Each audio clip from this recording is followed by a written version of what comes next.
Championship Saturday in the state of North Carolina on so many fronts. And we welcome you back to Winston-Salem, where North Carolina high schools are crowning champions left and right. Welcome to the NCHSAA 5A women's title bout. It's going to be the Stallions and the Knights. We got an unbeaten Southeast Alamance squad going up against the darlings of the tournament. You look at the record, it tells you how good they've been in tournament action on the North Lincoln side. With that, we welcome you inside. Lawrence Joel, Veterans Memorial Coliseum, alongside my broadcast partner, the former Tar Heel, Eric Gash. Jason Patterson here with you. And Eric, we say it every time, but it's worth underscoring and repeating. Got to ring that bell that a championship moment is really what it's all about. For sure. The first tip starts in November. That first jump ball, JP, all the sprints, all the stair laps, all the hard work that you put in over the summer, it now comes to a head. It's culminated right here at the state championship game. We saw last night some tremendous playmakers that rise to the occasion under the bright lights. We'll focus on a couple right here that are going to be your players to rely on, which are brought to you by Riddle and Riddle. And we begin with Paylor, who you're focusing on here. Yeah, looking at Shania Paylor, she averages 11 points per game, almost 6 assists. She has over 500 career assists, and she is the senior point guard that's going to lead this team to victory. She's been doing it all year at 29-0 and going to see if she can do it one more time. And then you flip over to the other side. Number of different players that you could highlight here, but Allie Smith rises above the fray. Yeah, the numbers may fool you a little bit. Allie scored 29 in their Western Regional Championship game, but she averages 18 points per game, and she's only a junior, JP, but we look for a lot of big things out of Allie today. Now, this is a young team all the way around. They're going to be around for a while. And on the flip side, you got the Southeastern Alamance crowd trying to go unbeaten. What's it going to take for that to happen? Give us your food for thought. These are the Ingles keys to the game. Yeah, so looking at the Stallions, they're going to have to control the paint, dominate on both sides of the glass, the offensive and defensive side, play that pressure defense. And for the Knights, they're going to have to play up-tempo. They average 72 points a game and create turnovers on defense. Again, that's your Ingles food for thought. Those are the keys to the game, brought to you by our friends at Ingles. Low prices, love the savings. It is the pursuit of perfection on one side and a tournament run to remember on the other. What gives? We'll find out when the state championship tips off on the other side of the break.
The broadcast stream of these championship games is brought to you by Tip Top Roofing, Faith Family Roofing.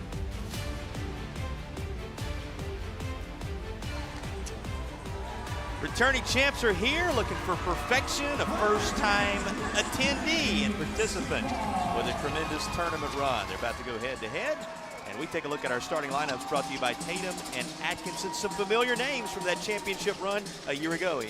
For sure. And JP, I like to mention, we highlighted Shania Paylor as, the player to watch. But the role players, Rihanna Johnson averages 15 points per game. Clara LaChapelle, 10 points per game. So we're going to look for them to carry their weight in this game. And here's the Tatum and Atkinson starting lineup for this Knight squad that has had a tremendous run. Once they rolled into their own in tournament action, going to be Grice, Birch, Smith, Cipriano, and Black. And Tatum and Atkinson, the sponsors of our starting lineups. Tatum and Atkinson, the heavy hitters, and we got the heavy hitters here in the 5A title game. Anybody else you highlight there on that side of things? Yeah, looking forward to it with Ashlyn Black. She averages 13 points a game, and Reese Burks 12. So the role players are going to have to step up in order for their teams to win today. We said it's a pursuit of perfection, and we called the Knights the darlings. You say that because when a team makes a run through the tournament, wins as many as they have in a row, that's some of the terminology you use. We'll see if they can get it done against the standard in this classification. The Stallions of Southeastern Alamance. They'll get the first crack at it, that's for sure. Knights control the opening tip. And here's a little shot that will roll off, and on the far side, there's contact on what was a second effort with Allie Smith trying to put that back up. Smith is a three-time all-conference performer. You highlighted her coming in. You talked about all the numbers she has put together, and here's her initial effort. It will send her to the line. Yeah, attacking the glass, JP, and that's what it's going to take to control the tempo of the game and hit that glass, and she's going to do it all for them. First of our Tatum and Atkinson free throws go down. Injured in a car wreck. Call the heavy hitters, Tatum and Atkinson. Well, how do you get the moniker tournament darlings? You go through the 10 seed, the 7 seed, the 2 seed, the 3 seed, and the 5 seed in succession to make your way to the championship game. And though the record's not going to grab your attention with some of the things that transpired this year, that kind of run, Eric, we call it tournament darlings, we call it Cinderella, you call it whatever you want. This is a team riding a great deal of momentum coming in. Yeah, they ran the gauntlet. I mean, you're going through the top seeds in order to get to the state championship. And so you know that there's going to be focus, there's going to be perseverance, and that endurance that got them here, and that's what it's going to take in order for them to be successful today. And you saw Kristen Carr leading this team to the charge. She's assisted by Tim Chandler, the manager Abigail Church, trainer Annie McGinnis, stats Brad Burnett. But Kristen Carr done a nice job with this team in focusing them and getting them here in the championship environment. And there's an over and back call, going to go the way of Coach Amy Surratt's Southeast Alamance Stallions. Amy Surratt is the reigning Mid-Carolina Coach of the Year. Again, she led this team to a championship a season ago. The Kentucky native with those bluegrass roots looking to lead them to one you'll remember, because it's going to be an unblemished championship at 30-0 if they get it done. Yeah, and they've been perfect all year, but the Knights may have a little something to say about that, JP. Well, who's going to have something to say about it right now? Kendra Pierce drops home a Paramount Auto three-pointer. Just like that, it's a 5-0 run for the Knights. When you're making, and it's the point we were talking about a moment ago, this type of run through a tournament, you carry a great deal of energy with you. But there's the answer. First bucket of the championship environment. McIver, the senior. And everybody's on the board now. You know, we talk about settling into the state championship. You don't think it's as much of an issue for a Stallions team that was here a year ago, E, but there's still those moments that are needed to allow you to take a deep breath and remember it's just basketball. Yeah, and you have to remember to do the simple things, the little things like breathe, right? Your adrenaline's going to be high and rolling, emotions are high, and it may take a minute or two to settle in, get your breath, get your legs up under you, and settle into your offense and defensive stance. Trying to save that in was Rihanna Johnson. It was not to be. She's one of the sophomores on this squad. Now, this is a group, because of their success last year, certainly you talk about the three at the top of the lineup for Coach Surratt, Taylor, LaChapelle, McIver, all seniors. You've got the junior Lopez. It's Johnson who's the lone young player in the starting group. Yeah, she scored 17 points in the championship game. But there is our leader right there in Shania Paylor leading the break with the steal, and that's what it's going to take, JP. MVP a season ago. She's back. Has this team responding as they are within one and will have the basketball. There you go. Pressure, defense, play that pressure defense and control the paint. That's what one of the keys to the game for the Stallions in order to be able to take this championship home. What are you seeing early between these two? I'm seeing a lot of the speed of the game is picked up. And, you know, with North Lincoln, they score 72 points a game, only 57 for Southeast Alamance, but you can see they're picking up the pace with the steals, and they're, it looks like she's got to wait a little push there, but with the tempo on offense, they're attacking the glass. Kind of go through traffic, and eventually there is a whistle and an inbound coming underneath the bucket after the alternating possession arrow is put into effect. Southeast to in, and just a little too strong off the glass. Ashlyn Black going to clean that up. Other end of the floor, guess who? Allie Smith, the junior guard. You said it, 1,500 points, crossing that threshold along the way this season. High Point commit.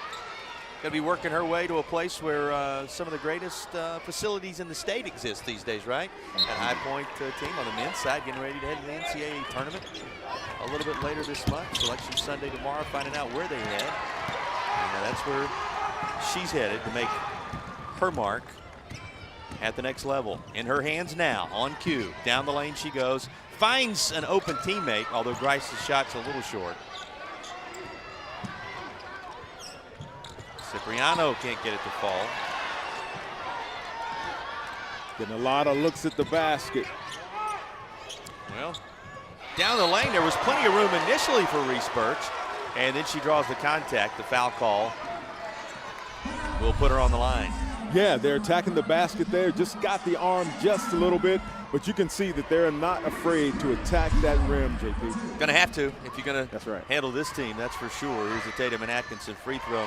Tatum and Atkinson injured in a car wreck. Call the heavy hitters at Tatum and Atkinson. They're sponsoring all our free throws in this first quarter of action. Reese Birch, a freshman.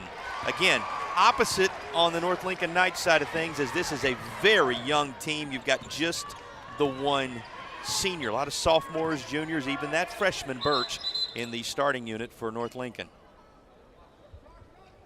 And Eric, while they tend to an issue here, our officials are going to get together and talk it up. We can introduce you to the group out of EBOA, out of the Eastern Association. Jay Worrell, Brian Ahmad, and Rayshawn Jarman, the three handling things in this Class 5A Women's Championship game. And we say it each time, but for those who may be with us for the first time, we got some first-time participants here in the championship game. These officials are selected, their associations are selected, the individuals work their way here, and it is an honor to be able to work one of these championship games. It certainly is. Best of the best. They've been consistent all year, making fair calls, controlling the game by staying invisible and letting the players play. So congrats to those officials that are here for this championship game.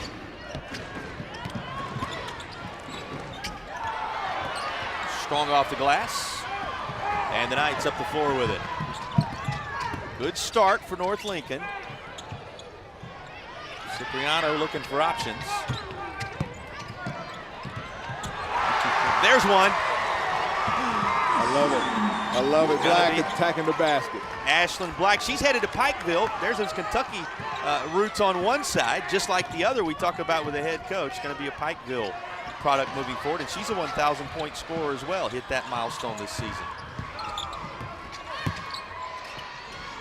Close proximity won't fall for La Chapelle. Up the floor with it quickly, Allie Smith. And she's a High Point commit. You talked about the nearly 20 points per game. She shoots 54% from the field, 6 rebounds per game, 6 steals per game to go along with all that good work in the points department. In her hands again now. She'll try a 3-ball. Won't go to match her jersey number. And rims off into the hands of La Chapelle. Yeah, Allie, she took it off the glass and led the break down the court. You got to love it. Love the intensity, love the hustle of this team.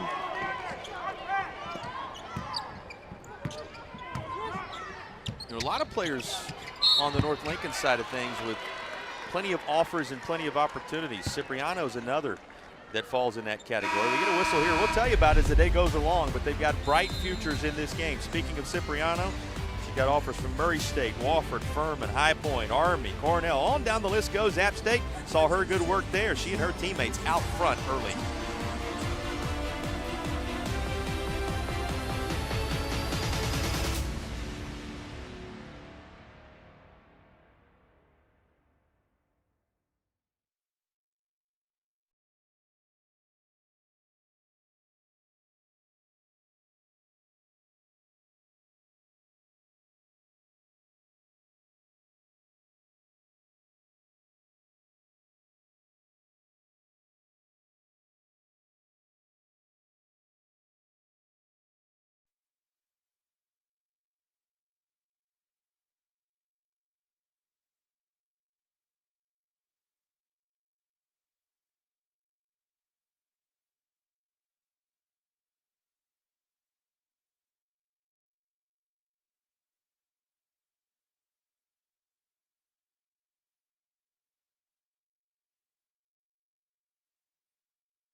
Fans enjoying the early afternoon hours on Championship Saturday in the Old North State. And here is the Original Grills fan cam. Elevate your grill game, Original Grills. Sponsors of our fan cam.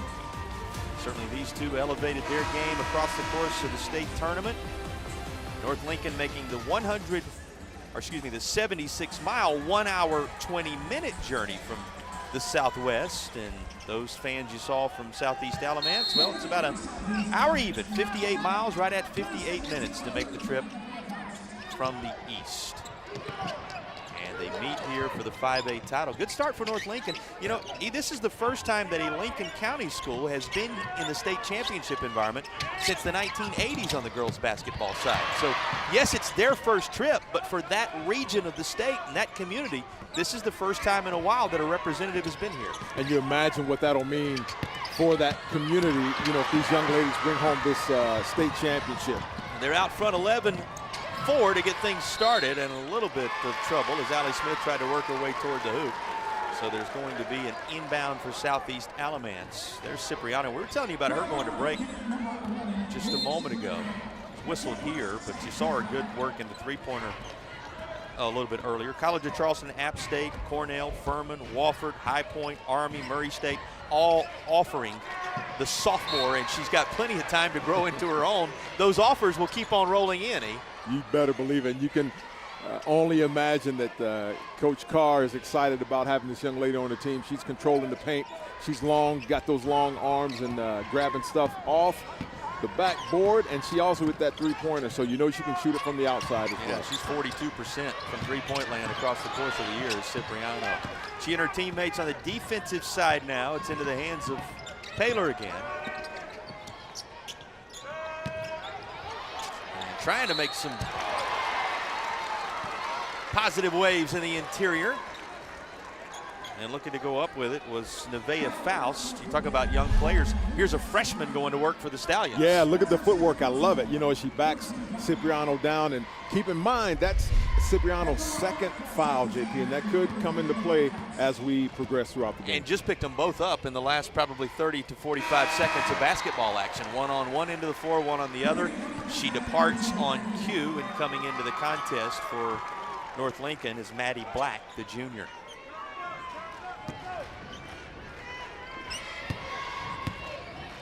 Two quick fouls on the sensational sophomore forward, who takes a seat for the Knights. And you see Coach Amy Surratt pouring her Stallions to rise up defensively. That was everywhere but down for Addison Grice that time. Yeah, and you can see that North Lincoln is wanting to push that pace and keep it going, get that scoring average up. Wide open three from the corner, wouldn't fall.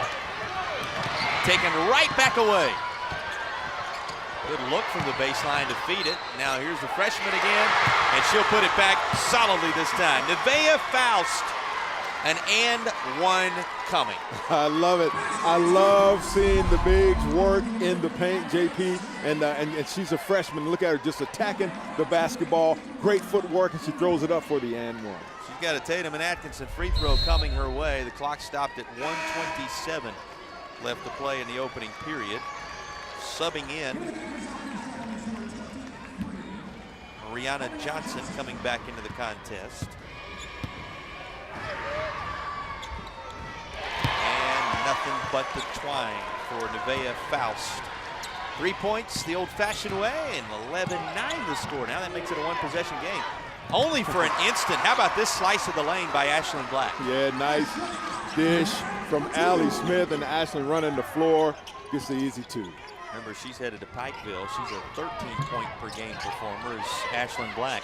Another of those over 1,000 points this season for the junior in her career, of course, that is, but past that milestone this year. Eric, she provides 6 rebounds per game. She provides 6 steals per game, and she's 48% from the floor. Ashlyn Black giving you a window the last time down the floor of what she provides for the North Lincoln Knights. Yeah, it's going to take a team effort. It's going to take the role players stepping up and having their best game of their career right here in the state championship. Inside the final minute, into the hands of Grice. Speaking of Ashlyn Black, she has it now. Takes it to the hoop. Rebounded by Paylor. Paylor behind the back, a little trouble doing that.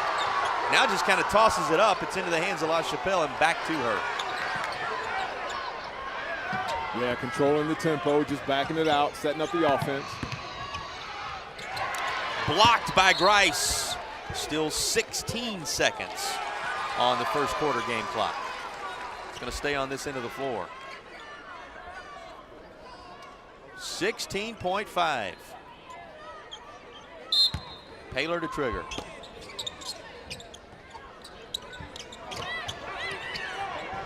I love it, making some space in the middle.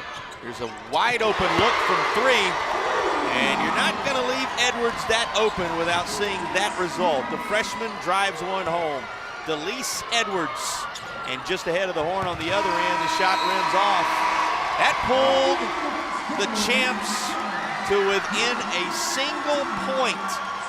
13-12, the separation after one in the title game. I love it. I love the battle on the boards. I love how North Lincoln is pushing the pace. I love how the Stallions are stepping up.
Four field goals, a single three, and a handful of free throws on each side as we take our first look at the Arthritis Knee Pain Center stats. Through one quarter of action, Arthritis Knee Pain Center, relief without surgery or opioids. Could be much more even than this. Yeah, I mean, you look at the stat line, and they're practically the same. Just 1 point separating them. Also giving you a glance as we get a tie-up. Possession arrow going to send it to the other end of the floor. Going to give you a glance at our ready-to-roll garage doors, points in the paint. That's as even as everything else. 6 apiece. Ready-to-roll garage doors. Raleigh's garage door experts. Check them out today, and they're sponsoring the tracking of our points in the paint. The numbers tell you just how tight the game's been. 13-12 as we wade in to the second quarter. Yeah, in games like this, JP, it comes down to layups and free throws. You know, right now both teams are perfect from the charity stripe. Oh, wow. What a job to gather that up and make it possible by Smith. She found another gear there. Certainly did. I love the pace of the game. I love the, we're talking about this over the break, just the execution of the girls' game and just how precise the passes are, as we get an example right here. Well, that was on cue for you. There's Johnson, the sophomore, able to lay it home. You talk about young players, there's one that has not been able to stay on the floor because of a couple of fouls, and that's been a key storyline in this one so far. Yep, that's right. Cipriano has 2 fouls, and she's sitting over on the bench, and they need her presence on the inside. Make a difference, that's for sure. Inbound coming underneath as you get a look at Coach Kristen Carr. into the contest now. McIver, EC, as they call her, Niecy McIver, working her way back into the action here for the Stallions. There's a three off the rim. And a couple coming for Allie Smith as she was elevating.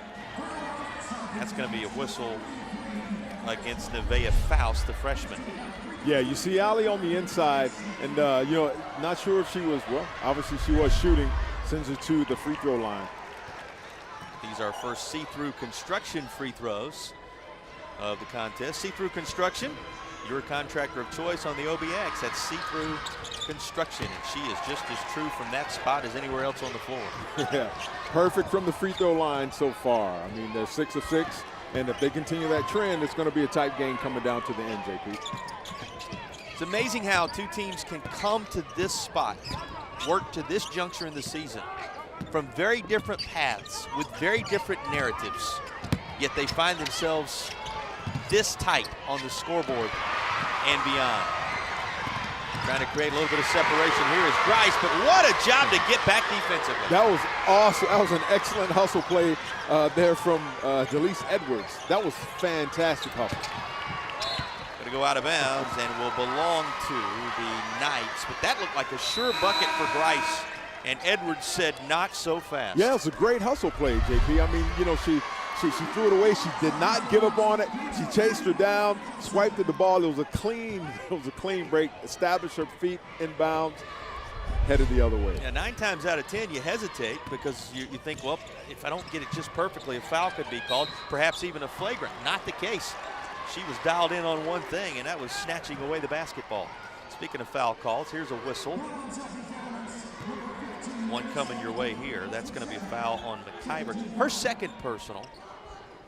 So you kind of keep track of some of those early foul issues that are mounting.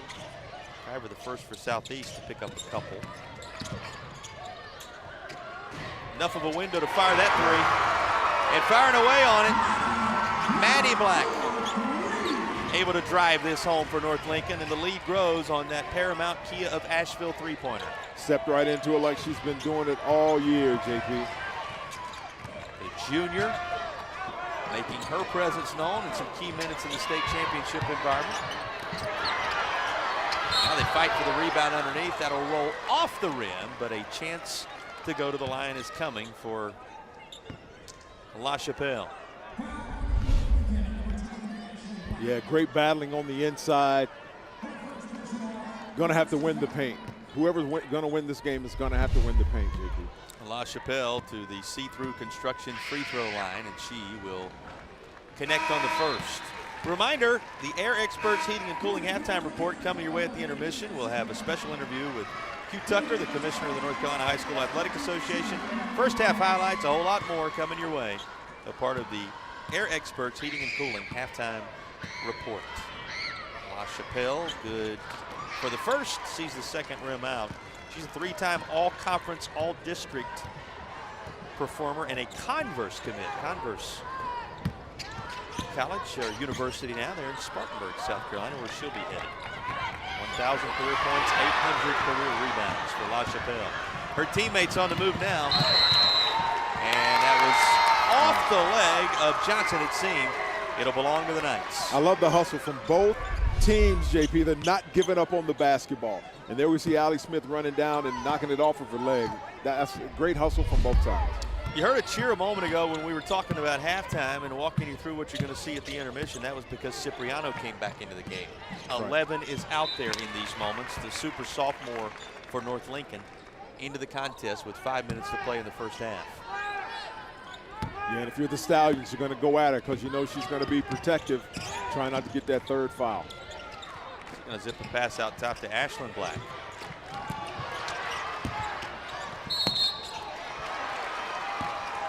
Two shots coming for Ashlyn Black, 2-time all-conference performer. You got Allie Smith, the 3-time all-conference performer. You got Cipriano with all those accolades we talked about. And here's another all-conference player going to the line. Yeah, I love how she, you know, played through the contact, protected the ball, and at least got it up to the rim. Her see-through construction free throw rolls right over the front of the iron and in, your contractor of choice on the OBX see-through construction. That's C with the spelling you would expect for the Outer Banks, SEA, see-through construction, sponsors of our free throws in this second quarter.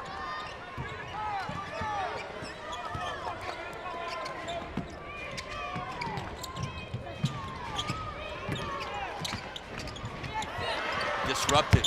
In fact, straight up blocked by Allie Smith, the part of her game you don't talk a lot about necessarily for all the shooting prowess and the 6 rebounds, the 6 steals. She'll also step in there and swat one away. Yeah, and our players to watch going right at each other. I love it, JP. A lot of time left in this first half. 4:22 left to play. Here's a 3 ball. That will go as well. Maddie Black shooting the lights out from the perimeter. She has another Paramount Kia of Asheville 3-pointer, ParamountAuto.com, where you can check them out. Certainly everybody in the building checking out the skills for Maddie Black. There's a sharp shooter in North Lincoln by the name of Maddie Black. That's the second 3 of the game.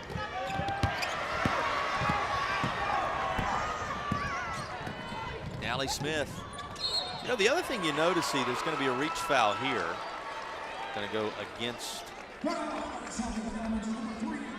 I believe. Yep, it is going to be on Paler, her second.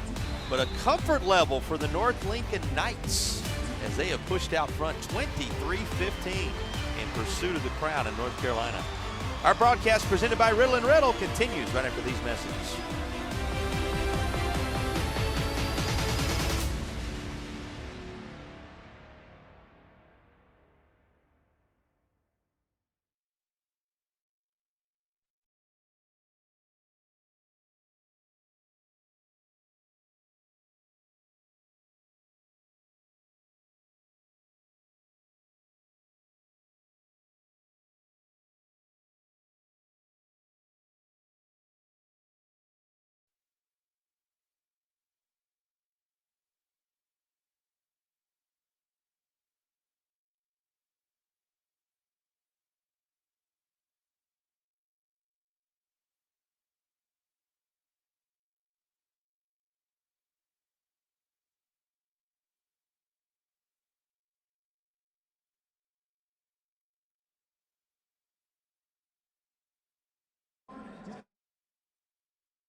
This championship week at the North Carolina High School Athletic Association Showdowns. What a week it has been. So many plays to bring your way. We're going to have one more selected as the Akeem Anastapulo play of the game before our time is done. You'll want to stick around post-game for that. And also the Riddle & Riddle player of the game. Riddle & Riddle, when justice counts, sponsors of our player of the game. And Akeem Anastapulo. Don't scream, call Akeem. You've seen the number on the screen throughout. And that'll be the sponsor of our play of the game. Have we seen it? Will we see it? A lot of basketball left to determine that. Here comes the inbound for a Knights team. We were talking about during the break, Ian, going to break, just what comfort level there has seen for this group. No matter where they are on the floor, it's a we belong here, watch us work approach. And here's a tie up, going to send it the other way. They've quietly built an 8-point lead here in the first half. Yeah, and it doesn't feel like it, JP, but they're just playing the game. Steady, plodding away, and once again, they're the Cinderella, the darlings of this tournament. They've run the gauntlet, and here they are in the state championship looking to cement that trophy for their community. Seed-wise, yes. You look at talent-wise, ability-wise, player-wise, certainly a very loaded roster all the way around in terms of talent, and they are showing it here today. You know, if you didn't know any better and you kind of threw the records out and said to somebody, all right, which team's the defending champion that's been perfect this year, and which team's the team that's here in the environment for the very first time trying to snatch away the title, you might feel like the roles were reversed based upon what we've seen in this first half. Indeed, and you know, North Lincoln's coming out and they're making their case for state champions. 3:09 left in the first half, and all kind of basketball left to settle this, and you know what a machine the Stallions of Southeast Alamance have been the last couple of years here in North Carolina. So we expect this to tighten up again, that much is sure. Right now, North Lincoln Knights looking to run again. Looks like there was a major collision out top, and appeared as if Johnson got the worst of it. But she's going to continue. I love it. The refs are letting them play, and they're going at it, CP. This is like a heavyweight bout. One blow after another, and nobody's flinching just yet. Inside, all kind of real estate. Yep, she's okay. Brianna Johnson lays it home. If she was the one on the other end of the floor, got the worst of that collision, but she was able to steady herself and make the bucket. Yep, she was able to sneak behind that zone.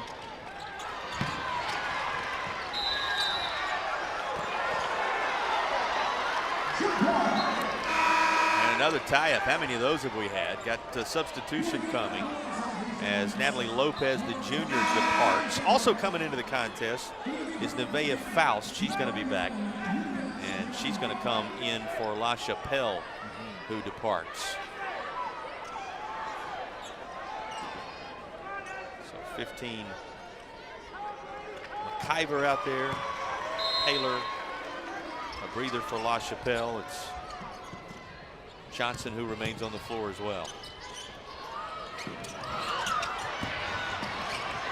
Front of the iron for Ashlyn Black.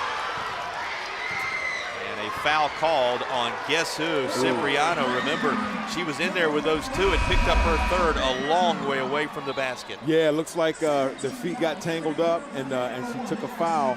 And yeah, that's number 3 for her, and that could prove to be pivotal, JP, as she has to take a seat on the bench. The sophomore going to be benched, no doubt, for the last 2 and change in this quarter, with 3 fouls, and that's an emerging storyline for a North Lincoln team right now in control by 6. 2 minutes remaining in the opening half. Yeah, look for Nevaeh's presence in the middle there, JP, as you see it. There, she's going to hit that glass. She's going to pound the glass, and that's what it's going to take right there to play up tempo and control that paint. A relentless approach. It's going to be a first personal on Maddie Black, and it will mean see-through construction free throws for Nevaeh Faust. First of them rolling off the front of the iron. Well, we're about 2 minutes away now from the Air Experts Heating and Cooling halftime report. You'll hear from Q Tucker, the commissioner of the North Carolina High School Athletic Association. First half highlights, stats, a lot more coming your way at the half. Boy, a couple of tough shots. Both had potential, but neither fell.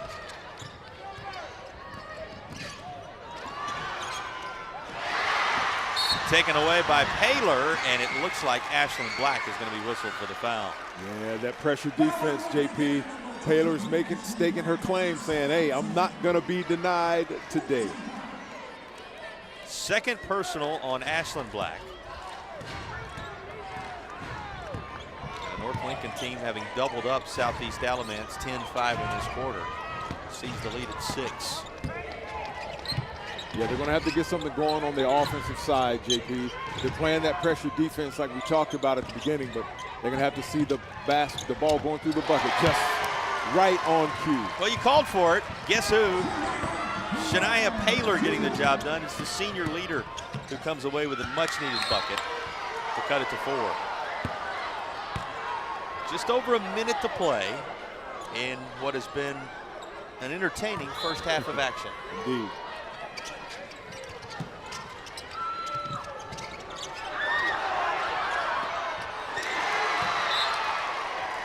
Ashlyn Black said, give me that, then worked it to the corner where Edwards was waiting to say, I don't think so.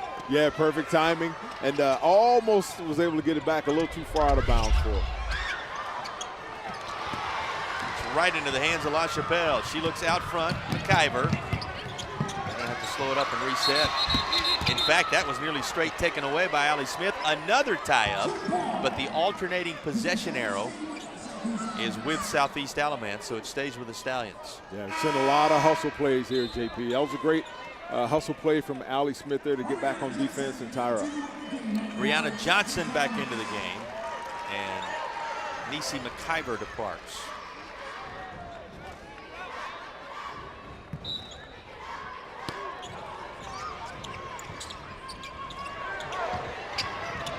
This will be an important 3, and it it goes.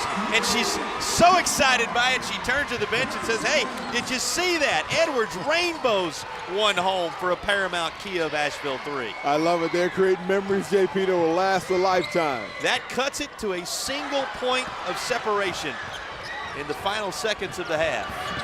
Thought about another right there. I thought she was going to launch it up.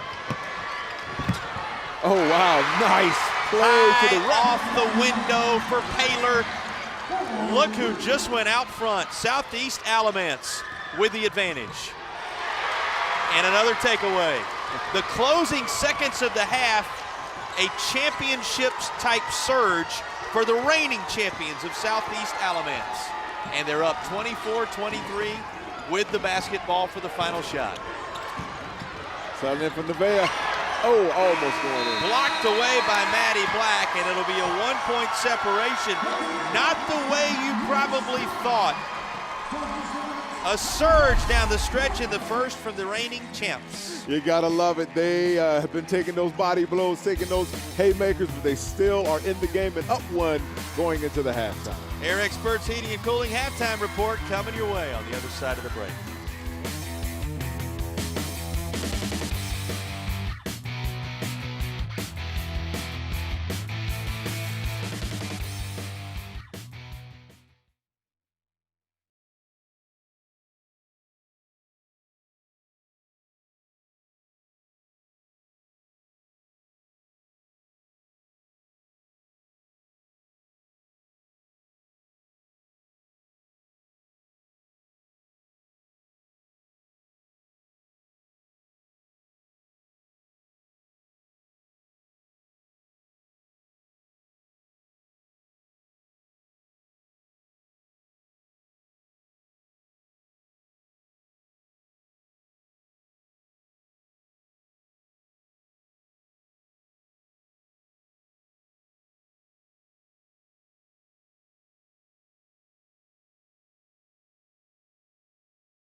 You're watching the Air Experts Heating and Cooling Halftime Report. Air Experts. Schedule your tune-up today at yourairexperts.com. Well, hey there, everybody. Thank y'all so much for tuning in to the state championship high school basketball games. Joining us is our long-standing partner all the way from Ingalls Markets, Miss Melissa Level. Melissa, are you loving these excellent basketball games? I love it. What a great season it's been, and the best of the best is right here now on television. Best of the best is right. Now let's talk about that long-standing and robust partnership between Ingalls and high school championship athletics. What all does that entail? It's just absolutely wonderful to be able to connect with all the schools within our region. You know, we're in 6 states, and so we have Friday night lights with football, we do basketball, we have softball, even some Olympic style sports, and we go all the way up through college, and then of course some minor leagues. But we just love that high school spirit and the fun with that. A lot of those players work with us. A lot of their parents have it, you know, shop at our Ingalls. So it's kind of like a big family coming to watch all of them play, right? So we love that. We'll love it as well. Melissa, as always, thank you for taking the time to speak with us here today. Thank you. All righty. Let's get back to the game, folks.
You're watching the Air Experts Heating and Cooling Halftime Report. Air Experts. Schedule your tune-up today at yourairexperts.com.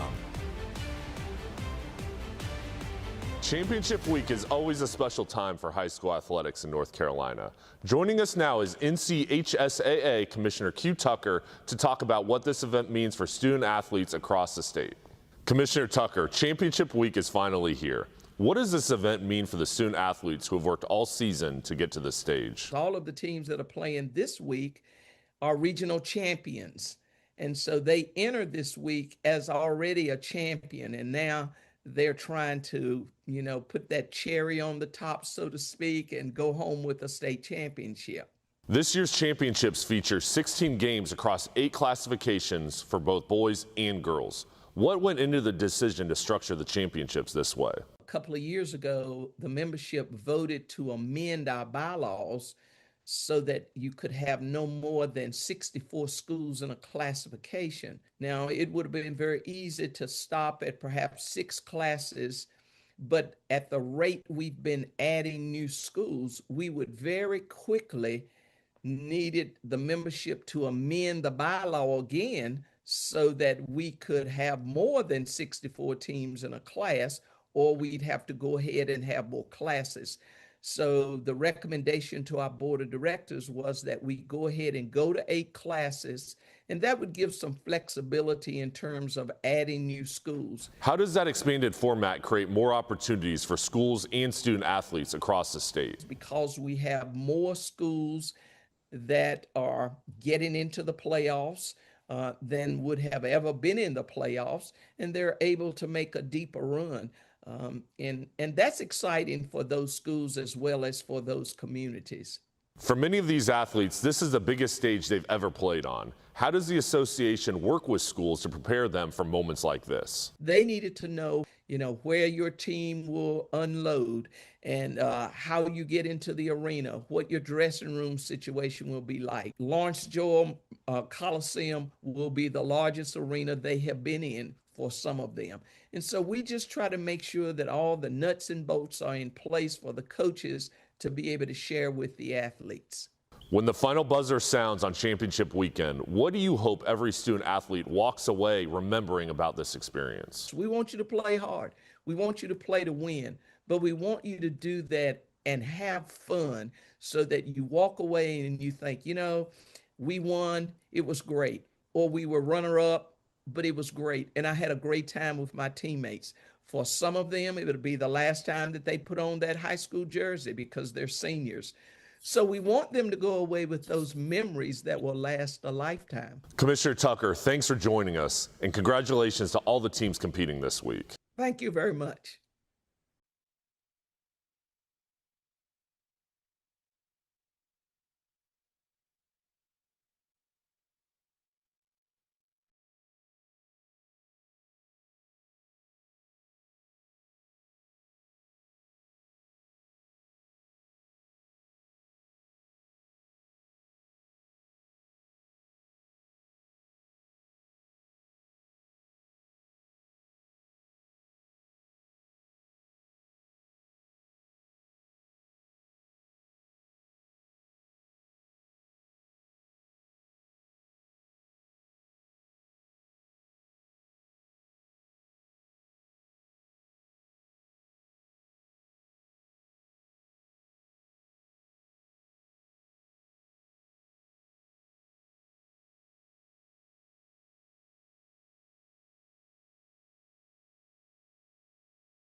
You're watching the Air Experts Heating and Cooling Halftime Report. Air Experts. Schedule your tune-up today at yourairexperts.com.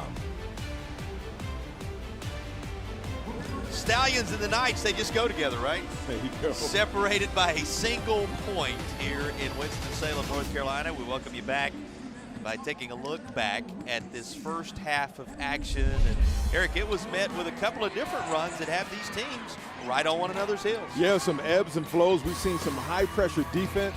We've seen attacking on offense from both sides with both of these teams, and they're doing a fantastic job fundamentally in hitting the boards and creating turnovers. Look at some of the individual performers who've made their mark on this contest. There's a number of different scorers. Baylor, obviously, the highlight performer. She has 6. The bucket's coming from a little bit of everywhere for Southeast Alamance. And for North Lincoln, well, a number of key contributors as well. You've got 6 points from Smith, 6 points from Maddie Black on a couple of big made threes. Same thing for Ashlyn Black with 6 points in the contest. That's really what you notice, and these highlights bear it out. So many different contributors on both sides. Yeah, the role players on each team, they're stepping up on both ends of the court, offensively and defensively. And you see here that it's practically even across the board. Just looking at the free throws.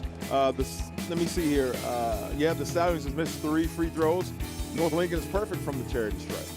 Thus, a look at our numbers brought to you by Arthritis Knee Pain Center. Our stats for the entire first half of action. Arthritis Knee Pain Center, relief without surgery or opioids, and we turn our attention now to the points in the paint. Yep. That's where a little bit of separation is starting to be created. Our ready-to-roll points in the paint. And the big difference is that number 11, Cipriano, was in foul trouble. She has 3 fouls, so she had to sit some during that first half. And so we'll see if Nevaeh will continue to hit the glass. Nevaeh fouls there for the Stallions, and see if she can give her team some second chance opportunities. Send them a message to come on down and take a look at this 5A title game. 24-23 our score at the break. Our broadcast of the second half, brought to you by Riddle & Riddle, will be underway when you return to Winston.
Winston-Salem, North Carolina, the site of the 2026 North Carolina High School Athletic Association State Championships, and it is Championship Saturday all across the Old North State. Good one brewing here, 24-23 as we're set to begin the third quarter. Always like to talk about adjustments. Yeah. What do you see these two teams needing to do if they're going to keep the crown or claim the crown? Yeah, I think the Stallions need to keep it up. You know, they missed 3 free throws. That will put them up by 4 as opposed to just 1, JP. But they're playing some great pressure defense, and so I'm going to tell them keep it up. You know, Coach Surratt, keep up the pressure. And if I am North Lincoln, I'm going to say, hey, we need to continue to push the pace, pound the glass, and limit those turnovers. Cipriano is on the floor to begin the third quarter with those 3 fouls for North Lincoln. The sensational sophomore who has helped lead this squad. All those offers coming in. Plenty of time to see further opportunities roll her way in an outstanding career that is already underway. Here's Ashlyn Black driving toward it. And here's another tie-up. A lot of that. The basketball has been contested on both ends of the floor. This is going to be Stallions' possession. Yeah, and you see there, you know, Black attacking the ball, attacking the rim, and number 15 there. Let me see here. That's McIver attacking the basketball. So, yeah, they're doing a lot of attacking out here, JP. 3 from the far side won't go down. Attempt at what would have been our first Paramount Kia of Asheville three-pointer of the half. Straight taken away by Natalie Lopez. Out front to Paylor with a head of steam, and Paylor lays it home. This team, remember, surged down the stretch in the first half to claim the lead after trailing the majority of the basketball game. Yeah, and looking to continue that same trend, JP. Creating some turnovers on defense. That's exactly what they need to do to separate themselves. On the move again. Off the glass, too strong, but there's a foul called. And a chance to go to the Tatum and Atkinson free throw line is coming. That one picked up by Maddie Black. I believe that's just the second personal on Black. And the first whistle against the Knights in this third quarter. Going to send Clara LaChapelle to the line. Senior, 3-time all-conference, all-district performer. We told you she's headed to Converse. 1,000 career points, 800-plus career rebounds. Talk about a contributor. She's one of the all-conference performers returning for the reigning champs. You know, that group of seniors, Paylor, LaChapelle, who was just at the line and knocked those down, McIver, pretty impressive group to have on the floor consistently. Yeah, they've known perfection this year, JP, at 29-0 and looking to continue. Here's Ashlyn Black on the other end of the floor drawing contact. So she'll go to the Tatum and Atkinson free throw line. This is going to be against McIver, second on her. Yeah, just instead of going straight up, she came down and came across her arms and, yep, got her that foul. Tatum and Atkinson injured in a car wreck. Call the heavy hitters of Tatum and Atkinson, sponsors of our free throws in this third quarter. The lead 4. Make it 3. Nothing but the twine for Ashlyn Black on that Tatum and Atkinson free throw. And the Knights are perfect from the free throw line, 10 for 10, JP. Isn't that something? So much of a difference made when you can be effective at the charity stripe. Answer on the other end of the floor, though. Yep, that's Rihanna Johnson, averages 15 a game.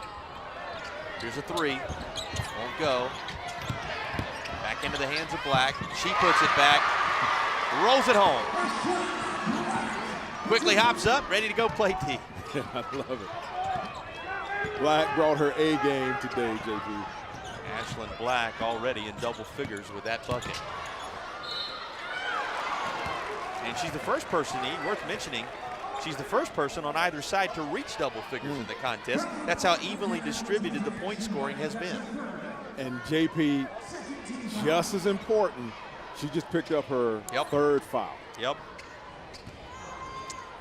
Ending up with a third personal, and now you got a couple you got to keep an eye on with some foul trouble. You know the spot Cipriano was already in. Well, a reminder that prior to the conclusion of this contest, or actually probably right after it, we'll hand out superlatives. Part of that, the Akeem Anastapoulos play of the game. Injured, don't scream, call Akeem. Dial 800-ALL-7s. That's the message from Akeem Anastapoulos, who will sponsor our play of the game. Tatum and Atkinson free throw for McIver. And it goes. Wow.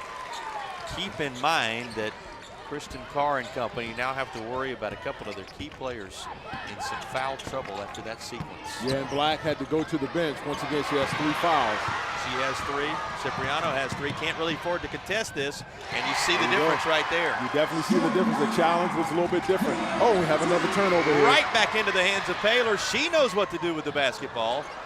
Cipriano comes down with this. Hangs on to the handle. They say she kept the hand on top. And feeds one inside to Grice. You know, all of a sudden, the reigning champions starting to look like they found a rhythm. That's right. And that old momentum seems to be on the side of the Stallions right now, JP. And I tell you what, they are looking to impose their will on the Knights. Basketball out top in the hands of the point guard, Paylor. 1,000-point scorer, 4-time all-conference. Gives it off to her teammate. And Lopez tried a 3 that wouldn't fall. Lopez, one of the first out of the locker room earlier, practicing those 3s. Yeah. We'll see how she ends up connecting on them as we go down the stretch here. That hits the backboard as LaChapelle was trying to find somebody to deliver that to. I love how they're attacking the ball. You know, the Stallions they're getting on the floor, they're getting after it, and that's what's going to have to happen because, once again, this Knights team averages 72 points a game. And so right now, they're going to have to continue to turn up the heat on defense. Ellie Smith looking to become involved, and she goes around the world to Grice, who ends up seeing it drop home. Addison Grice, the junior, with a memorable bucket. Nice. Yeah, like she was behind the backboard with that one, that old school finger roll. Johnson, whirling dervish through the lane. Falls off the other side of the back of the iron, but there for the putback is McIver.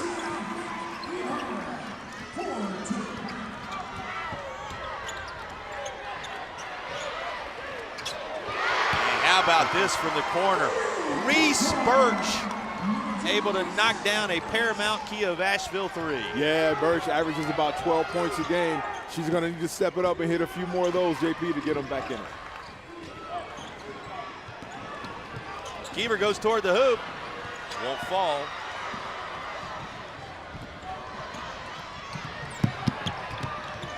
Wow, nice gathering things up. Cipriano under control. That was a nice gather. Nice body control as well as being able to get that ball up in the hole. It reminds you of Rafferty, right? Get the puppies in order. That's right. She certainly did on that trip down the floor. You talk about broadcasters, and putback is there for Akibra again. We should mention here at Wake, heavy hearts as they continue to mourn the loss of one of the great gentlemen in our business.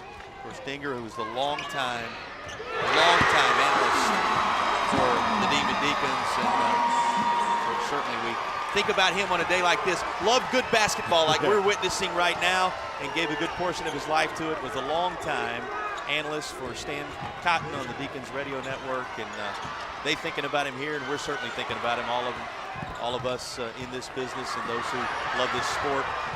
Big time for the Deeks, big time in the state of North Carolina. Always will be remembered by Deacon fans and basketball fans everywhere. That's right. Condolences, and great man. Love this sport, gave so much of his life to it. Relish days like this. You know what? This game getting all the more interesting as we push toward the final 2.5 of the third quarter. Just when you think you know which way this one might be trending, you step back and glance at the scoreboard and find that it's going the other direction. There's a lot to be determined here. That's right. North Lincoln regained the lead and just lost it again. And here we are, knotted up once again at 39. Back even at 39. On cue, laid home for a tie score at the 2-minute mark, even in the third. I love, you can see the determination on both of these teams, JP. Nobody wants to give in. It's like a heavyweight bout, taking body blow after body blow. Boy, Lopez nearly got it to go from three-point land, and LaChapelle nearly got it to go from right underneath the hoop, but neither of them fell. We stay tied. Underneath, everywhere but down for Grice. Suddenly the buckets have the lids back on them. Hard to come by. The point that would separate these two, knotted at 39. Oh, I love the intensity. There we go. Get a timeout. Regather yourself. And The here we fans go. needed it if nobody else. Catch your breath. 39 all with just over 80 seconds to play in a wild third quarter of the Class 5A state championship game on the women's side. Our broadcast presented by Riddle & Riddle will continue right after this.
You think they're enjoying this highly engaging, incredibly entertaining basketball game? The Original Grills fan cam tells you everything you need to know regardless of what colors they're wearing. What shade of blue, right? In this one, you happen to be involved in. Our Original Grills fan cam showing you just how these fans are elevating their game. You can elevate your grill game with Original Grills. 1:21 to go, third quarter, no separation between the reigning champions, the perfect on the year Southeast Alamance Stallions, and a North Lincoln Knights team with all this talent that has rolled through the state playoffs like a steamroller. And as we said, Stallions and Knights just seem to go together. Who's going to separate themselves? Right now, Johnson, the sophomore, lays home one to give the lead back to the champs. How about this? They're going to wave it off offensive. And that is going to be a fourth foul picked up. That's a huge call. Not only does it negate the 2 points in the and one, the call going this way, means things get a little tougher on the fouls front. Yeah, because you know you may have to get her out, but right now, if you're the Stallions, you're going to go right at her and try and get Ashlyn out of this game right now with that fifth foul, because she has 4. She's going to have to come out of the game for her. North Lincoln thought they had just secured a potential lead right there with a trip to the line coming. Not to be. Inside the final minute. And this is tapped away. Guess who's doing the good work now? Allie Smith, the junior leader, and the 3-time all-conference performer, the 1,500-plus point scorer, comes to life to equalize. Wow, that would have been a huge swing right there had that been an and one, but there you go. Allie Smith proving why she is going to be playing at the next level. Jump the pass route, averages right at 20 a game. You see how well she shoots it, up over 50% on the year. And just a tremendous, tremendous performer. Picking her spot to even the score at 41 all. Well, we will have our Riddle and Riddle player of the game. She's certainly a candidate if it ends up going the Knights' way. That'll be selected post-game for you, brought to you by Riddle and Riddle. Our player of the game selection coming your way. 32 seconds remaining here in the third. Break down where we sit with 41 all. Yeah, just got to be smart. I mean, we're knotted up right here. You know, if I'm the Stallions, I'm going to play for one shot. Why rush it? Why, why take a chance on it? But yeah, just play for one shot and go at number 11 right there. Of course, she's referring to Cipriano, who is still on the floor. And a little bit of foul trouble. Much like Ashlyn Black, who had to depart after the offensive foul call a moment ago. And guess who disrupted that? Going for broke, Cipriano, and she has the takeaway for her team, does not get the shot up ahead of the horn, but she prevents Southeast Alamance from taking the lead. What 3 quarters of basketball have provided have just been an appetizer for what's to come. It's going to be 1 quarter for the title in 5A.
The numbers speak for themselves, certainly the two numbers at the top of your screen as we give you a glance at the Arthritis Knee Pain Center statistics through 3.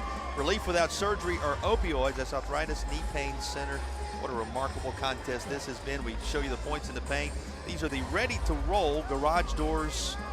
Points in the paint, Raleigh's garage door experts ready to roll. And those numbers, pretty impressive. Yeah, keys to the game. I said for Alamance, they have to control the paint, and they're doing it right now. Just became an 8-minute season between the Stallions and the Knights. An 8-minute season to settle the 5A Women's Championship. Yep. As they begin the fourth quarter with no separation. Again, setting the stage for you. Got a reigning champion Southeast Alamance Stallions squad, a perfect 29-0 on the year. You got a North Lincoln Knights squad that has rolled perfectly through the state tournament and is here for the very first time, looking to claim its very first crown. Something will have to give over the final 7:38. It'll start at the see-through construction free throw line for Lydia Cipriano. You know, she's a great perimeter shooter, 42% from three-point land. Has this rim out on her, but the sophomore has been solid. That is the first miss from the free throw line for North Lincoln's Knights today. It's been one of the strengths of their game, and she comes right back and uses nothing but the twine to knock home the second. And you notice the aggression that she had on offense, JP. We noticed the last quarter, she's kind of timid on the inside, on the defensive side of the board. Just hands straight up, not really going after any blocks, but offensively, she's ratcheting it up a little bit. Well, and you get a few more minutes behind you here, a little deeper into this one. She stays in that 3-foul scenario, she'll be able to unleash a little more defensively. Southeast Alamance trying to do that, unleash a little offensive prowess in the interior. They will. Take another look at this. First time we're seeing that emotion from Paylor. Look at that. As she puts it up, plays through the contact there, and she says, "Ah, mama, here I am." And one coming, the see-through construction free throw opportunity. Your contractor of choice on the OBX see-through construction. And around the world it goes. We've seen a lot of that today. Stays a 1-point basketball game. Look at the defense. I love it. Taylor takes it back away. Can she chase it down? Not in time to put things in order. Looking ahead. Birch. A little too deep under the bucket on that end as well. Now, every possession critical as we come down the stretch in a 43-42 basketball game here in the Triad. Layups and free throws, JP. Layups and free throws is going to come down to that. The intensity is picking up. The focus is picking up with 6.5 to play. Sense of urgency. Yep. When it comes to your lifetime dreams and your season-long goals. Gathered up by Birch. Standing by at the scorer's table, Nevaeh Faust looks to come back into the game momentarily.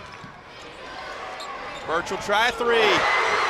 Nothing but net. That was huge. She stepped up. On the Paramount Kia of Asheville three-pointer, and you said it, E. Big time three. Big time three. She stepped up, stepped right into it, JP. 45-43, the North Lincoln Knights, who led the majority of the first half, though they trailed at the intermission thanks to a Stallions run down the stretch. Stallions respond. Brianna Judson with a bucket. And we're knotted up once again at 45 with 5:40 to play. Here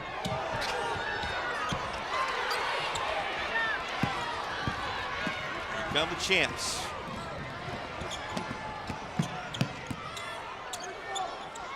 Looking to break the tie. Paylor sees it roll off the rim. And that's out of the grasp of Cipriano on the toss from her teammate. It'll be inbound by the Stallions near side.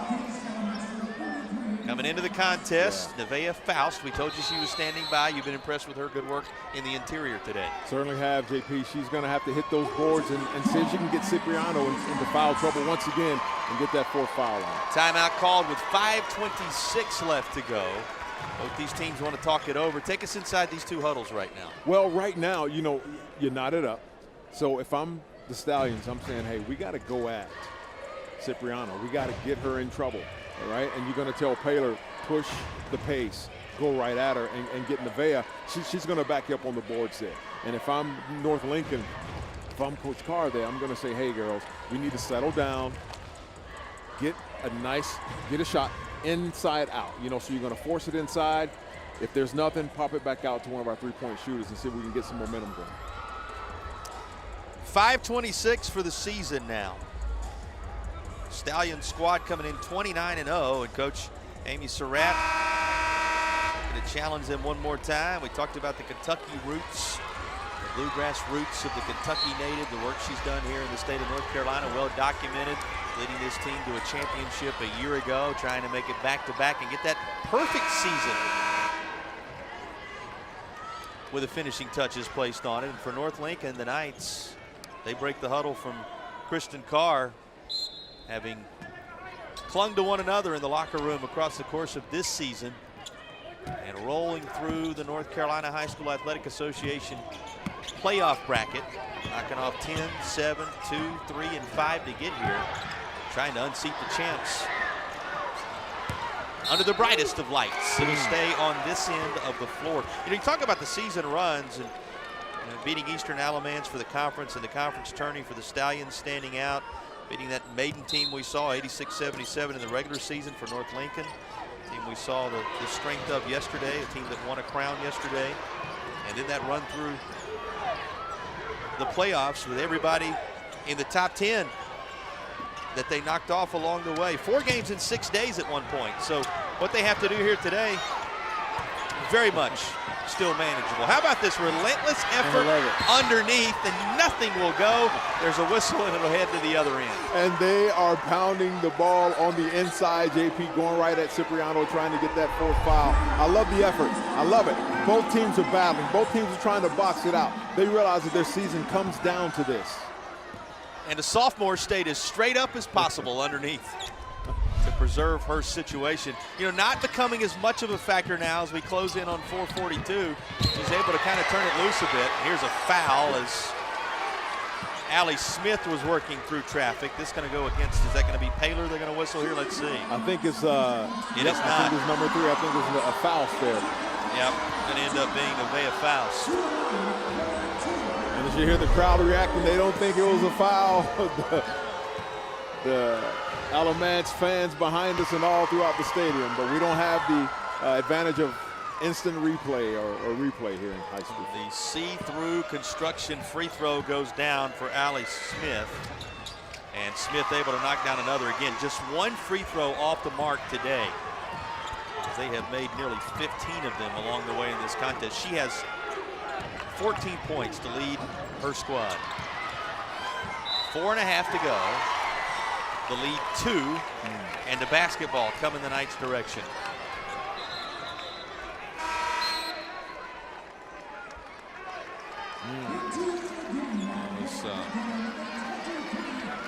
The foul on Faust a moment ago, giving her 3. As you're tracking the foul scenario the rest of the way. 4:22 to go. 1 bucket between them. Smith off the mark. She's going to be whistled for the foul as she tried to battle it out with Paylor. There's your 2 players to watch coming in, right tangled with one another. And you see that Smith is, is taking the offense on her back, and she's driving. She's being more aggressive the last 4 minutes than we've seen all game. That's just her 2nd personal, by the way. No real worries there at the 4-minute mark. Now Black is back in. You want to go at her as well if you're the Stallions. She's got 4 fouls. Remember, Cipriano for the longest time was the point of concern with 3. Ashlyn Black back into the contest, 4 on her account. And she's the only player on either side in that kind of foul trouble. Timeout being called for. Kristen Carr wanting to call her team over.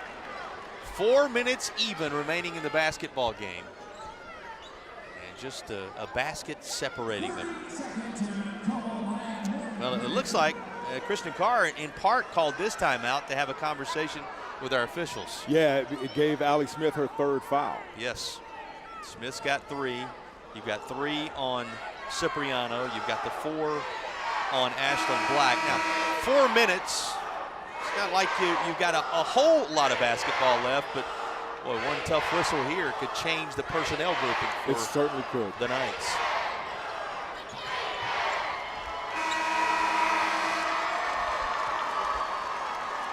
Certainly if it's on 23 at some point.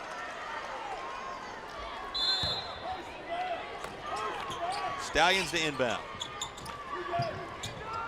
Zips it inside, underneath. Baylor looked for a window, wasn't there. Faust fighting for it inside, taken away by Ashlyn Black. You'd never know she was playing with those four. Chased down and trying to save it was Birch, but a little too strong on that earlier pass. Catch your breath. This one is surging toward a memorable finish in Winston. 47-45 as the Knights look to strip the crown away from the reigning champs. We'll have the balance of this one on the other side of the break.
Just 3:45 remaining in the high school basketball season at the 5A classification on the women's side. These fans experiencing everything they came for and then some.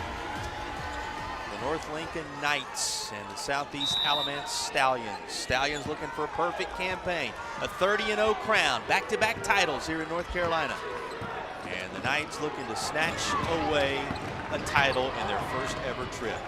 How about this feed inside? And Faust was able to turn her body toward the hoop. Now you hold your breath to see who this is on with the foul scenarios in effect, and it is going to go against Ashlyn Black, which will end the juniors' afternoon.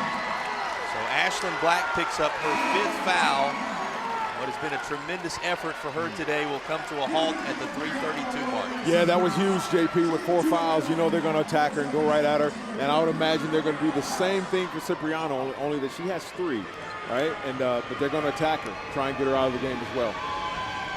3:32 to go. A couple of key see-through construction free throws that could tie the game. This first one off the mark. Boy, that reaction tells you how critical each one of these opportunities is going to be down the stretch. Yeah, points are hard to come by, and they're free right here. That's why they're called free throws, and you gotta capitalize on them. Second one rattles home. Good recovery there by Nevaeh Faust. Freshman. It's heaven spelled backwards, Nevaeh. One of these two teams looking for a little basketball heaven when it comes to a championship moment to remember. 3:20 and downward. Cipriano still in the game, still making a difference with a key Paramount Kia of Asheville 3. I love when she runs down the court backwards, holding up the 3, JP, saying, I'm a sharpshooter in North Lincoln. You know, we make that reference a moment ago. This can't match eternity, not even close, but a lifetime moment that these players, these communities, these coaches will remember something specially, and it's right there for the taking. Absolutely, and not just the players, but the administrators. Oh, wow, and there is and one. They're going to love this for the Stallions. Shania Paylor again, the senior, rises to the occasion. Who can forget her performance in this environment a year ago on this floor? And again, she stands tall when it matters most. That's right, a 360 bank shot from the elbow. That's just how you draw it up in the sandline. Here comes the and one, a see-through construction free throw that rattles down. 2:52 and downward it goes. in a 50-49 contest now. Cipriano draws the foul, and she will go to the line. You know, we've reached the point now where Cipriano not having to worry quite as much. Yeah. The foul situation kind of alleviated. They lost Ashlyn Black to it, but when it comes to Cipriano and Smith, you know, the training wheels, if you want to call it that, the governors, if you want probably a better terminology, and we're talking about Knights and Stallions, maybe the bridle off now. You can really go all out the rest of the way for this 241, and these are key free throws. Yeah, you can see her aggression picking up on both ends. Knocks down this one. 2-point game, 51-49. 240 and downward it ticks. What a championship game this has been. Zip pass inside. LaChapelle, too strong, but she draws contact. The question, who's this on? Oh, wow. It is 11. number 4 on Cipriano. We said you kind of begin to ramp it up a little bit. Yeah. This can be the result.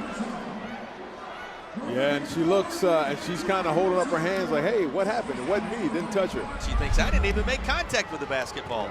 Thought at first glance that was just kind of the too strong delivery off the glass, but a critical 4th foul called on Cipriano. And at this point, 2:31 to go, probably you just leave her out there and see what happens if you're Kristen Carr. Your best players on the floor, as many of them as you can have, with Black already having fouled out. LaChapelle, see-through construction free throw will go. Making 1 of 2, and it's a 1-point game again. Yep, 2.5 to play, JP. It comes down to this. You see who wants the ball in her hands, Allie Smith. And she's looking to probe that offense. Oh, and perfect block there. LaChapelle there to swat it away. Look who takes it to the hoop. Taylor with a bucket. Just like that, the Stallions are back out front with 2 and change to play. Oh, wow. She steps in from the logo, and it is a 3. My goodness. No worries for the sophomore. Lydia Cipriano, a Paramount Kia of Asheville 3, to reassert the Knights' advantage, and timeout is going to be taken by the Stallions. Still out there with those 4 fouls, and as timely a shot as you'll ever see from a sophomore right here. You gotta love it, JP. She's on the F. She's at the logo. She takes a couple of dribbles to the left, and she drills the 3. Nice bucket. You can see why Lydia Cipriano is such a key contributor for this squad and must stay on the floor for North Lincoln. She has put the Knights out front. You talk about the timing of that shot. Yeah. The old adage about ice in the veins on display. She stepped right in, JP, and I believe she hit our first 3 of the game for North Lincoln, and probably don't think it's going to be the last one, but she stepped right into it. You talk about layups and free throws, and you mentioned 3-pointers along the way. North Lincoln 8 made threes to just 2 for Southeast Alamance. North Lincoln 14 of 16 from the charity stripe.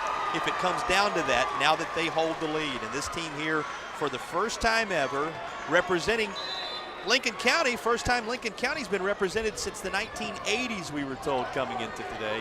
And they are poised to perhaps take the crown away from the reigning champions and hand the Stallions what would be their first loss of the year. A lot of basketball left first, though. And Nevaeh Faust, a little too strong. That rolled off of a Stallion, but it's saved by Paylor. And it's back in her hands now. 1:28 to play. Yeah, you're going to go at Cipriano. Oh, and there's an offensive foul. Offensive foul off the ball in the heart of the paint. And Birch back to her feet after she hit the deck, and that's a huge call to flip it the other way. Oh, that is big, JP, because they had momentum going at them. And not sure that was, who was that on? Number 15, I believe. Looked like McKeever, who was working through the lane, and the contact with Birch sending her to the deck, and just like that, 1:23 to play now. Walk us through the strategy. 2-point advantage and the basketball for the Knights. Well, still for the Knights, JP, you're going to control the tempo. Right now you have the lead, right? I am going to take time. I'm going to make sure I have the best shot that I could possibly get right now. I'm going to probe and attack on the inside and look for Cipriano hitting the 3. And for Southeast Alamance, as you look right into their huddle right now, what's the conversation Got to like? be aggressive. Get the ball in Paylor's hands. Attack the paint. You have to attack the paint. And Fausta only has, I think she has 3 fouls with 1:23 to go. Throw that out the door. You have to be aggressive on the inside. Well, and you think about the foul scenario, this is a North Lincoln team that has made 14 of 16 free throws in the contest. So if it comes to the point of fouling for the Stallions, that may be tough sledding with the way this team shoots free throws. Yeah, because they've almost been perfect, JP, and it wasn't until the second half that they missed their first free throw. And for the Stallions, they're 10 of 17. That's 7 free points right now that will make the huge difference in this game. Cipriano, the only one to miss a free throw, missed a couple in each of her trips to the line, has made a couple as well. And you know she can hit from the perimeter and distance. She just made that NBA 3 a little bit ago. That's right. From the logo of Wake Forest. 1:23 to play. We got a Knights team looking for a first crown, trying to take it away from the reigning champion Stallions, who are trying to go perfect in 2025-2026. Here's Cipriano. Quickly ahead. Just off the glass by Grice. And a tie-up. Possession arrow is with the Stallions. Boy, with the lead, just over a minute to play, thought they had a bucket there to add to the total, and it was not to be. Comes down to layups and free throws. And you know, your nerves get a little tight when it comes to the end game here, JP, and we're going to see who has the nerves of steel and ice water in their veins. 1 bucket separating them, 1 minute to play. Taken away, Allie Smith with it.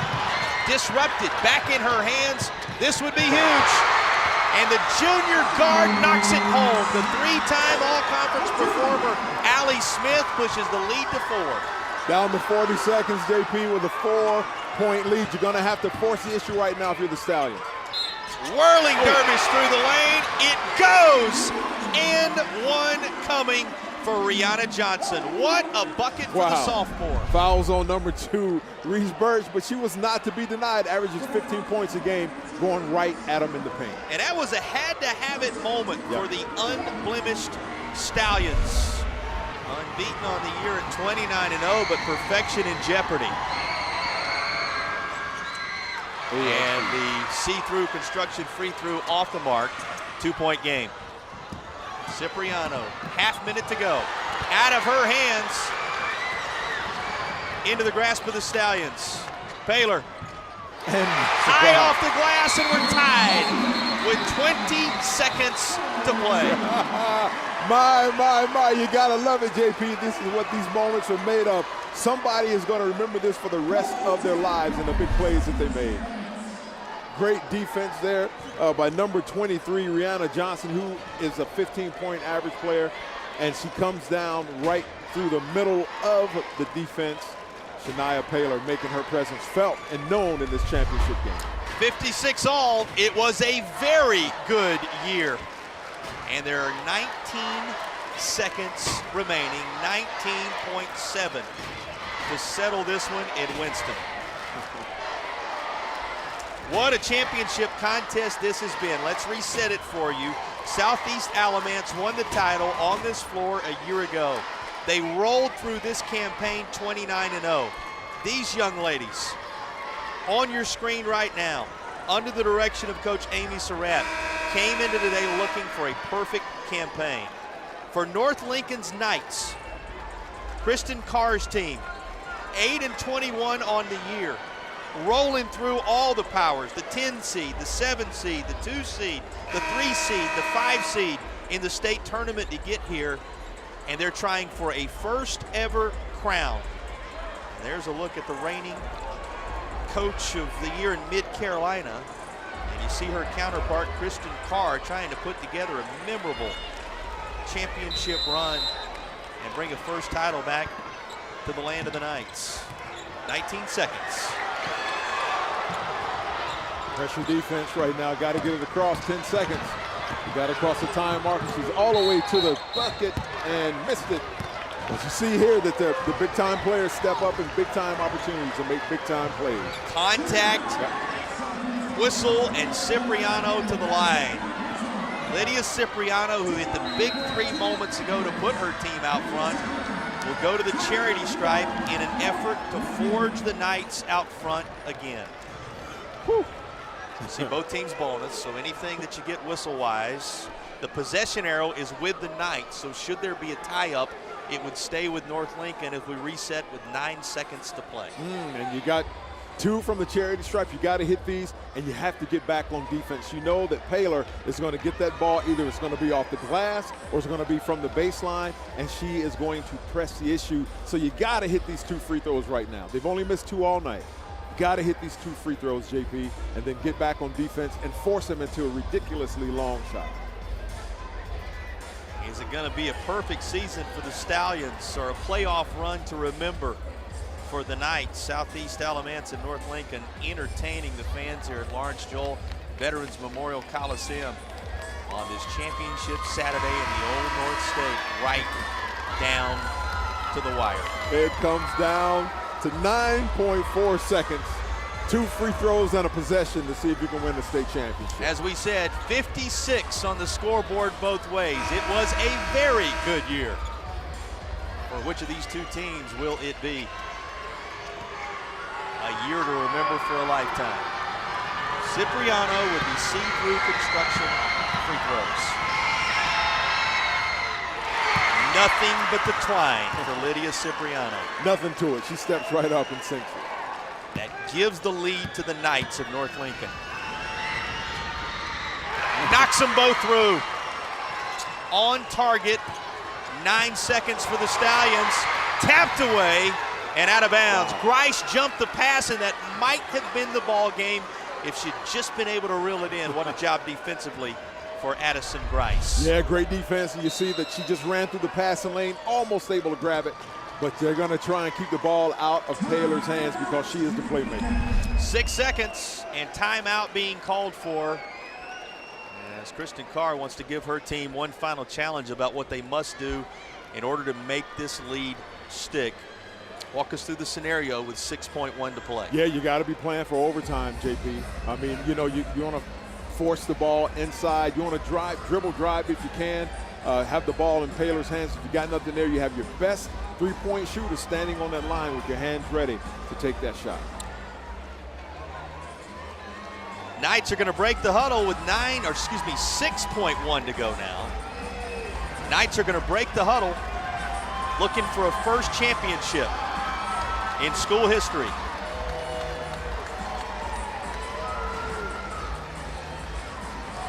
You think about what this championship is going to mean to the community, whoever wins it.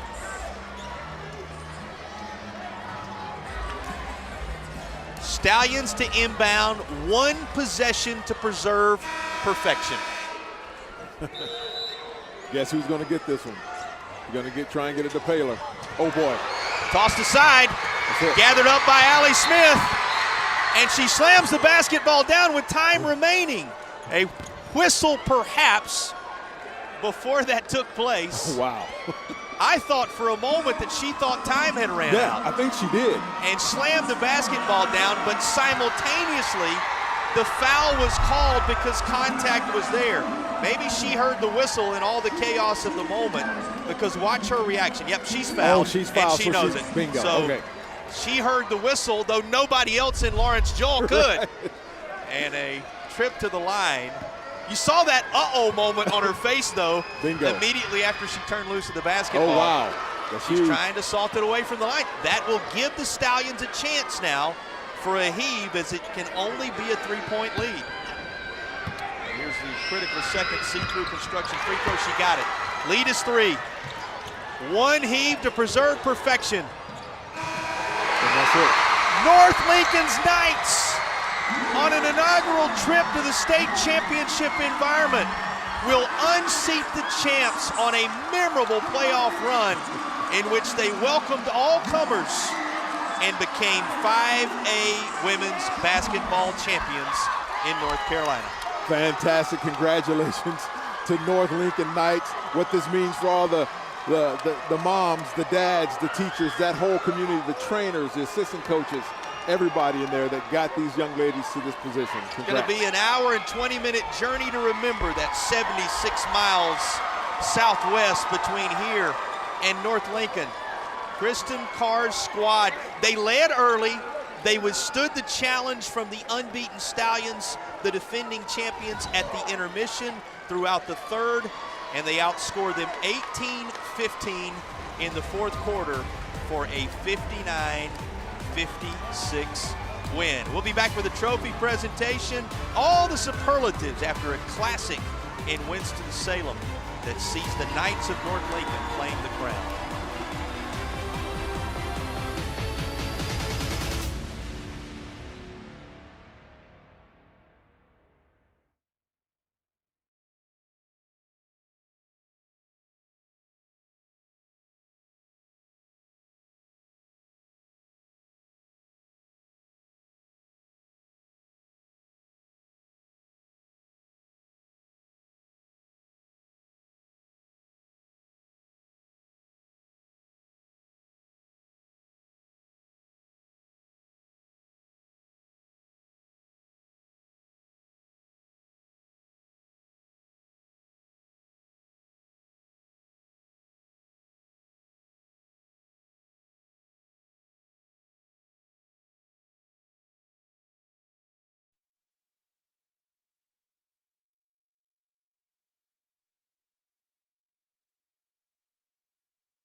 North Lincoln avenges the buzzer beater loss from earlier in the year, and they take down what had been a perfect season for Southeast Alamance, grabbing the crown away from the champs. And in just her second season, Coach Carr joins us now. She's still shaking a little bit, and with good reason, Coach. It's been quite a journey to get here. Yes, it absolutely has. These girls have worked really hard, and you know, we had a little bit of a setback in February that we weren't even sure we were going to be allowed to play in the playoffs, and so, you know, that lit a fire under them, and just to prove that they deserve to be here and that they are the best team.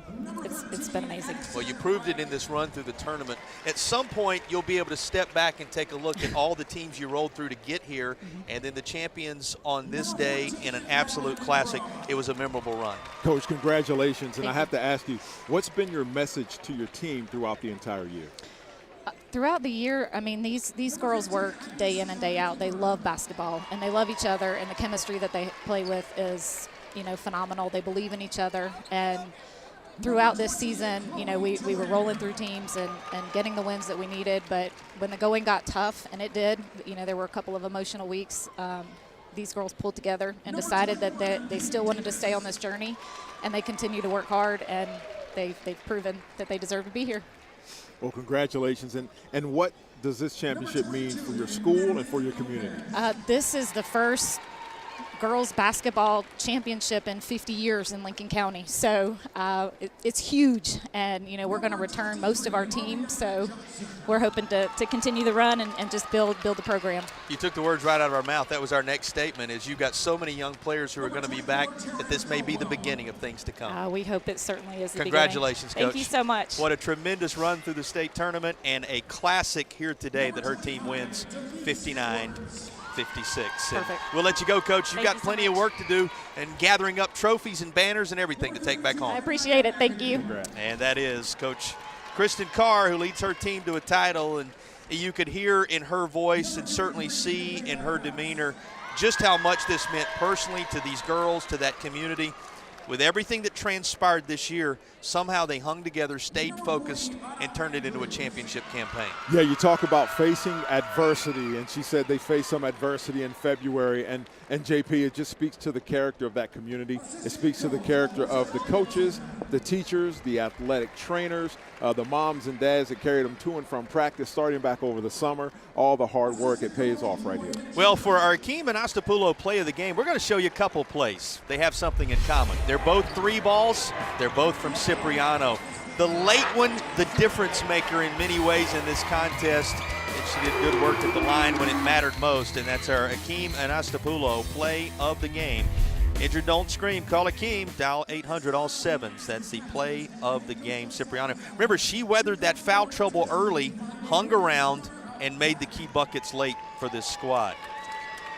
And our player of the game, well, we're going to turn to her teammate who steadied this squad throughout, Allie Smith, the 3-time all-conference performer. It was the junior who led them, and Allie Smith is our selection for the Riddle and Riddle player of the game. Yeah, she imposed her will on both sides of the ball, JP. Offensively and defensively, she's orchestrating the offense. She's making sure that folks are in the right position. She's dishing out assists. So congratulations to Allie Smith, who is our player to watch. You talk about dishing out assists. Do you know how many? 7 of them. 16 points, 7 assists, also had a couple of blocks and stole the basketball away 5 times, not to mention pulled down 7 boards. That's quite a state championship moment. 31 points, or excuse me, 31 points between the two of them, Cipriano and Smith, 31 of the 59 that it took to get the job done. Well, awards being handed out as we speak. You saw Southeast Alamance, who put together quite a year, receive their medals, and now it's time for everybody on this roster to be congratulated. Addison Grice, you're going to see Reese Birch come out. To give you the rest of this roster, Allie Smith, who you just saw, Lydia Cipriano, number 11, Ashlyn Black, number 23, who did some good work before she departed. Lorelei Turbeville wears jersey number 4. Maddie Black is number 10. Anna Holder, number 13. Adeline King, number 14, one of the sophomores. Lauren Dexter, number 20. Madison Dexter, the twins, wearing jersey number 24. You're going to see all those contributors come out and receive these medals, E. And you know, Coach Carr talked about this. There's one senior on this team. And so she didn't say it, but we could all feel it. She expects to be back here next year. One senior on this team, and not in that starting unit that we're talking about, that is full of underclassmen who will be back to make their mark. Got to give plenty of credit to this coaching staff as well. You'll see them honored. The assistant, Tim Chandler, of course, all those part of the traveling party. Abigail Church, the manager, the trainer, Addie McGinnis, Brad Burnett, who handles the stats, everybody that Kristen Carr has placed around her and her team in this critical year. It's a joint effort, and congratulations to the principal, Josh Van Esseltine, and the AD, Dennis Fry. It's an entire administrative, community, coaching staff effort when you pull off one of these. It takes a village, right? And they will absolutely remember these times for the rest of their lives, and the stories will continue to get bigger and bigger, and the arena, everything that they remember, the bus ride, the meals, the conversations, the situations on the bench, in the stands, they're going to remember this for the rest of their lives. Well, and in a game like this, you don't have to make too many stories up. That's I mean, right. it was all there. This was an absolute classic. Remember, we were tied at the 5:40 mark at 45. We were tied at 56 with 20 seconds to play, and they end up with a 59-56 win, and here's the moment for Kristen Carr as she comes to receive her accolades, and that trophy is about to be handed to the North Lincoln Knights. She said a half a century the last time there was a girls basketball championship to celebrate in her county, and the very first time that North Lincoln has been able to get this done on this stage. Just remarkable. They got a banner to hang, a trophy to take back and put in that trophy case. The Knights of North Lincoln are your champions in 5A on the women's side in 2026. And you know, Eric, we talked about it a little bit a moment ago, but they lost on a buzzer beater. That's right. Earlier in the year to this very Stallion squad that went unblemished. And she said, when we were off air, you know, I had visions of that in my mind when they had the basketball at the end. Now, we were up 3, you know, but I had visions of what they had done in that prior game. This time, her team stands tall when it matters most and claims the crown. It certainly did, and she talked about that, and you can almost get night sweats when you think about it, because it's like not again. But her team stepped up, and those young ladies answered the call. 2 individuals, one from each side, that will receive an award for the good work they have done today. Of course, we should mention Madeline Grubb, pregame, receiving an award as a sportsmanship on one side, and it was Allie Smith receiving that sportsmanship award along with her good work on the North Lincoln side. And these standout performers, going to be who you would expect. Shania Paylor going to be recognized, the senior. 1,000 points in her career, 500 plus assists in her career. 4 times she was selected all conference, and she's got another plaque to go with it from her work here today. Yeah, good job. She scored 23 points today and had 8 rebounds. Hats off to Shania Paylor. Allie Smith going to be selected as the outstanding performer on the North Lincoln Knights side of things. The junior ended the day with 16 points. We told you, 7 assists, 2 blocks, 5 steals, pulled down 7 boards. What did she not do for this team along the way? The junior. And I think you probably know who the MVP is going to be. The time she was on the floor, she made it count. And certainly her work down the stretch in those closing moments. From beyond the arc and at the free throw line, we'll have Lydia Cipriano work her way to center court to receive the MVP award. Well deserved, well earned. She hit some big time 3-pointers, stepped up and just nailed some great free throws. So congratulations to Ms. Cipriano. And again, that duo with 31 of the points for this squad today, not to mention all the good work on the boards and in disruption of a tremendous Stallions team. All right, E, let's put the finishing touches on this contest.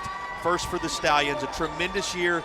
It ends with a little bit of heartbreak, but it was quite a run for the Stallions. A championship a year ago and a perfect regular season and through the tournament until this point. Yeah, hats off to them, to the administrators, to the teachers, the parents that put the work in as well. A lot of times we don't see what goes on behind the scenes, but parents and the community does. And so they did a great job. You know, you hate to get that one loss at the end of the year, but congrats to them. And this is the team that handed it to them, that single loss. This is the team that stands supreme above all others. Take a look at that lifetime snapshot.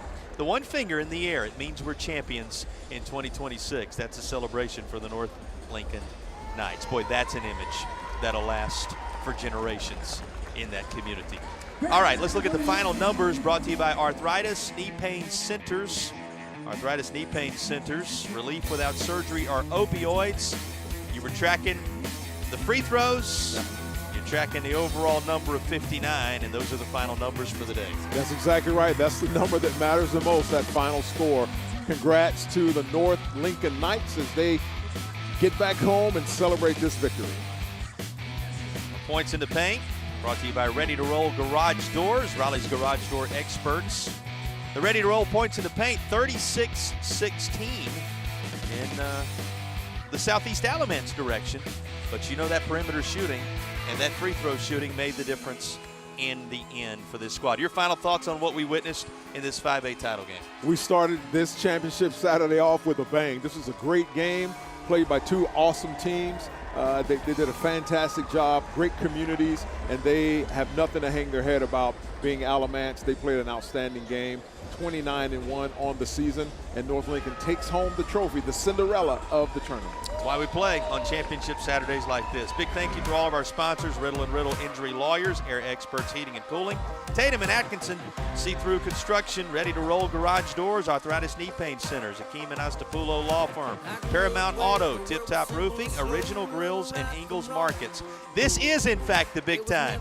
North Lincoln Knights were big time, rolling through the playoffs. They took down the 10, the 7, the 2, the 3, the 5, and on this day, the reigning champions who were previously perfect. 59-56 the final. As a championships going back to the land of the Knights, North Lincoln claims the crown in North Carolina.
Winston-Salem, North Carolina, site of Championship Sunday in the Old North State. We welcome you back to Lawrence Joel Veterans Memorial Coliseum, where Fike and Hunter Huss set to do battle. You see two 20-plus win clubs ready for a shot at a state championship. With that, we welcome you in alongside my broadcast partner, Eric Gash, Jason Patterson. A pleasure to be with you. Thank you for joining us on Championship Saturday for North Carolina high schools and beyond in many ways. Championships last a lifetime. We just saw how classic these games can be, and now we got two teams already showing some energy in the building a moment ago.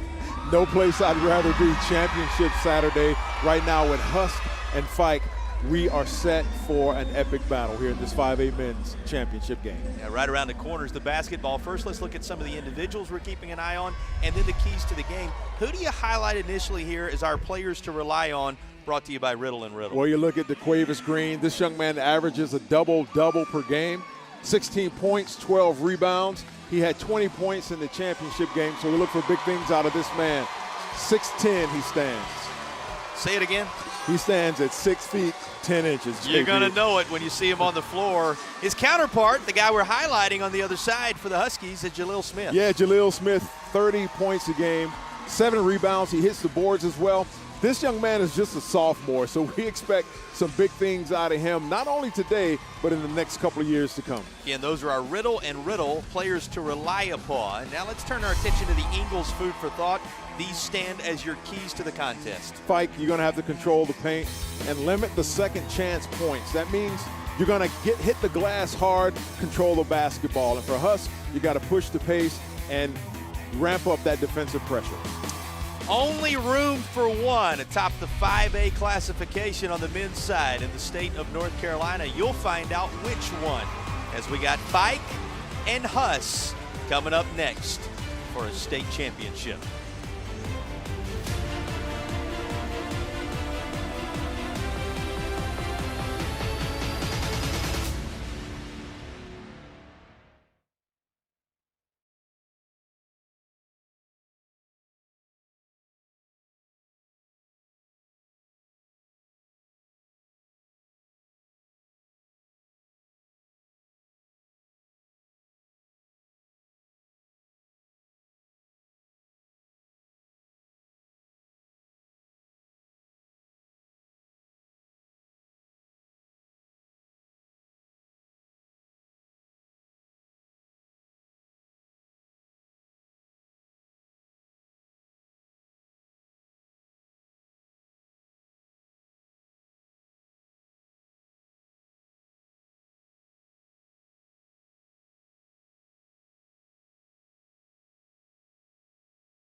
The broadcast stream of these championship games is brought to you by Tip Top Roofing, Faith Family Roofing.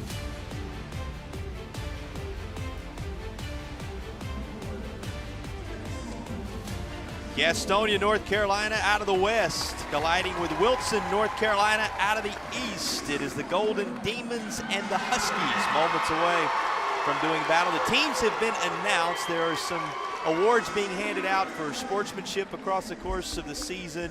You like to see what these young men are involved in off the floor, and we turn our attention to the court now, and the starting lineups brought to you by Tatum and Atkinson. Going to be Lofton, Green, Blanchard, Finch, Taylor, for the Golden Demons. Yeah, I'm expecting some big things out of Lofton. Number one, he scored 40 points in the championship game, so this young man can put the ball through the basket. So we're looking to get some big production out of him today. Yeah, the combo of he and Green, who you talked about a little bit ago, something special, that's for sure.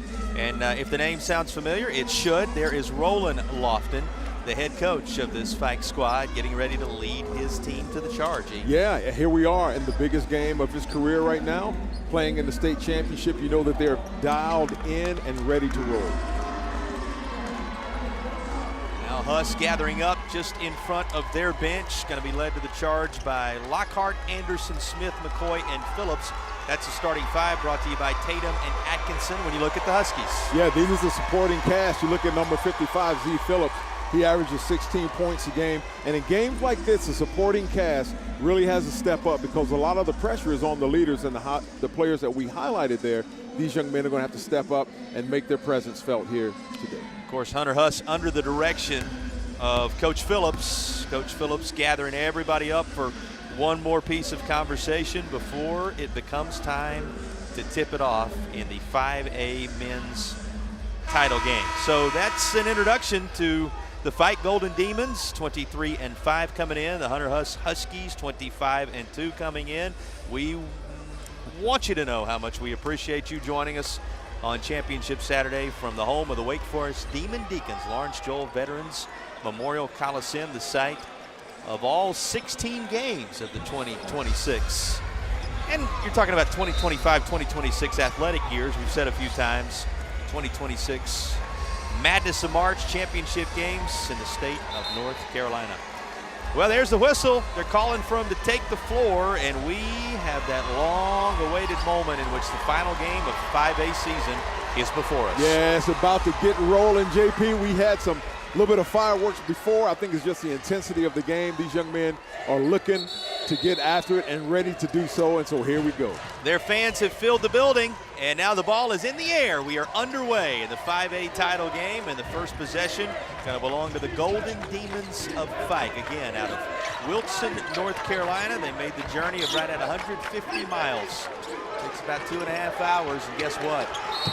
It's been a journey much longer than that. And here's the big man going to the deck right away. You see Green, and the whistle is going to work him to the charity stripe. Here's another look at it. Well, you can expect a lot of that. I suspect that the game plan for Fike is going to be to get it into the big fella in the middle, Mr. Green. It's worked to this point. He fills up your screen, that much is sure. And he has the first of the Tatum and Atkinson free throws in this contest. And a little bit extra willing that one down, right? He walked on forward and kept the arm in the air, and it all worked out. He lays this home for the first point of the basketball game, trying to make it 2 for 2 on the early free throws. Go. Good for both.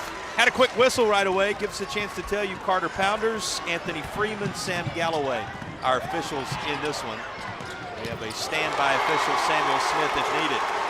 Well, what's not needed is time to warm up in this one. Both teams with a bucket on one end, 2 points on the other from the free throw line. Everybody fine as we have points right out of the gate. Up-tempo basketball. Husk wants to run as fast as they can up and down the court. Another foul. This time it's going to be Taylor shooting three. Tyleek Taylor set to go to the line, where two have already been dropped home of the Tatum and Atkinson free throw variety for the Golden Demons.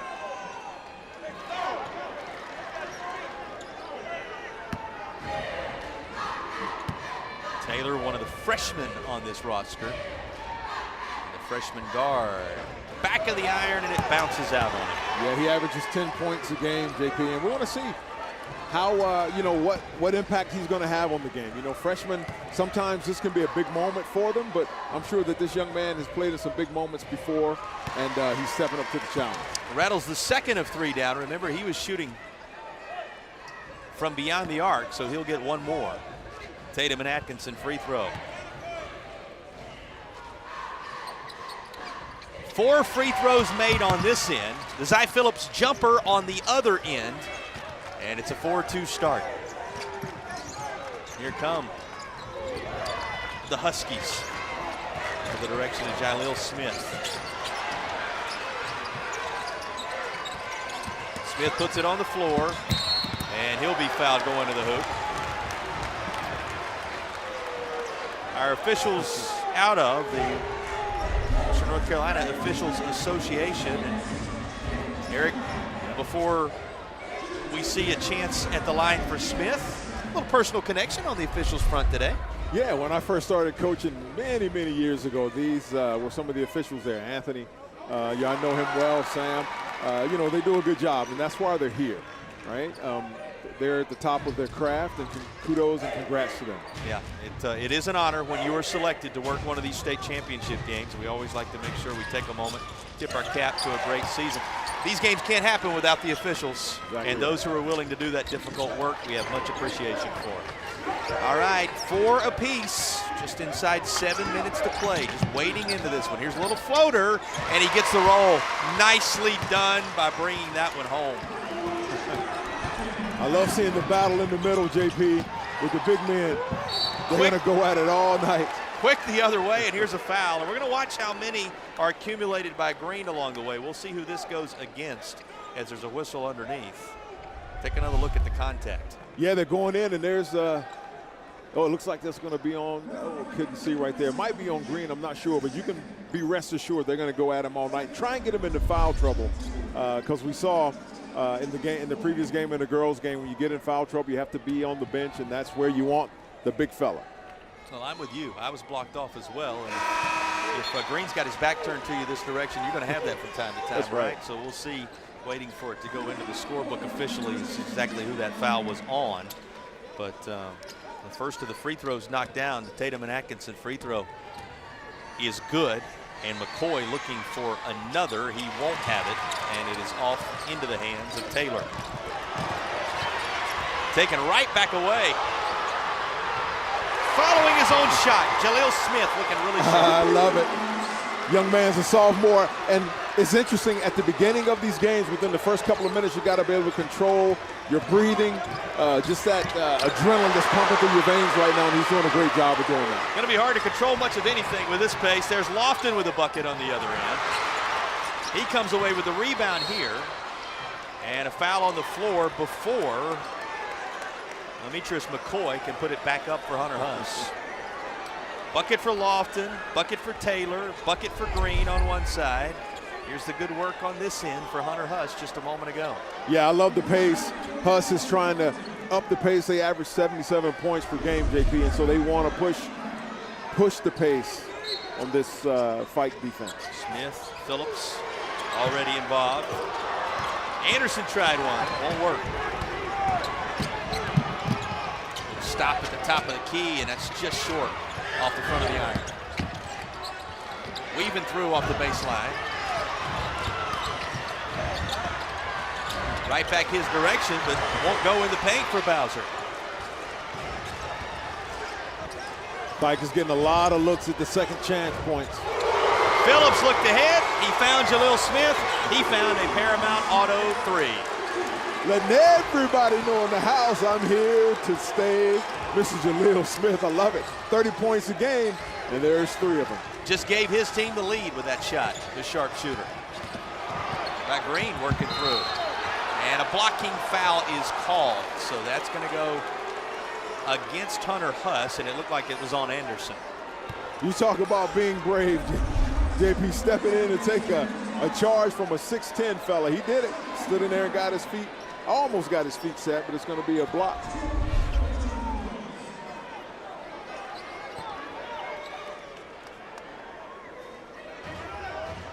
Block on Anderson.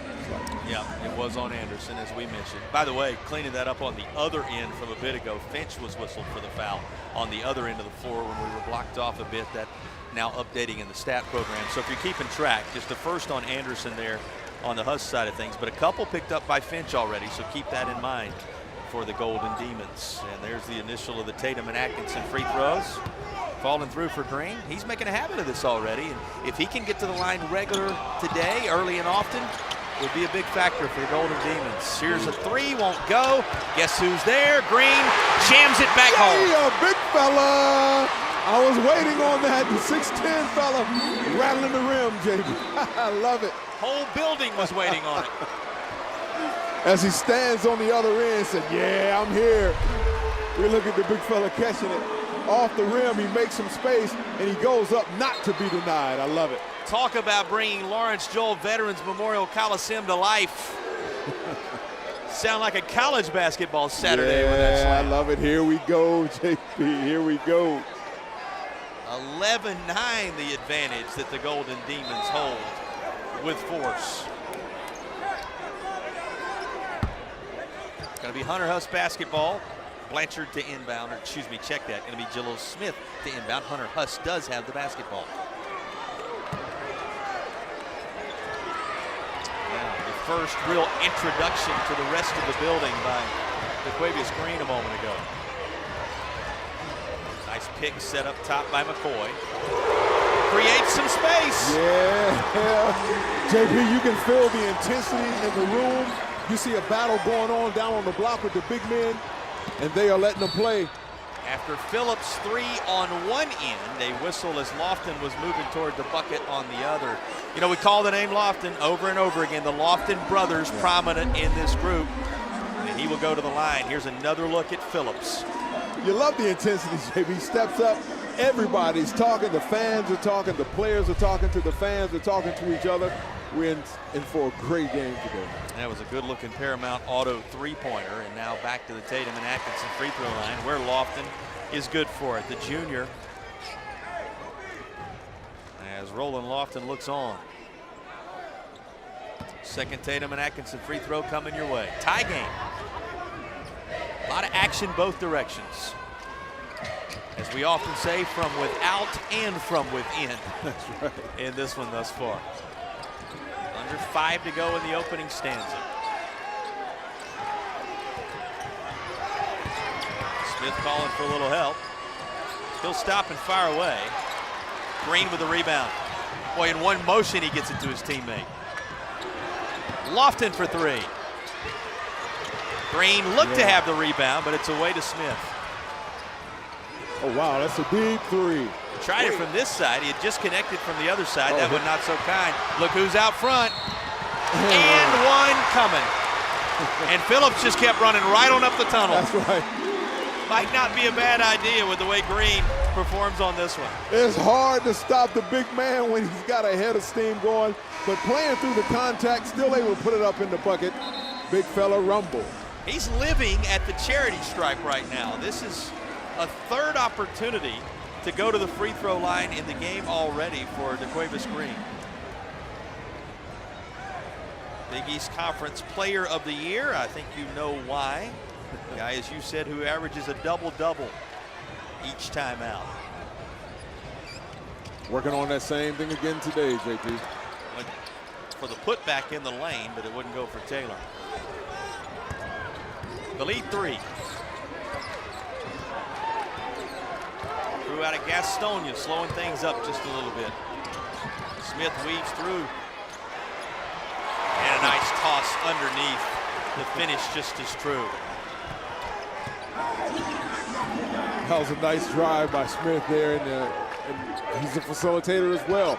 Nice assist. Gets it to McCoy, who had the finish. In the lane, just a little short for Taylor. The big man's there to lay it home. Yeah. 6'10", he's making his presence felt. I mean, and he's taking up all the space in the paint. He's battling hard, JP. Well, and you can make some comparisons to some of the paint dwellers over the years who've done tremendous work in this sport, because the thickness he provides a factor. Out front, and Bowser with a bucket to push it to 19-14, the first real surge we've had here on either side, and it belongs to Fink. Timeout is on the floor. We will take it as well. 3 and change to go in the opening period. And if the opening stanza is any indication, going to be quite an afternoon at Lawrence Joel. Our broadcast presented by Riddle & Riddle continues in a moment.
Original Grill's fan cam giving you a sense of those who have made the trip for the 5A state championship game. Elevate your grill game. You can do so with Original Grills. And some of the youngest fans enjoying today's environment, whether they made the trip from Gastonia or over in Wilson.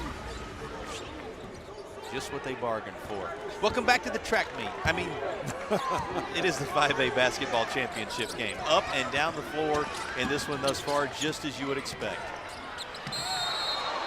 Tie up, possession arrow of the alternating variety. We'll keep it on this end of the floor. Oh, I love the intensity, man. Every possession is a fight. Every single possession is intense as it can be. These young man boys, they really, really feel it. Really want this championship. Somebody's got to tell them it's the first quarter. Right. That's where it starts, though. And another bucket as they trade them. That cuts it to 3. As Hunter Huss goes into a defensive posture. He tried to pull that out of the sky. That's going to be a jump ball. Keeps it right where it is as the possession arrow had alternated over to Fike.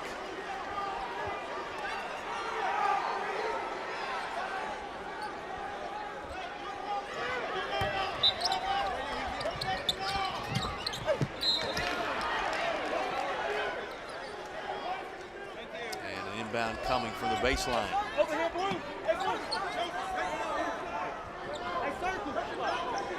They posted 16th point there. And we get an offensive call underneath, away from the basketball, and that'll flip it the other direction. Oh boy, every single possession, JP. I mean, look, wow, the battle in the big man, they're trying to get him in foul trouble. They're pesking him every single play and, trying to frustrate him a little bit. I'm sure he's had that a time or two, but it's going to be interesting to see how it plays out coming down to the end game with the foul. Isn't that part of the strategy? Yeah. When it comes right down to it. Picks up his first right there. We'll keep track of them. Here's a 3 that won't go. Smith the rebound. Creates some separation. Drops one home. Jalil Smith for Huss. And sitting right behind us is the fan section for Huss that he acknowledges every single time he hits a basket. Well, think about Smith already with 9 points in the basketball game. Well, he's a third of the way there with that bucket. Is Blanchard involved with a three-pointer? And they're trading Paramount Auto three-pointers now. One on the other end for Anderson. My goodness. Oh, trying to throw oop to the big man. Did we say welcome back to the track meet? They're letting them play up and down we go. Off and running. Anderson a no-look pass. And pullback won't happen. Here's a 3 from the corner. That's off the mark as well. In front to Bowser. There's another corner 3. That one true for Tyleek Taylor, the freshman. Yet another Paramount Auto 3. My, JP. I love the pace. I love the intensity. They're pushing. 25-21 with just under a minute to play in the first. How about the control of the body to keep that alive? Back to Smith.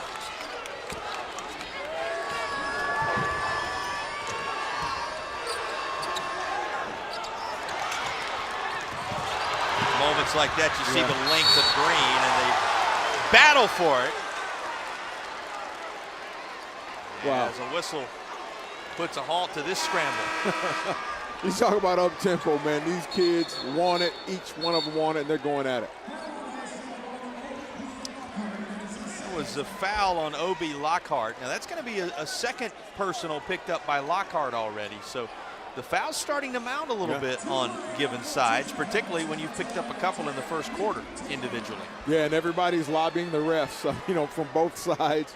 The coaches, the benches, the players on the floor, everybody's talking to the refs and trying to plead their case. But they're going to have to play through, the physical nature of the game and the pace of the game as well. Tyleek Taylor for the Tatum and Atkinson free throws. His first is off the front of the rim. Tatum and Atkinson Injured, call the heavy hitters at Tatum and Atkinson. Substitutions coming. 25 Pless into the contest, 22 Griggs Jr. into the contest for Huss, respectively. Also, some time on the floor for number 11, Falls.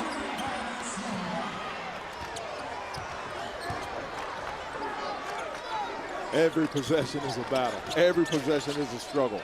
I love it. Wholesale changes for Huss. A lot of fresh faces and fresh legs toward the end of the quarter.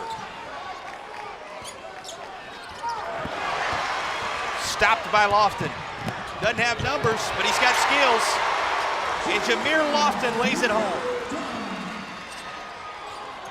Just ahead of the horn. The three won't go, so it holds at 28-21.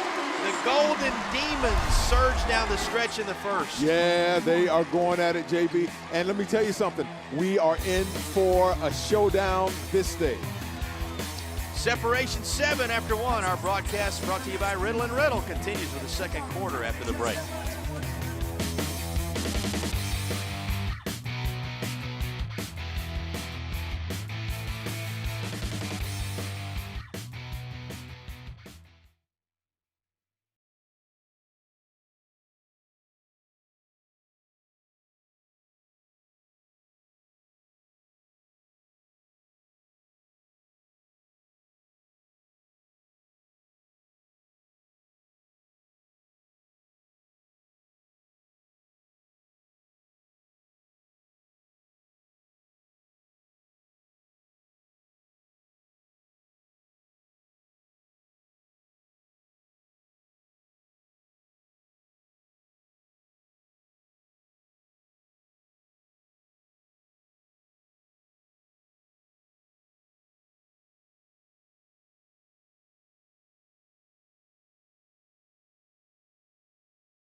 Take a moment to take in the numbers in what has been a fast-paced first quarter. The Arthritis and Knee Pain Center stats look like this. Relief without surgery or opioids. That's Arthritis Knee Pain Center. What jumps out to you? Yeah, I'm looking at the free throws right now, JP. Fike has shot 12 free throws, or 8 of 12, and it's almost like it's the hack-a-shack philosophy, it seems.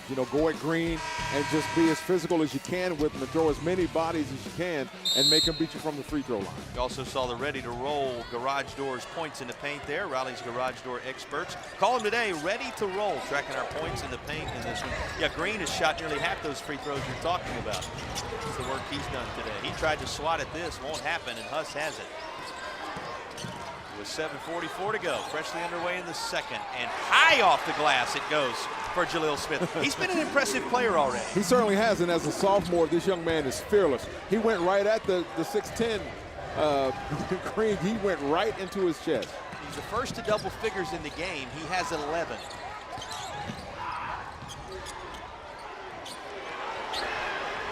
Boards clean this time by Pless. Yeah, Fike is looks like they're in a zone to help protect the big man in the middle. Smith doesn't mind, although his shot this time is just a little short.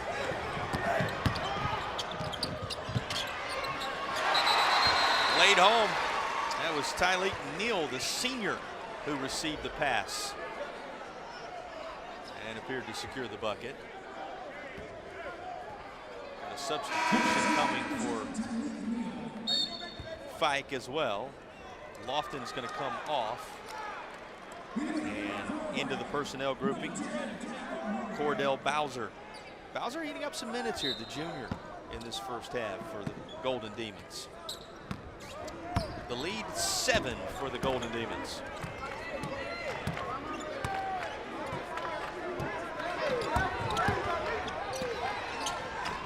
Smith zips a pass inside. How about this feed? Everything except the finish on that Everything possession. except the finish, JP. And you know, Fike is settled to say, hey, no, we're going to send in the zone. You're going to have to beat us from the outside because we believe we can get you on the inside. Blanchard tried a 3. It rimmed off. With 6:28 to play in the half. Yeah, and Fike, I believe, sorry, JP, I think Fike will be content to slow the game down a little bit. You know, let's pound it in the middle, get the boards, get those second chance possessions, and limit Huss possession. Well, you read my mind. I was just about to ask you what the mindset is on each side based upon what you've seen in this first half. It's a good assessment of where things sit. Green, one hand palm of the rebound, and then he goes up with it and will earn another trip to the charity stripe. You know, he just reached that one paw up there and snatched that out of the sky. Big old paws, big old feet. Look at him. Yep, just grabbed it, turned, and was going to it and tried to play through that contact.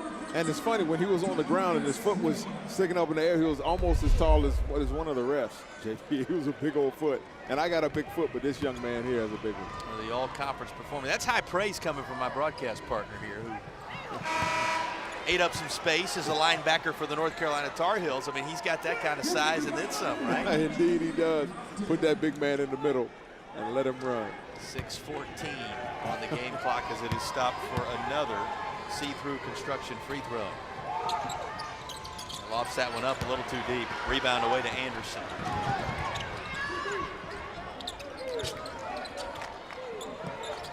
Long pass across the court. Boy, nice feed. And right in the heart of that defense, Griggs Jr. drops a bucket home. Yeah, if they can hit that mid-range, you know, it looked like Green was a little too far under the rim right there, but if they could continue to hit that mid-range and attack that zone, they'll be doing just fine. Well, and that feed, that assist on that last bucket, something of beauty. Looking ahead to Smith. Draws contact. That's going to be a two-shot foul as see-through construction free throw line is about to be in effect. Take a look at this. Some of the fans didn't see it just that way. Yeah, didn't see it. It looked like he leaned into him. But hey, half the crowd is going to love it. Half the crowd is going to hate it, no matter what the call is. Well, and you're going to hear their reaction because they're showing the replays on the video board here at Lawrence Joel. Fans get a chance to take another glance at it, let their thoughts be communicated. First one falls for Smith. The reminder, we'll have the Air Experts Heating and Cooling halftime report coming your way at the intermission. We'll hear from Q Tucker, Commissioner of the North Carolina High School Athletic Association. We'll have highlights, stats, a whole lot more coming your way. That is the Air Experts Heating and Cooling halftime report. You're just laughing. I'm laughing because, you know, we get to see things and hear things from our vantage point. As Green ran by Smith, he whispered something to him and got a little smile from Smith. Would love to know what he said. Whatever he said worked out on this possession. There's Blanchard again. This time, Kia of Asheville threw in. Put back beautifully by Anderson. Yeah, good block by the big fella, but you know, Anderson got it back and made him pay for it. Anderson with 5. Number 5, Smith with 12. The only other player on the floor with a bucket right now is Griggs Jr. for Huss. And fans wanting a traveling call here. Instead, see the call go the other way. But, you know, that's both ends of the floor that the fans are letting their thoughts be known, and that's how hotly contested this is. The legs get tangled up pretty good here. They certainly do. And, yeah, they let it play. Going to be an inbound underneath. And that's lost out of bounds. Going to belong to Hunter Huss.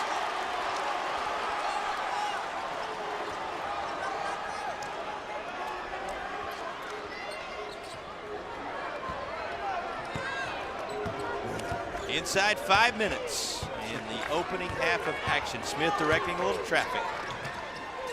His team now down his jersey number, down just 5. Yeah, and Fike is going to make them beat them from the three-point line, JP.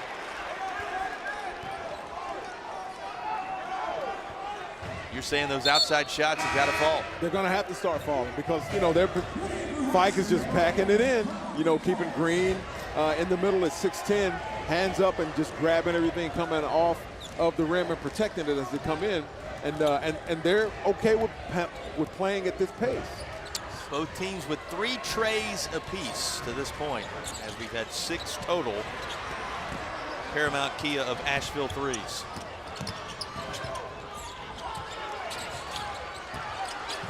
Officials staying alert there. Yeah. Just able to play a little dodgeball. They're scrambling for it. They're going to call a tie-up, and it'll go the other way. Alternating possession arrow is with Fike. Oh, wow. Boy, it was a scrum. I mean, they're going at it, you know, and they're letting him play. He keeps the dribble, and, you know, the ball is it's like a greased pig trying to grab it down there, JP. All this, and there's still 4:05 left to go in the half. What an entertaining Saturday this has already been, with championships handed down throughout the course. 4 of them, to be specific, throughout the course of this Saturday in North Carolina. Going underneath the green, that's a little too strong. It'll be Hunter Huss basketball.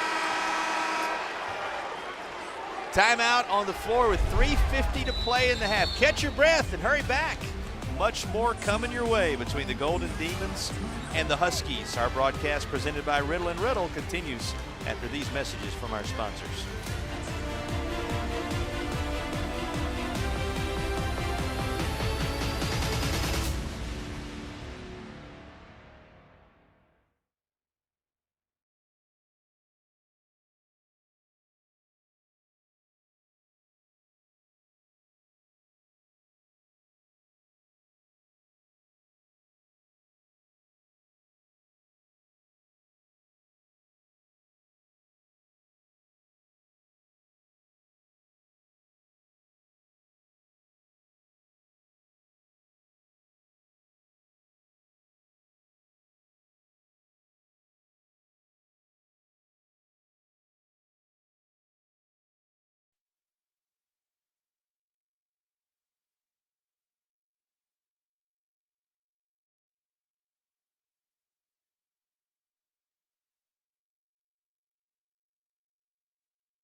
You'll want to stick around at the conclusion of this afternoon's contest. We'll have the Akeem Anastapulo play of the game. Don't scream, call Akeem, 800-ALL-7s. We'll also select the Riddle & Riddle player of the game. When justice counts, Riddle & Riddle, sponsors of our broadcast throughout the course of this championship week in North Carolina, as well as our player of the game selections. Well, 5-point game. Yeah. Under 4 minutes to play in the half. Yeah, the team that's going to, you know, win this game is going to be the one that, you know, runs their game plan, maintains their composure, and executes on their game plan.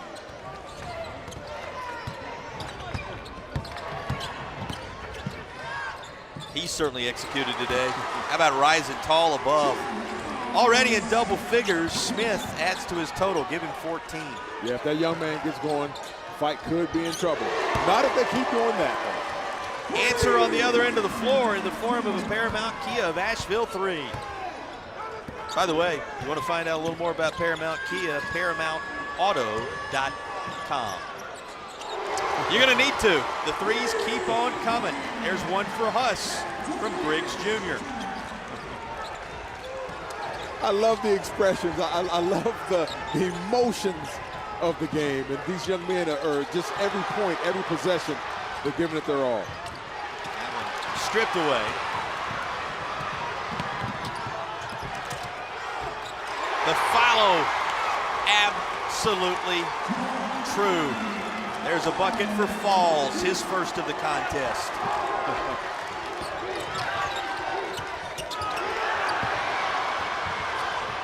Into the hands of Griggs Jr. stopping and posting up for the three. Won't happen. Try one from the corner. Just off the mark.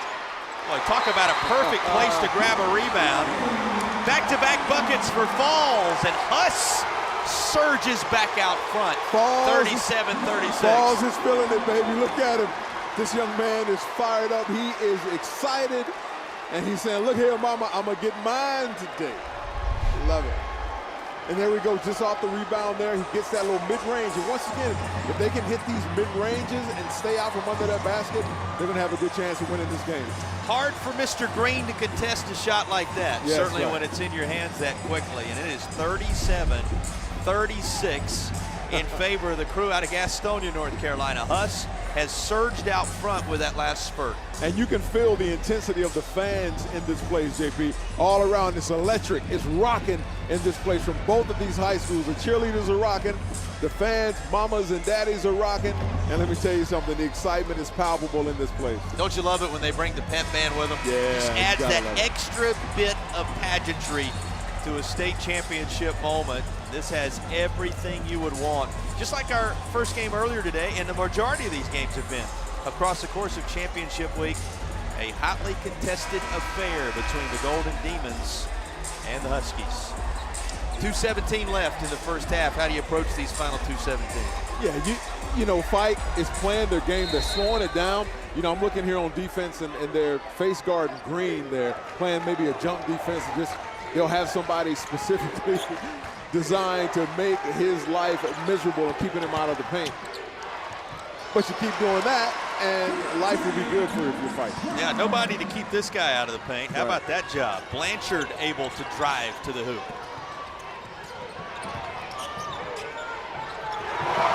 On the other end, who else but Jaleel Smith with the answer? Great body control, and Fife is already down the other end.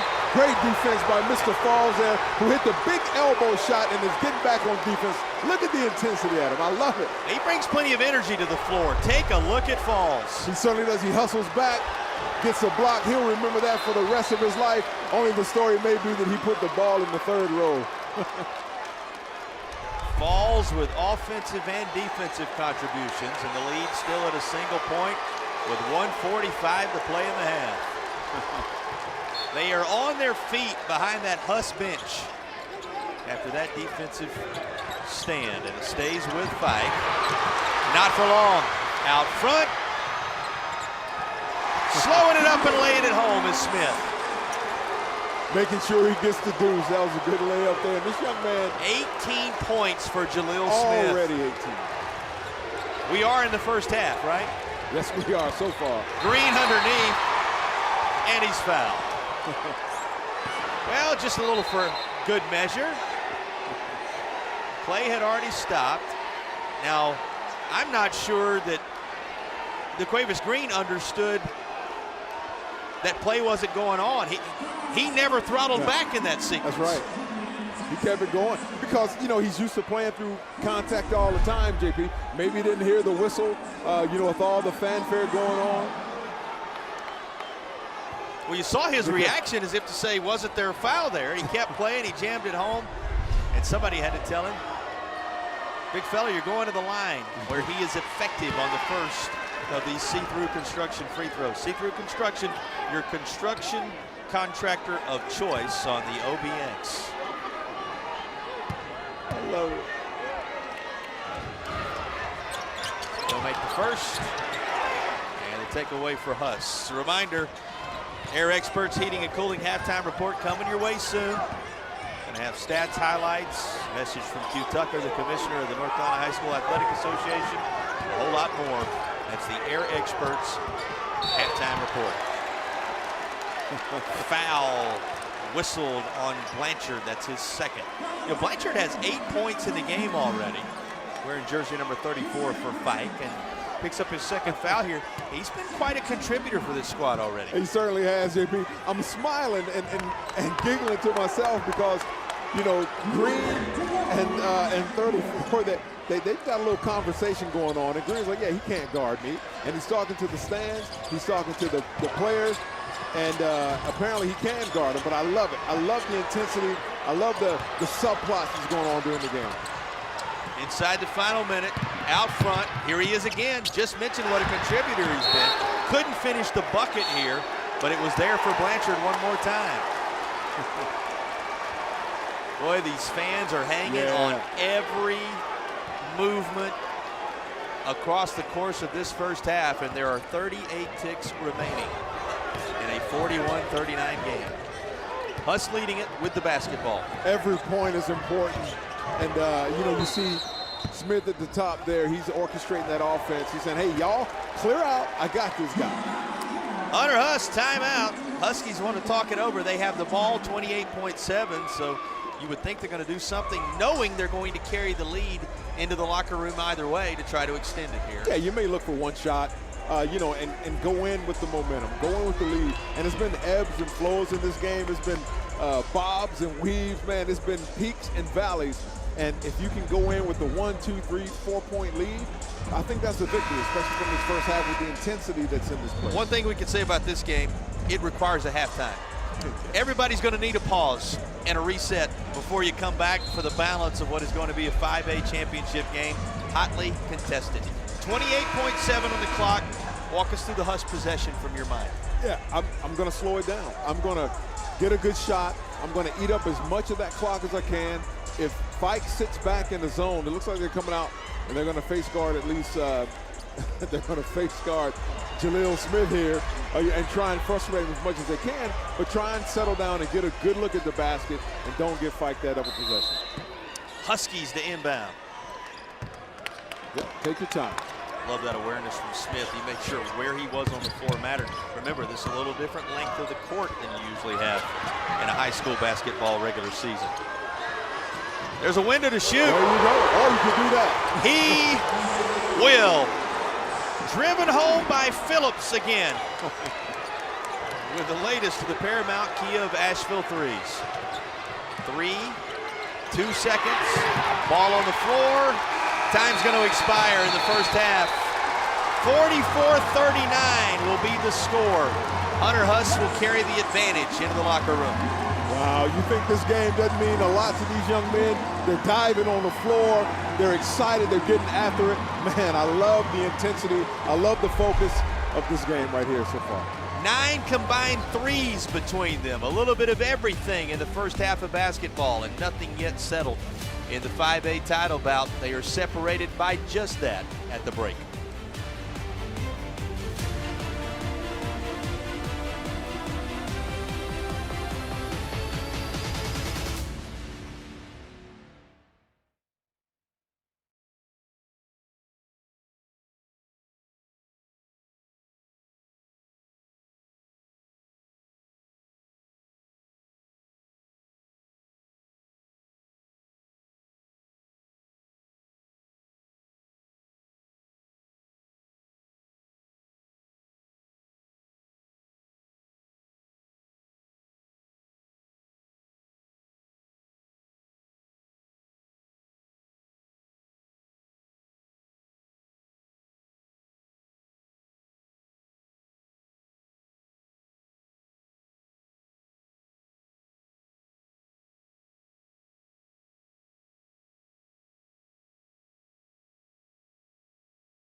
You're watching the Air Experts Heating and Cooling Halftime Report. Air Experts. Schedule your tune-up today at yourairexperts.com. Well, hey there, everybody. Thank you all so much for tuning in to the state championship high school basketball games. Joining us is our longstanding partner all the way from Ingalls Markets, Miss Melissa Level. Melissa, are you loving these excellent basketball games? I love it. What a great season it's been, and the best of the best is right here now on television. Best of the best is right. Now let's talk about that longstanding and robust partnership between Ingalls and high school championship athletics. What all does that entail? It's just absolutely wonderful to be able to connect with all the schools within our region. You know, we're in 6 states, and so we have Friday night lights with football, we do basketball, we have softball, even some Olympic style sports, and we go all the way up through college, and then of course some minor leagues.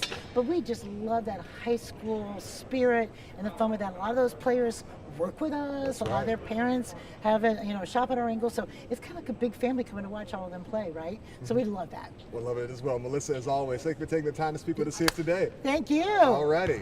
Let's get back to the game, folks.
Experts Heating and Cooling Halftime Report.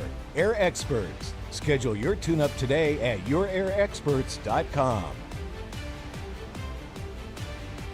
Championship week is always a special time for high school athletics in North Carolina. Joining us now is NCHSAA Commissioner Q Tucker to talk about what this event means for student athletes across the state. Commissioner Tucker, Championship week is finally here. What does this event mean for the student athletes who have worked all season to get to this stage? All of the teams that are playing this week are regional champions. And so they entered this week as already a champion. And now they're trying to, put that cherry on the top, so to speak, and go home with a state championship. This year's championships feature 16 games across 8 classifications for both boys and girls. What went into the decision to structure the championships this way? A couple of years ago, the membership voted to amend our bylaws so that you could have no more than 64 schools in a classification. Now, it would have been very easy to stop at perhaps 6 classes, but at the rate we've been adding new schools, we would very quickly needed the membership to amend the bylaw again so that we could have more than 64 teams in a class, or we'd have to go ahead and have more classes. So the recommendation to our board of directors was that we go ahead and go to 8 classes, and that would give some flexibility in terms of adding new schools. How does that expanded format create more opportunities for schools and student athletes across the state? Because we have more schools that are getting into the playoffs. than would have ever been in the playoffs, and they're able to make a deeper run. And that's exciting for those schools as well as for those communities. For many of these athletes, this is the biggest stage they've ever played on. How does the association work with schools to prepare them for moments like this? They needed to know, where your team will unload and how you get into the arena, what your dressing room situation will be like. Lawrence Joel Coliseum will be the largest arena they have been in for some of them. And so we just try to make sure that all the nuts and bolts are in place for the coaches to be able to share with the athletes. When the final buzzer sounds on championship weekend, what do you hope every student athlete walks away remembering about this experience? We want you to play hard. We want you to play to win, but we want you to do that and have fun so that you walk away and you think, we won, it was great. Or we were runner-up, but it was great. And I had a great time with my teammates. For some of them, it would be the last time that they put on that high school jersey because they're seniors. So we want them to go away with those memories that will last a lifetime. Commissioner Tucker, thanks for joining us, and congratulations to all the teams competing this week. Thank you very much.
You're watching the Air Experts Heating and Cooling Halftime Report. Air Experts. Schedule your tune-up today at yourairexperts.com.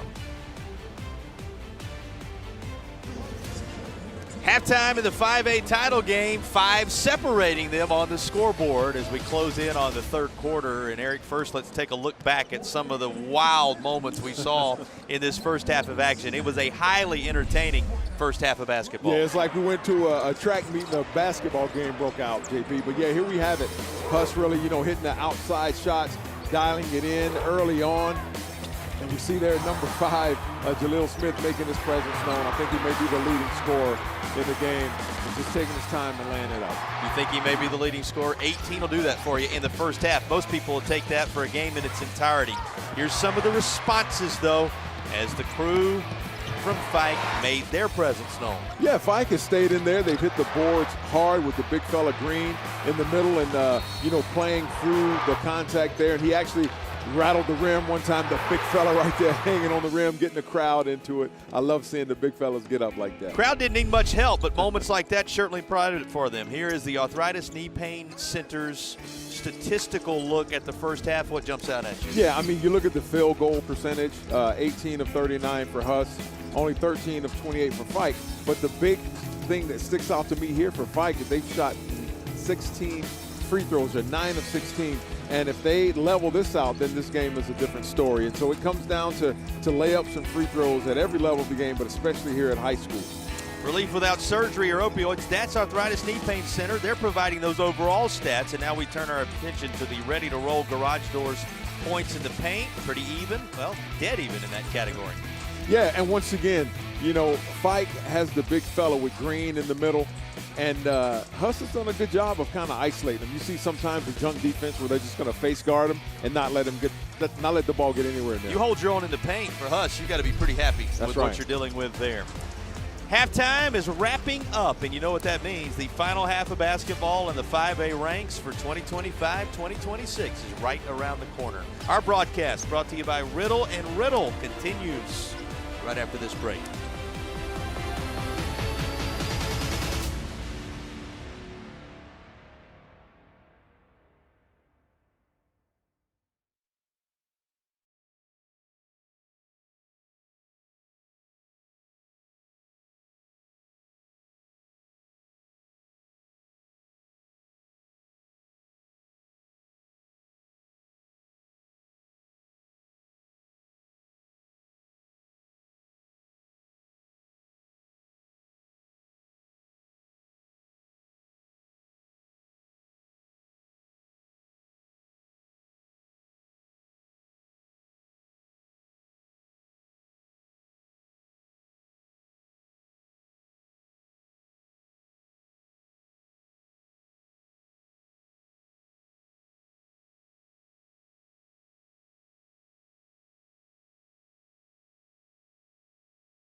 A highly anticipated second half, just moments away. This has been a fast-paced, back and forth 5A battle with a little bit of everything involved. And the fans just waiting for something to bring them to their feet on each possession of the basketball. They're entertaining us. That's right. You think this game doesn't mean something to this community? You better believe it does. Gastonia colliding with Wilson, two of the premier locations in the state of North Carolina, as Fike and Huss go back at it here. Huss leading it 44-39 as we begin the third. Mr. Green said, I don't think so. Yeah. He's trying to snatch it out of there. Won't happen. And here's the putback by Phillips when all is said and done. So Huss comes out of the locker room with a bucket. Yeah, there they go. And you can see that they want to get Mr. Smith rolling. Extends the lead to 7, but he doesn't have to do much to get to the rim. DeQuavis Green lays it in with ease. Yeah, get him going in the middle, JP. You got to get him going in the middle. Both teams with an early basket in the third. And Phillips, that's going to be disrupted by Jayante Blanchard. That's a third personal foul picked up by Blanchard there. Here's a look at it. Yeah, because his assignment is going to be to shut down 5, I guess. And yep, he just came down on the forearm. You know, there's no doubt there was a foul. He came down. Maybe had he gone straight up, JP, maybe it would have worked out differently for him. Leading all scorers with 18 coming into this second half. Jaleel Smith, the guy who you focus on in many ways. Phillips, so he's been impressive. He already has 9 by dropping home that Tatum and Atkinson free throw. He's the next likely candidate to go into double figures for Huss. Yeah, and that's your role players. Role players got to step up in times like this. Green's got 12. He's the only guy in double figures for Fike. They're trying to work in his direction again, but this pass too deep. Yeah, you got to get him going. I mean, he's 6'10". There's nobody on the floor that you know, that can stand next to him and be intimidating. So you want to get him going in the middle, feed him the ball so he can continue to do that. Going to pick up a foul here. Now remember, he played that entire first half being whistled for just the one foul. So this will be his second. So it's not time to panic, but you still want to challenge him and go at it, because if you can get him on the bench, it's going to open up that inside. It changes the entire complexity of this basketball team. First to the Tatum and Atkinson free throws, drained by Zach Anderson. Anderson has 8. He had 7 in the first half, was 3 of 9 from the field in the first half. And he gets that one to stay inside the cylinder, which pushes the advantage to 49-41.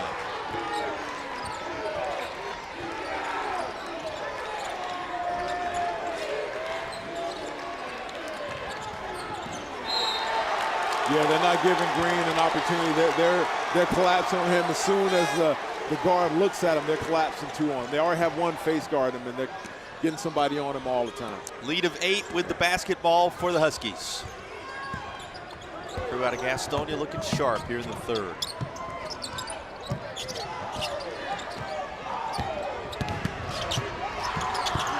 What a move. Give him 20. He has been spectacular today. Jalil Smith is advertised. Answer on the other end, not there for Blanchard. Yeah, no fear in that young man. He's going right at him. Well, Smith thought about a 3 from the corner, but he resets out top. Tossing it to Phillips. Phillips will try a 3, contested, won't go. That was a step back 3, almost like James Harden out there stepping back for that 3. Didn't miss it by much. That's right. Green puts it on the floor and lays it off the glass. Yeah, that's what we're going to have to do. We're going to have to get him going. They're going to have to feed the beast and let him pound that block down there. 14 for Green. Only Jalil Smith with 20 for Huss has more points in the game.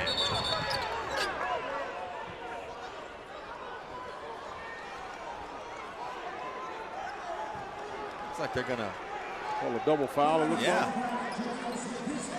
Well, it's going to be on Jalil Smith off the ball. And it's the first time Smith has been whistled for a foul in the game. Yeah, and you got Lofton that's trailing him every single place that he goes. He's not, he's not letting him breathe. Well, and he's going to be whistled this time. You called it, E. Lofton is going to pick up a foul here. And for Lofton, that's going to be, I believe, is that his 3rd? We'll check that.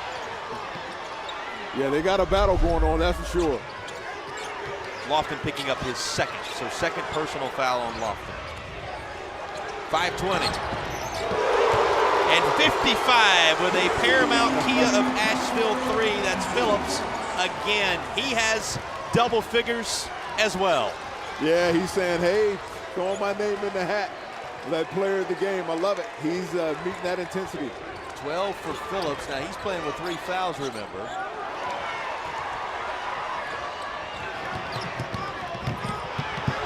Oh, wow. And a foul called here. And Loftus was in the middle of that again. Now that was his 3rd a moment ago. It just had not updated in the stat program. I had it as his 3rd. They now have placed a 4th foul up for Lofton on the scoreboard here, even though it's a little different in the stat program right now. So it appears as if that is in fact his 4th personal. Yeah, and that could prove pivotal, because he's been playing that lockdown defense, or attempting to play that lockdown defense on Smith. And if he has to go out of the game, they're going to have to run another defender in there. And it is in fact, now the stat program having caught up with the in-house scoring, it is in fact a 4th foul, and Lofton going to have to depart as he is saddled with 4 of them. Into the contest, Cordell Bowser, the junior, in his place. He won't be the only one entering, as they'll also call upon Demetrius Joyner, a senior who comes into the game. Remember, our Akeem Anastapoulo play of the game is coming your way at the conclusion of this contest, Akeem and Astapulo. Don't scream, call Akeem, the sponsor of our play of the game. Inside 5 to go in the third. I was going to say, JP, for us, you know, Fike is saying, I got to shut Smith down, and so they're going to run a body to him all the time, and vice versa. For Fike, Green is going to get all the attention. These are the 2 leading scorers. Blanchard with a great offensive contribution and now a solid defensive contribution. He draws the offensive call with a play like this. Yeah, it's just a little frustration. There may have been a little bit embellishing there, I'm not sure, but hey, they call the offensive foul. Well, and guess what? That goes against Jalil Smith. Yeah.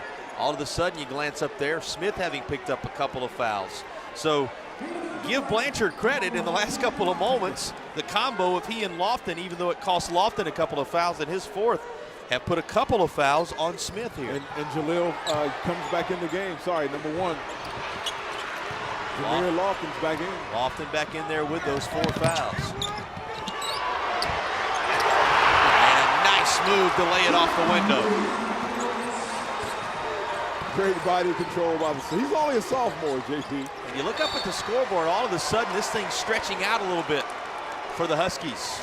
In the last several moments, they've doubled up Fike in the quarter, and in doing so have a 58-45 advantage now. This one's starting to spread out a little bit. It is, and Smith just picked up his 3rd foul, so yes, he's got to watch that. And again, we're just talking about the good work they've done in the last several moments.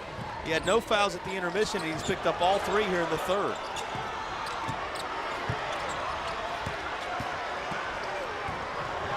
The other way with it for Phillips. Disrupted. Lofton's taken nothing off his game with those 4 fouls. And it's finished on the other end of the floor by Blanchard. Yeah, there you go. It's like a street fight, JP. You never know what's coming next. You never know where it's going to come from. These young men are playing their hearts out. That cuts it to 11 as the Demons look to make a run. Huskies slowing it up just a bit. And a foul is going to be called out top. That's on Joyner. And it'll take us to a commercial break with 3:31 to go in the third. What a ball game. Yeah, I love it. This young man shows tremendous body control as he gets a bucket there, and there's Husk coming down, looking to solidify this win.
We welcome you back to Lawrence Joel Veterans Memorial Coliseum in Winston-Salem with our Original Grills fan cam. Look at some of the fans enjoying this 5A men's championship game. Elevate your grill game, that's the challenge from Original Grills. Certainly we have seen these 2 5A combatants elevate their game. And with 3:31 to play in the third quarter, double-digit advantage for Huss now, as their fans on the Original Grills fan cam enjoying themselves at the moment, because Jalil Smith is at the line. He leads all scorers with 24 points as he goes after this Tatum and Atkinson free throw.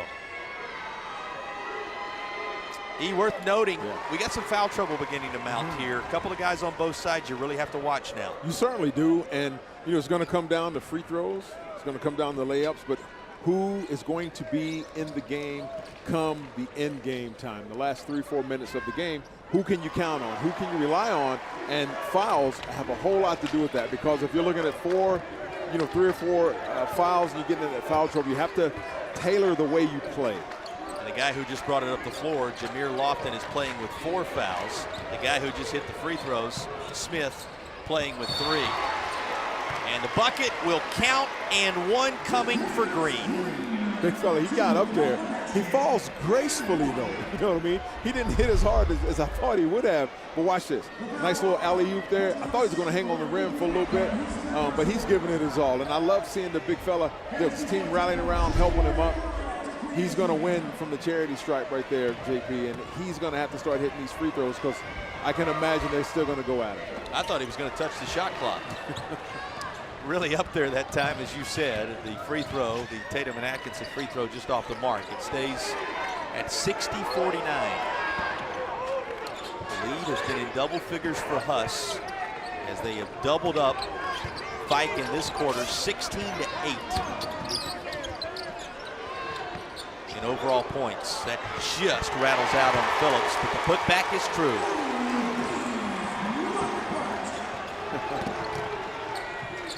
And before you know it, you're down the court and they're scoring again. On the other end, happy to trade him right now as everything halts with 2:39 to play. Timeout with just under 3 minutes remaining in this third quarter. Let's go back and take another look at that 3 ball a moment ago. Yeah, here we go. You know, Smith is going to garner all of the attention. And then you have Z Phillips just stepping right up there. And then you have one hitting the boards. It's going to take a group effort. All those role players are going to have to step up and play their part when their name is called or when their time is needed. So they tried the 3. O.B. Lockhart there for the cleanup duty and the putback, and it makes it 62-51. Huss has made it a habit of keeping this in double figures. They're trying right now to hold the Demons at arm's length right now. Yeah, and you know, if you're Fike, you're going to have to pound the paint. And we see here coming back out, Fike has brought out their track team. Green is sitting on the bench right now. I guess, you know, getting some wind, getting some water, but they're going to have to keep up with the pace right here for Huss. You're all right. You were thinking about the peak that Green climbed just a few moments ago, Pike. This has been an impressive showing on both sides. That's pulled out of the sky by Joyner. And then they'll call a foul on Hunter Huss. Let's see who this is going to be assessed. Is that going to be on McCoy?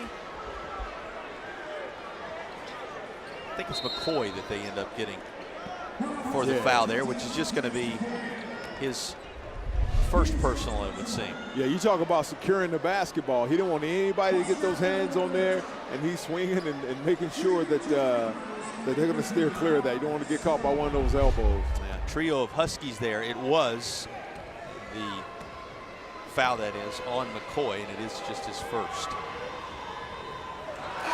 Back of the iron, rolls off the front for Demetrius Joyner. Joyner, one of the seniors. He's seen some key minutes in this one today. Into the contest comes Will Pless once more for the Huskies of Huss. Coach Phillips turning to his bench again. Tatum and Atkinson free throw. Rattles out. And they're going to call another tie-up. That'll keep it on this end of the floor. Blanchard met all kind of resistance as he tried to take that back up. And I'm looking at the free throw count here, 9 of 19 for Fike. And that's the difference in the game right now. Is being able to hit those, the free throws from the charity stripe. Held strong. Did Lofton in there, coming away with the bucket. Lofton with 12 points now. He's in double figures, and again, he's doing all this with those 4 fouls. Trying to stay out of the way here, as you would expect. Going to be clean. Yeah, Fike is going to have to continue to make those stops and then attack the boards on the other end. Inside 2 minutes in the third.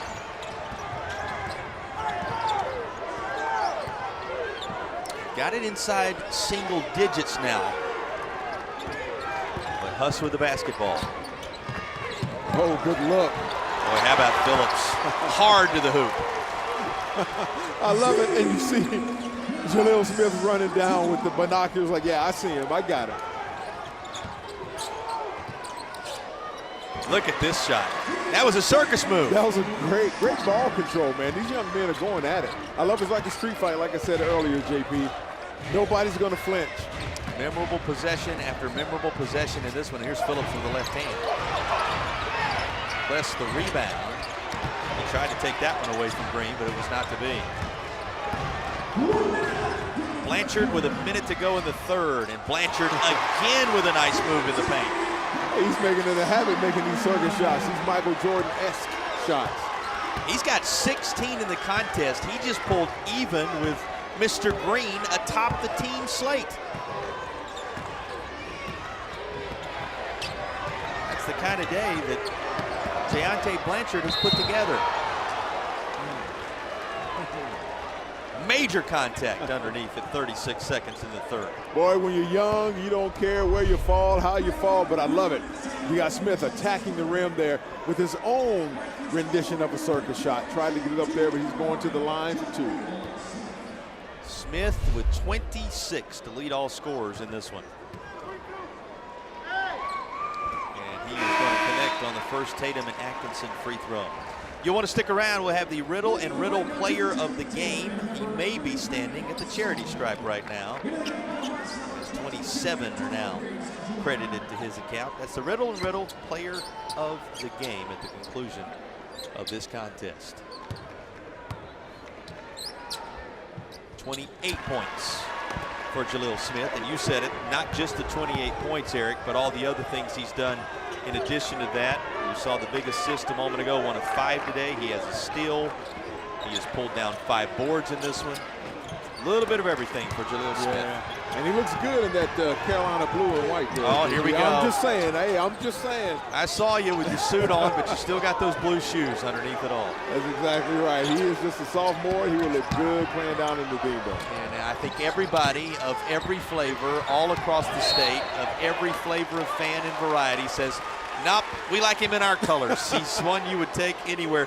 A number of these individuals here, the great thing about it, it's going to be fun to see what their futures hold because the talent to play next level basketball is there. It certainly is, and you see him giving it all right here. As proven by Mr. Phillips in the corner, just ahead of the horn. And Huss surges into the fourth quarter. Was that a fadeaway three, JP? This young man was in the corner, almost looking like Steph Curry in that corner with the fadeaway. And we see here he gets it as time's running out and playing through the contact, a little fadeaway. Awesome shot by that young fella. Huss, double-digit advantage as we head to the fourth.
just ahead of the final 8 minutes of the 5A Men's Championship season. Let's take a look at the Arthritis Knee Pain Center. Stats through 3/4 of action, relief without surgery or opioids. That's Arthritis Knee Pain Center. The numbers tell the story.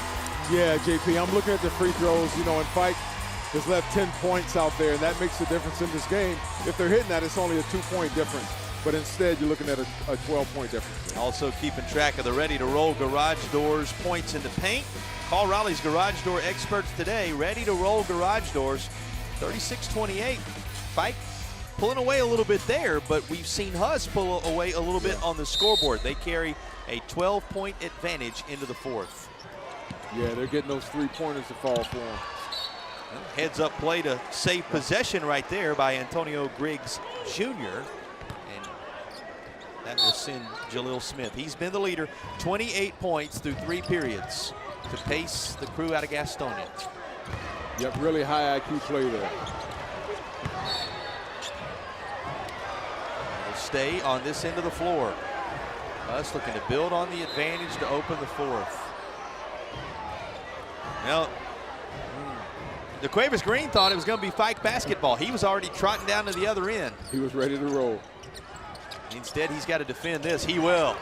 Gets back in time to block the first shot, but the relentless follow is true. Will Press with a bucket. Yeah, that was a good follow for Press. He got it blocked the first time, but it didn't stop him. Yes, sir. That's what he was wanting to get to the other end of the floor for. I'm sure the Fike fans love to see a lot more of that. Green with 18 in the contest. Here's a 3 ball from the corner, rims off. Put back true. Guess who was there? He's going to talk to him on the way back up the floor. Jaleel Smith has 30 in the contest. Letting him know he's just a little too small. And he picked his pocket. Jaleel Smith. There it is.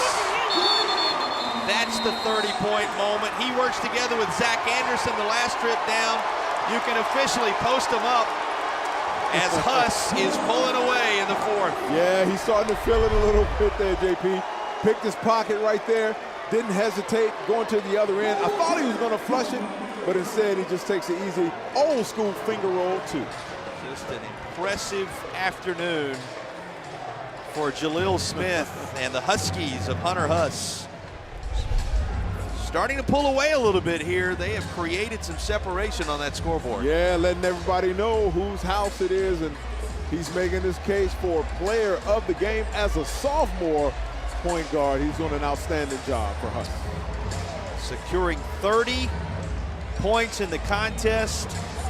In addition to those 30 points, a couple of steals, 5 assists. He's pulled down a handful of boards. It has been an impressive run, and the fans making the trip over from Gastonia, enjoying every minute of it. I love it when the fan cam hits them. It's like an electric shock goes through their spine, and they start to dance, and it really means a lot to these communities here. Hunter Huss won a championship in 1977. They followed it up with another in 1985. They were last here in 2011. Won it then as well. This is a team that's a perfect 3-0 in the state championship environment, and it's trending toward 4-0 right now. Yeah, they're looking forward to it. And I tell you something, JP, if it keeps going at this pace, they're going to hang that banner again. 77, 85, 11. Can you add 26 to it? 650 away from doing so. And if it stays like this, the time's going to be of little consequence. A behind-the-back pass from Smith, and he follows with the shot, give him 32. And but for the finish, that was a highlight moment. Yeah, you got to love it. Behind-the-back Magic Johnson pass. This young man is feeling it right now. Jaleel Smith and company in charge at 77-59. You know, we just talked about that first championship coming for Hunter Huss in 1977. They've just posted on the scoreboard 77 in this contest. Maybe it's in the numbers. I got to see this again, E. Yeah, here we go. He sees him coming. Don't want to give it away behind the back. The only thing would have made that awesome is the finish, you know, for our player of the game. But look at that. He still sticks with it.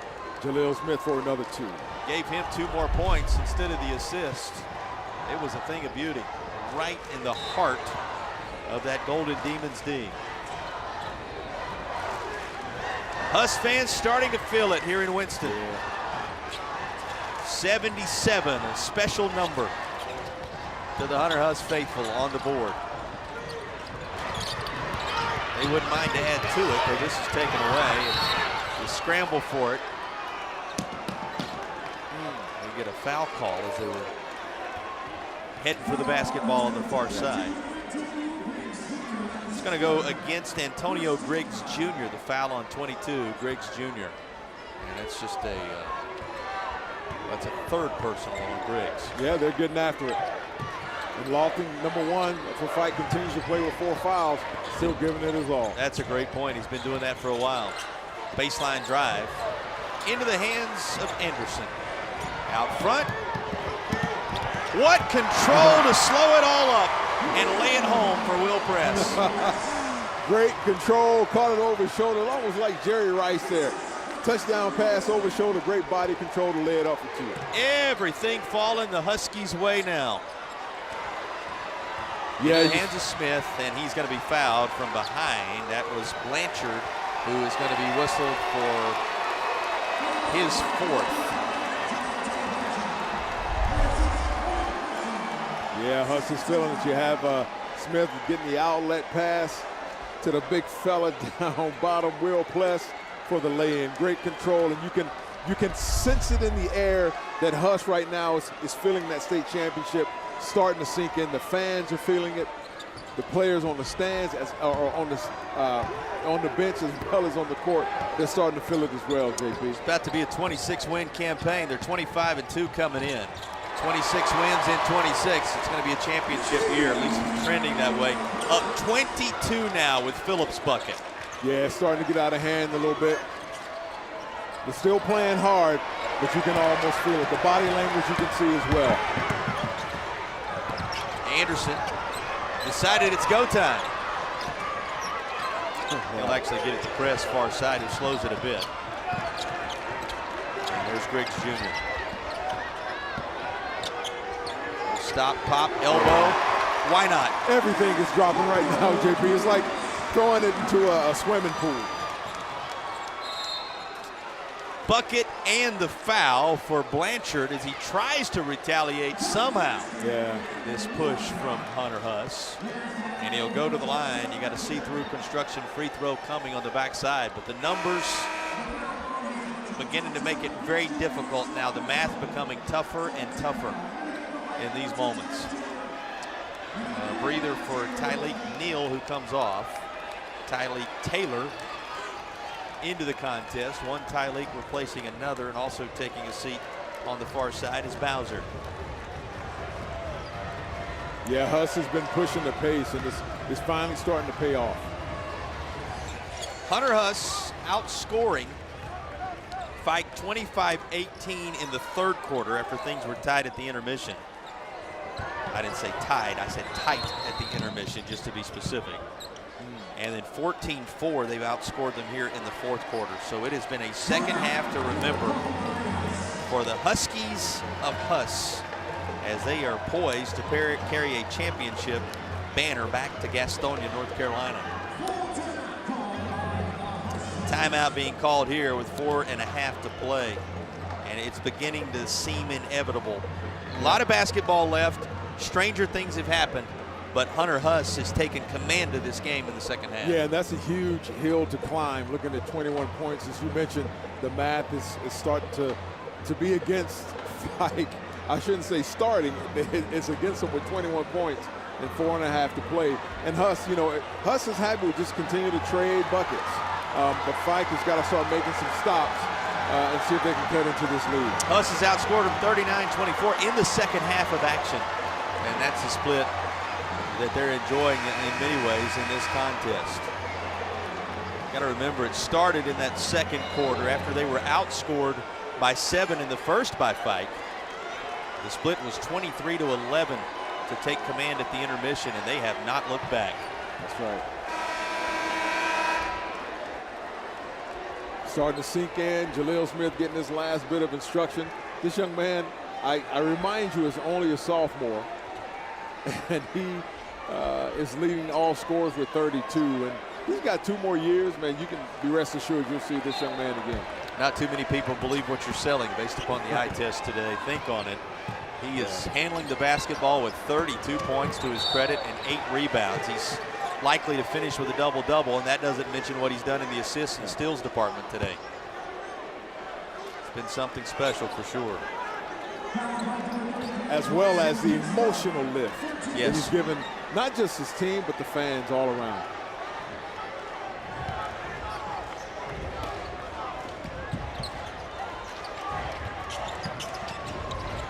And Green out of the game right now. You know, they really kind of took him away as a factor in this one when they were so effective on the perimeter and in the transition game. Yeah, just playing the slow down offense.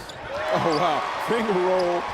I've seen more finger rolls this game than I've seen all season. It's amazing, and we've seen just about everything begin to go down for Huss, and this is a nice effort by Lofton to respond on the other end of the floor. Yeah. Jameer Lofton, the junior, still battling.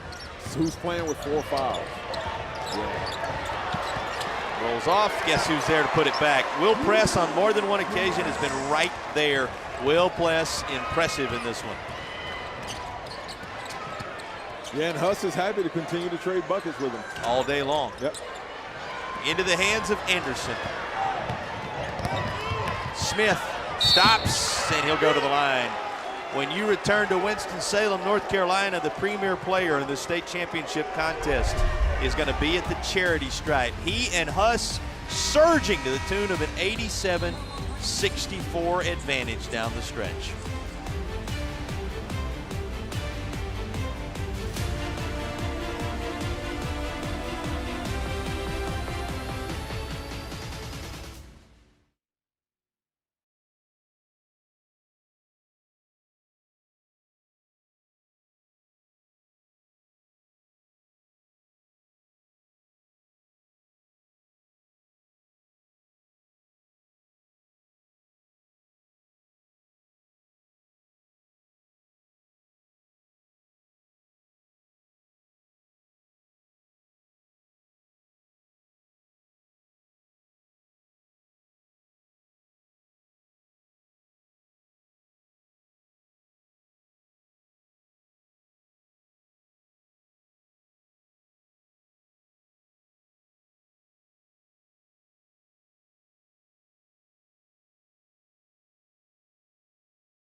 With the kind of lead Hunter Huss has built, for Huskies fans, the fourth quarter just becomes a celebration of the inevitable. They continue to impress with an 87-64 advantage, and the folks that made the trip over from Gastonia, North Carolina, are enjoying every moment of this 5A title game. And it's really starting to sink in.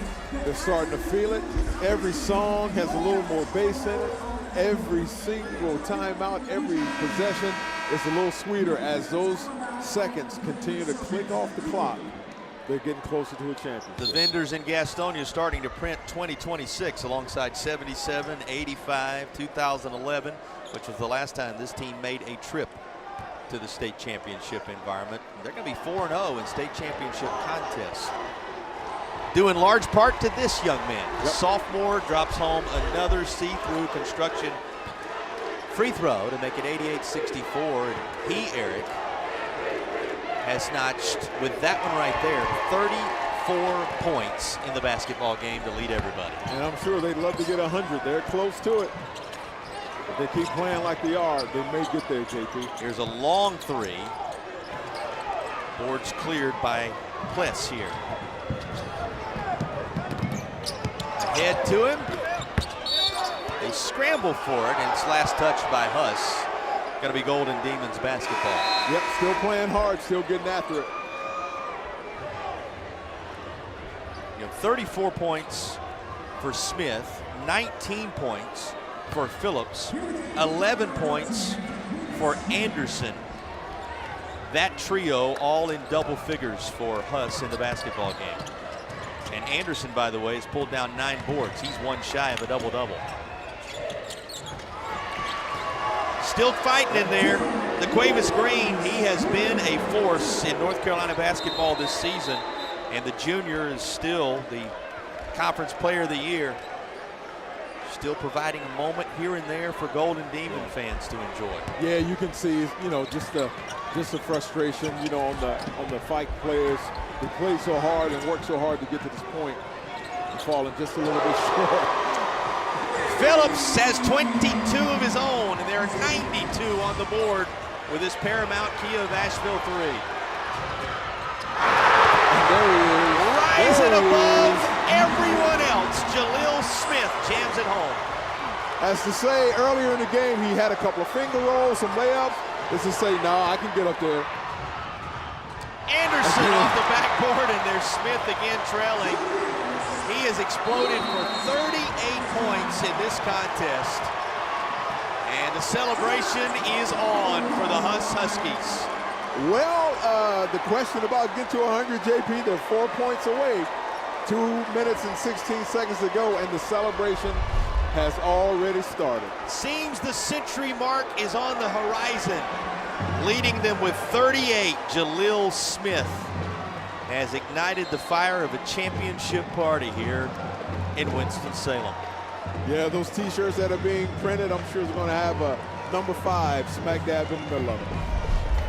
Well, and you work your way for another year or two into that scenario of wearing that one to the Hus, Jim, when you consider that he's got plenty of basketball left in his future. He certainly does. But he has put together a state championship performance to be remembered here. Again, 38 for Smith, 22 for Phillips.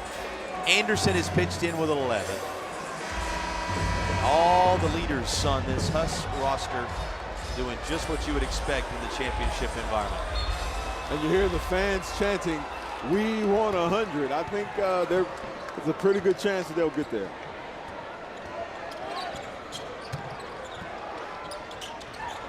Into the basketball game and working for a state championship memory here or there. A number of those role players on each side getting some key time here, or at least fight Golden Demons, allowing some to experience championship type environment. There's a foul of Phillips. 96-66 with 2:02 to go. Now I think they're doubling up Smith here, Fike is, to ensure that he doesn't get, I don't know, the 40 points. I don't know, he's doing a fantastic job. But this young man right here has played a heck of a game also.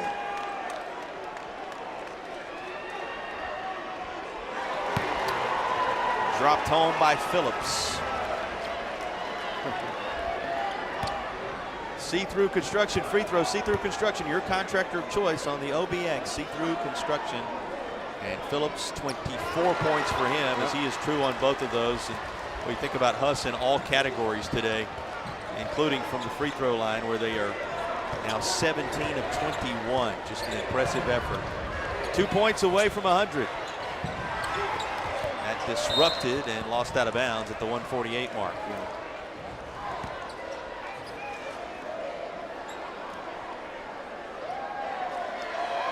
98-66. A second half to remember for Hunter Huss. And a bucket for Fike. You talk about it, so many of those continuing to give you their best, but it has been all Huskies in this second half. Phillips.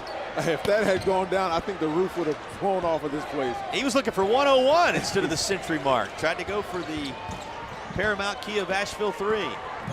Certainly was, and I think when they do get 100, the roof will go off, and it may be right here. Phillips won't go, maybe from the charity stripe. There you go. As he will go to the See-Through Construction free throw line with 1:15 to play. 2 shots coming for Phillips, who has 24 in the game. Just made 2 from the See-Through Construction free throw line.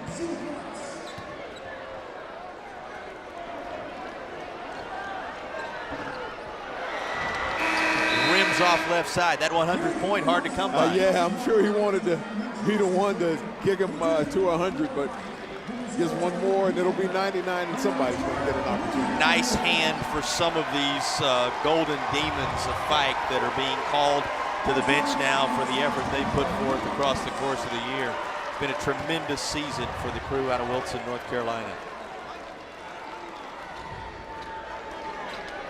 99 on the board as the see-through construction free throw falls. Closing in on the final minute of the 5A season. Number 5, Smith. And he is unable to do anything with it here. That wrapped him up, and Smith thought should have been intentional here. A lot of contact. He wrapped him up here at the end of this. Yeah, it's that was looked like it was a little intentional, making sure he didn't get an easy layup, I guess. Trying to get to the basketball. Yeah. And they are going to allow him to shoot as everyone vacates. It's going to be somewhat fitting that it will be Jaleel Smith if he's able to make one of these that puts the 100 mark on the board, because he has been the leader today. He makes them both. He's got 40 personally. There it is. 100-point performance for the Huskies in the state championship environment. And they call for Phillips. He's headed to the bench to a nice ovation of the Huss faithful. Yeah, and one more, he's going to have 40 points if he hits it here. There it is. Well, just off the mark. 39 personally, but he did work it to 100 for the team at the 106 mark. Yep. Boy, this second half for the Huskies had just been a flex of the muscles in many ways. Yeah, they lit it up, JP. They stepped up. You know, they averaged 77 points a game, but they lit it up. Look at this embrace. Coach Phillips calling his stars to the side now. Jaleel Smith going to finish with 39 in this game to pace everybody. And it's going to be 39, 39 alongside 6 assists, 8 boards, 3 steals along the way. He did a little bit of everything for this squad. And he's got a lot of basketball left in his career. He certainly does. And what about the emotional component, the intensity? Fight through everything at him. They threw, you know, double teams. They got physical with him, and he still was able to power through and score 39 points. Starters enjoying themselves as that Hunter Huskies banner right behind their bench is lifted tall and proud. 101 becomes 102 as O.B. Lockhart makes a couple of see-through construction free throws. 1 minute remaining. A little drama remains here in the 5A title game. And a foul as O.B. Lockhart worked back into his grasp. Yeah, a little frustration. You know, the game's 53.6 seconds to go.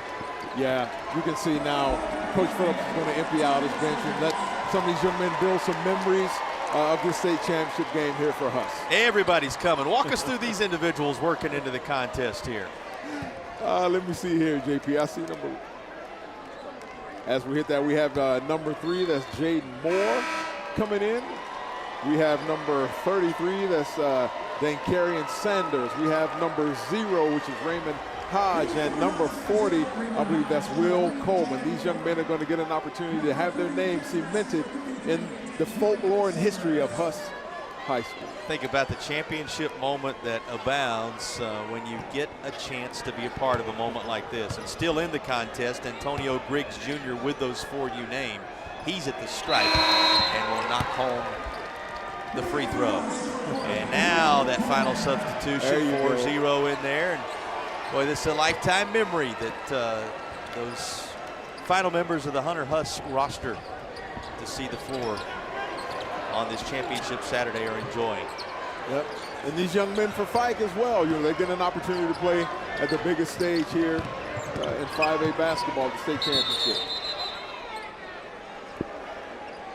When you reflect upon what we've seen here in what is now a 103-68 contest, how do you put into words what we witnessed from Huss in the second half? Yeah, domination.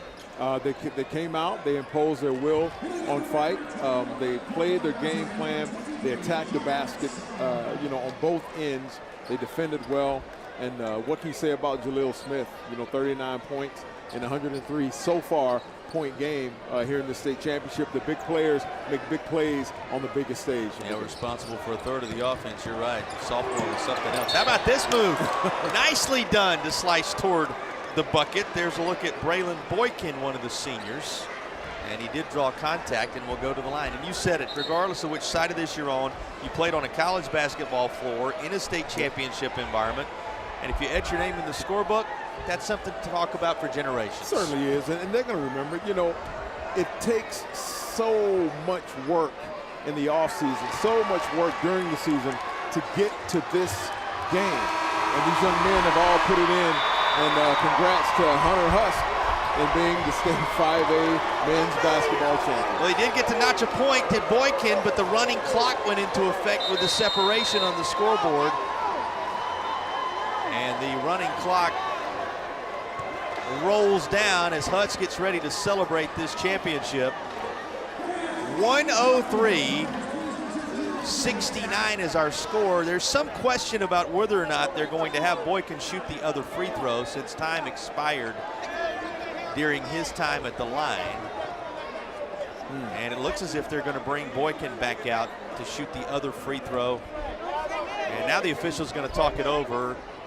And it's just a question of whether there's one more free throw to shoot or if the teams are going to shake hands and Hunter Husk is going to begin to celebrate.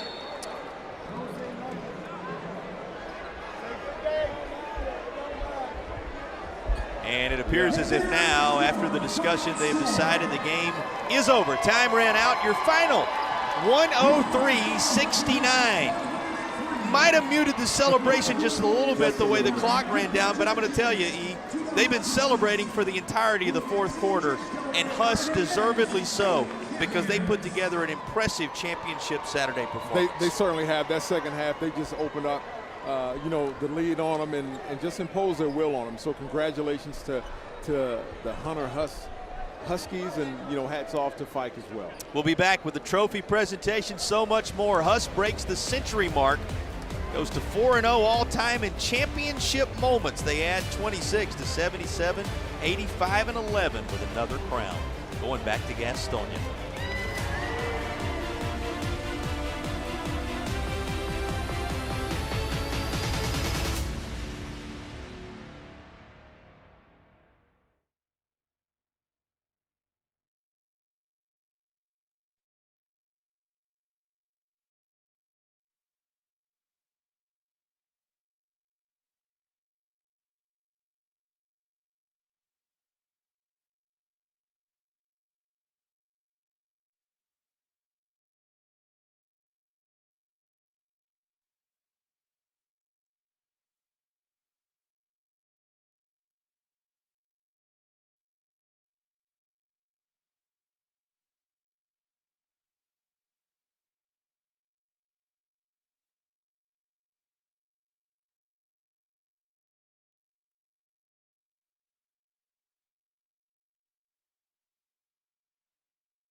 The celebration in Gastonia will no doubt match what we've witnessed here in Winston. The Huskies of Hunter Husk with the century mark eclipsed claim the 5A crown. And as Coach Phillips sat down a moment ago, he just said, wow, we could echo those same sentiments. An impressive performance by your team start to finish. First, I'd like to thank God for giving us this opportunity. We got a great bunch of kids. It's pretty awesome. You think back through not just this game, Coach, but you think back through the entire journey, and it's a lifetime journey for so many of these players. What are going to be the memories that stand out to you? Just to see a bunch of kids that was castaways. Believe in a plan. We're teaching them how to dream, how to think out the box, how to be young men, how to fight through adversity. My son Pawpaw died on Thursday night. My wife's dad, and teaching them how we gotta get up and keep fighting. It's pretty awesome. Bigger things than just what happens on the hardwood at play Yes, here. sir. That's a reminder of what really matters. Coach, that's awesome. What's been the message throughout the entire year for your team? Whatever it takes. This is it. Make no mistake where you are. It's what we try to teach our guys. Don't make no mistake where you are. Things happen for a reason. You just got to believe and achieve. And if you do that, anything can happen. Yeah, and what does this championship mean for about the character of your team, Coach? The character, because we've been pushed down and said our kids are this and that from the west side of town. You know how that goes, but they persevered. 3.1 GPA for the guys. They're doing what they have to do in the classroom. They're leaders in our school. They're leaders in our community. And look at them now. They're North Carolina High School, 5A, 2026 state champions. Not much can be said in addition to that. Coach, congratulations, and thank you for Appreciate your time. you. Thank you. We Congrats, Coach. so Thank you, impressed sir. with what you've done on and off the floor, Thank and you, we sir. appreciate you. Enjoy the ride. Thank you, sir. Appreciate you guys. Well, you heard Coach Phillips right there with the reminder of what really matters in life, that yes, these championship moments are for a lifetime, but what you're doing with young men and their development and what's happening in their lives in the areas that matter that we so often talk about. He's a solid reminder of what it's about, and they've got a championship to celebrate to go along with all those other positives he discussed. And it's more than just about basketball. You can tell that he is a leader of young men, and this is going to make a difference in their lives, not just from a sports perspective, but from a life's perspective, and what the lessons that he's teaching them, the adversity that they faced. And he talked about having a 3.1 GPA on the team, and they're leaders in the school and fighting through that adversity. These are life lessons that they'll take for the rest of their lives, and they'll carry it into adulthood, they'll carry it into fatherhood, they'll carry it into their jobs and their careers. Important to remember what matters, but moments like this, pretty special. One of the reasons this moment became so special is because our play of the game. Let's go back, take a look at our Akeem Anastapulo play of the game. You probably know who's going to be involved. Yeah, this young man, Jaleel Smith, and see, he lays it up right there, just kind of teasing the crowd, thinking, can he or can he not dunk? This young man here can play above the rim, and he did an outstanding job, leading his team to victory. A little bit later on, he jammed it home. He had 39. I've got a feeling we're going to stick with him camera-wise when we talk about our player of the game, which is brought to you as it has been all week by Riddle and Riddle. You're going to see a little more of the exploits of number 5. They matched his jersey number with a 5A title thanks to his near 40-point performance. Yeah, played through contact. He was also the emotional leader. And JP, he is only a sophomore. This young man has a lot of basketball left in high school, and I think this is the one here where he just once again he gives us a teaser, but he knows that he has a bright future in this sport of basketball. You see the total numbers, the steals at 3, the assist at 6, his rebound and point totals on the screen for you. And just a remarkable day for Jaleel Smith as he and the Huskies came out in the second half and took this one by the horns, decided to turn it into a championship environment. 103-69 the final. And all those individuals on the Husk roster now being announced. We gave you each of their names as they were entered into the basketball game, but it's worth probably restating each of these individuals that made their mark across the course of the year. Raymond Hodge, O.B. Lockhart, Azir Davis, Jaden Moore, of course, Anderson, Jaleel Smith, Joseph Walker, Kamari Falls, Tressel Locock, Amitris McCoy, Antonio Griggs Jr., Will Pless, Kenneth Massey, and Karen Sanders, Will Coleman, And Zy Phillips, all a part of what this team did across the course of the season. And you know, you saw one of the great gentlemen in this sport, Coach Phillips, give you a window into what it's been like off the floor. And he talked about life adversity and the challenges that you face as a family and as an individual, and certainly in the culture at times. But he said beyond all that, you step back, you give credit to God for the blessings of life, you come together as a family on the basketball floor, and you believe in one another. And he's done some amazing things with this Huss roster. And hats off to the parents that support these young men. Hats off to the teachers. You know, they have these young men in class, and he said that they are leaders in the school. And so, you know, the teachers will hold them accountable. But, you know, to the trainers, to the cafeteria staff, you know, to everybody in that community that supported these young men, he said that people kind of cast them away, right? And he brought them together as a team, and they performed on the highest level. Everybody in Gastonia going to celebrate this one, that's for sure. 103, everybody in that Huss community at least. 103-69 was the final, and these are the moments that they've worked for a lifetime. You talk about it so often, E. There's more to this than just a basketball season. There's summer preparation, there's lifetime and life skills that are developed, and this is the culmination of a long-term individual and corporate effort. And it's choices that you make. You know, your buddies may be going out and doing things and hanging out, and you have to get home and get your rest and get your proper nutrition because you have a game to play the next day or you have a tournament to go to. And so there's a lot of sacrifice that takes place as well that these young men have made, and now they get to celebrate it by hoisting that banner at their high school at Hunter Huss. The Huskies of Hunter Huss receiving their individual medals. Phillips going to share a moment with the fan base as well as he comes out as the final member of this roster numerically to receive his medal. And now the coaches will be honored, all the members of the traveling personnel who've made a championship moment like this possible. Reminder, we got a couple more coming your way later today, so you want to stick around. Championship Saturday going to roll on from here in Winston-Salem. You'll see more memories just like this one, where everybody who was a contributor is honored for their part in a championship run. Yeah, because it takes a village. Every single person on that staff.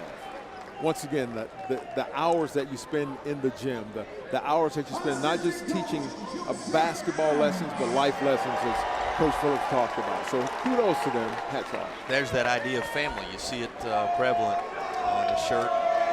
Member of this staff as the Huskies continue to receive those honors. And now here is Coach Phillips, the head man, going to come out. And the medal will be placed around his neck. The trophy going to be handed his direction to share with his team in just a moment. Yeah, as a head coach, you're a motivator of young men. You're a molder of young men and the value that a coach plays in their lives. I remember, you know, what my coach said 20 years ago, 30 years ago. And these young men are going to remember these life lessons that they learned from their coach in practice and in games, in the wins and in the losses. Yeah, we all had coaches that marked our lives. You know the old saying, you know, a coach is impactful in what they do with you on the floor or between the white lines or on the field. But the coaches that make the true difference are the ones that change your life outside of all that. We've seen a number of those across the course of this championship week in North Carolina as well. A banner to hang at Huss High, the home of the Huskies there in Gastonia, is now being carried over to the rest of the team. Trophy headed with it. And now we'll have our superlatives handed out by the state of North Carolina. A couple of outstanding players, one on each side, recognized for their performance in the championship tournament and the state championship game. It was a tremendous year for Fike and a tremendous first half for Fike. It was just Huss in that second half taking things over. But you'll remember this year, those from Wilson, North Carolina, for having been able to arrive in a state championship environment here at Wake Forest. And Mr. Green going to be called to come to the middle of the court. Such good work done by him across the course of this season, and he's the honoree as the outstanding player for Fike. And this is something that I'm sure people, you know, realize this. As these players from Fike are standing over there, including Mr. Green here, who is a junior, they're etching this in they're burning this in their memory about how bitter this tastes. But they have nothing to hold their head about. They did a fantastic job in getting here, but you can best believe that they're going to want to get back to this. Only they want to be the ones that are hoisting that championship trophy. That's a great point. It's something that becomes an inspiration for you in the days and moments that follow what you're seeing here. As the celebration ensues, of course, Phillips is going to be honored here.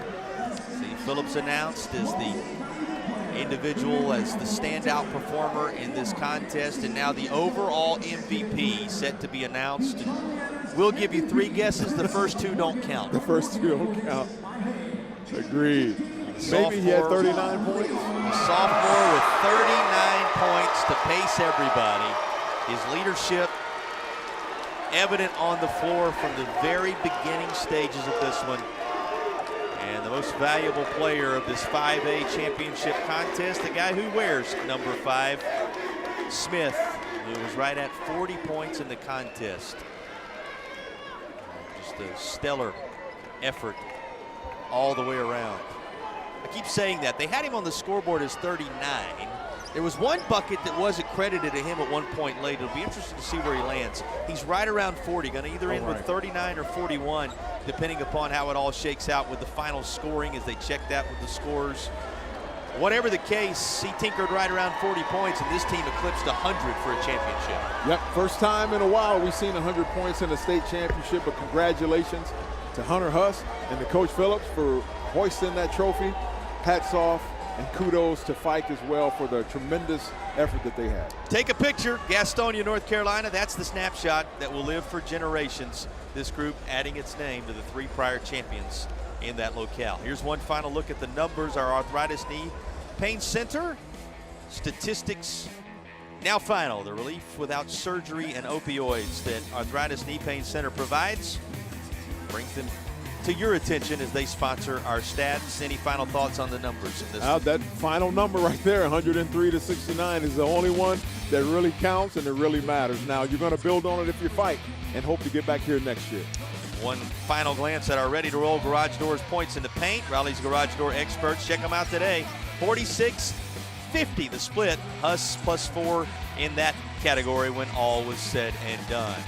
And they are in the plus category overall as they add a championship ring, a championship banner, a championship trophy in 2026. 1977, 1985, 2011, and now 2026 for Hunter Huss. Thank you to our sponsors. A big thank you to everybody who made this broadcast possible. For my broadcast partner, Eric Gash and Kevin Ketwell earlier in the weekend, and all those who are going to carry you home in the moments to come. Riddle and Riddle Injury Lawyers, Air Experts, Heating and Cooling. Tatum and Atkinson, See-Through Construction, Ready to Roll Garage Doors, Arthritis Knee Pain Center, Akeem and Astapulo Law Firm, Paramount Auto, Tip Top Roofing, Original Grills and Ingalls Markets make it possible for us to be here. Jason Patterson saying thanks for joining us. Enjoy the rest of your championship Saturday. 77, 85, 11, and now 26. Those are the years that see Hunter Huss as champions. They eclipse 100, and the Huskies claim the crown in 5A.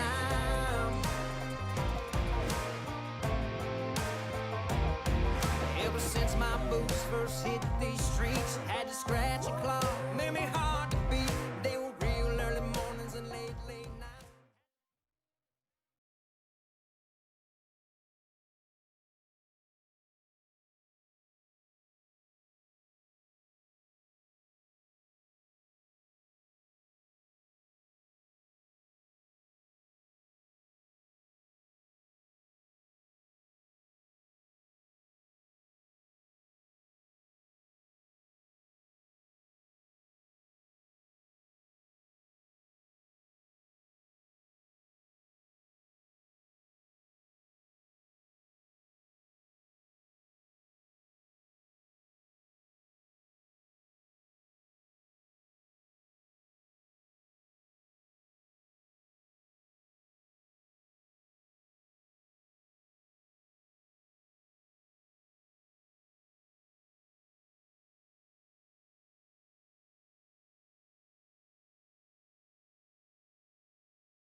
Decades have passed since the state women's championship has welcomed teams from North Mecklenburg and Southern Durham. But today, the thirst of a trip to the state finals will be quenched, for it's time to welcome back the Vikings and the Spartans to the state championship spotlight.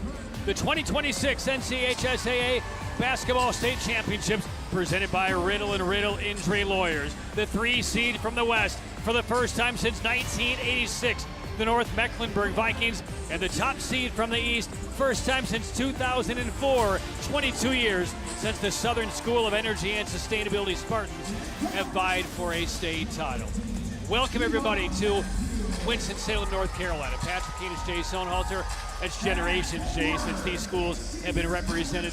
What's on the line? How did they get here? Yeah, it's been a drought, but both these teams have had similar years and really productive years. Tough regional final victories they had, big blowouts during the year, but I expect this to be a close ball game. They play similar styles. They know when to push the pace, when to pull it back out, but two teams that are great on the defensive end. All right, so let's get to a couple of players we'll be keen on tonight. The players to count on, sponsored by Riddle & Riddle, when justice couches. Ashlyn Hudson has been outstanding for the Spartans. 13 points per game on the season. She's a senior. She's a leader. She'll play down in the post. She can also step outside and shoot the mid-range jumper, but it's going to be very important for her to be a scoring punch here today and be aggressive early on in this ball game.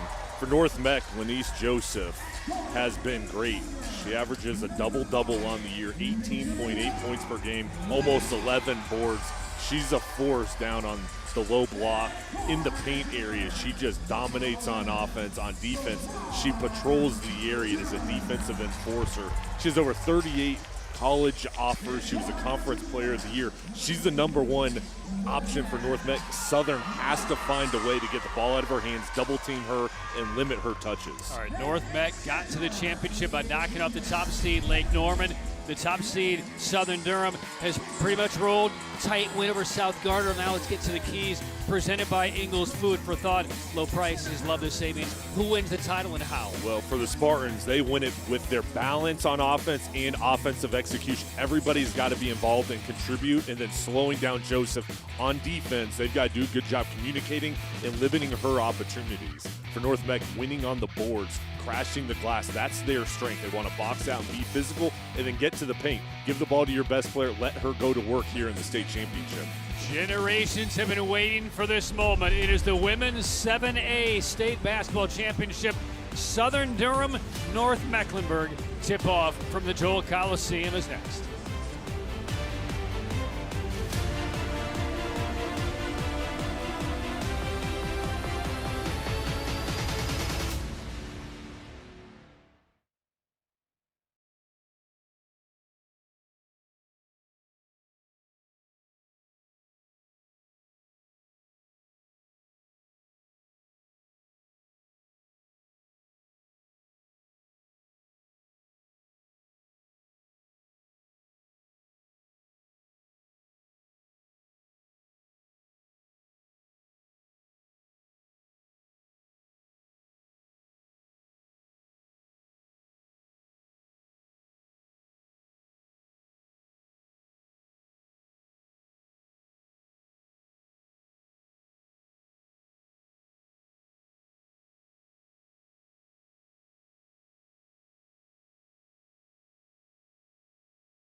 14 championships down, 2 remain, and it's the 7A class walking into the spotlight. Women first, men's next, but get used to the Southern School of Energy and Sustainability. You'll see them over the course of about the next 5 hours on a lot of these stations across North Carolina. They're playing for both the women's and the men's championship. But first things first, North Mecklenburg 28-2, and the Spartans, affectionately known in the community as Southern Durham. You'll see a different scorebug for the Spartans show up for their official name, the Southern School of Energy and Sustainability, the SSES. And the tip is controlled by North Mecklenburg, and away we go, the 7A title, and a quick take by the Vikings and Stephanie Mobley with a driving lamp. It's been, 36 years since they've gotten for a state title, not wasting any time. Yeah, they want to be aggressive here, and this is what they're known for, their pressure and trying to create turnovers. There is the starting 5 we'll see for both the Spartans and the Vikings. 2 very quick buckets. Lenise Joseph with her first, and a 4-0 lead for the Vikings. Starting 5 on both sides, brought to you by Tatum and Atkinson. Injured in a car wreck, call the heavy hitters at Tatum and Atkinson. And that is deflected into the backcourt. It will be sent back over to the Vikings as now we take a look at the starting 5 in this 7A title for North Mecklenburg. Lenise Joseph, 18 points in the regional final. She is a major player here for the Vikings. She's a force, and on the offense and defensive end, she contributes at such a high level, and she is an athlete that will run the floor. We saw already that first bucket for her. She was sprinting up the floor.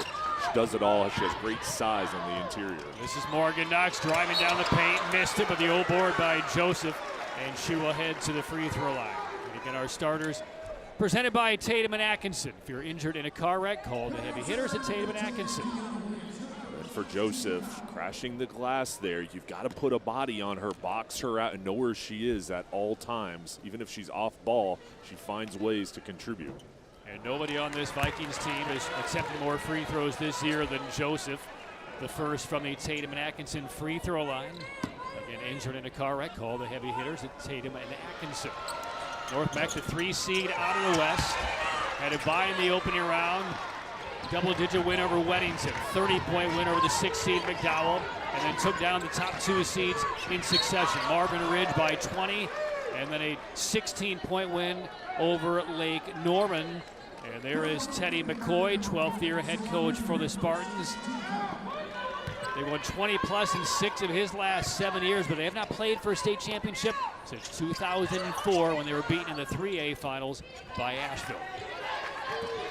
And they've spotted the Vikings a 5-0 lead. So here's Jacayla Palmer, number 5, against man-to-man for the Vikings. They watch Herndon, number 23, as a tip pass stays in the hands of the Spartans. And Palmer looking for some help. Well, this defense is creating issues. Look at the pressure from North Meck. And Herndon off of the heels. He scored 25 in the regional final. This is from the floor. Now in transition, attacking with the tempo, and more free throws forthcoming for North Meck. And the Vikings' pressure on defense leads to offense, and they are relentless. They'll create turnovers, and even if they don't get the turnover, Jennifer Baker has to be pleased with this start, but they'll crash the glass, get the board, and look to play up-tempo and fast and beat their opponent down the floor. 18th year for Jennifer Baker, the all-time winningest coach in Vikings history. I mean, this is an outstanding program, but it's been a long time since they've made that last step. They've been close the last 4 years, but their foil, their adversary, has been Lake Norman. They bounced them deep in the postseason 3 of the last 4 years, but the Vikings got past Lake Norman last week. And a quick start, up 6-0. Lake Norman, the state champion last year at the 4A level, and that was a big victory to get here to Wake Forest. And for Southern, an opportunity, as I was called here, for the girls and the boys programs to have a big night tonight, playing back-to-back here. This will be a good matchup here today, but they've got to find a way, Patrick, to settle in here on offense and try to move the ball and handle this pressure. First foul on Knox, who scored 27 in the regional final. And there's the first bucket of the game for the Spartans.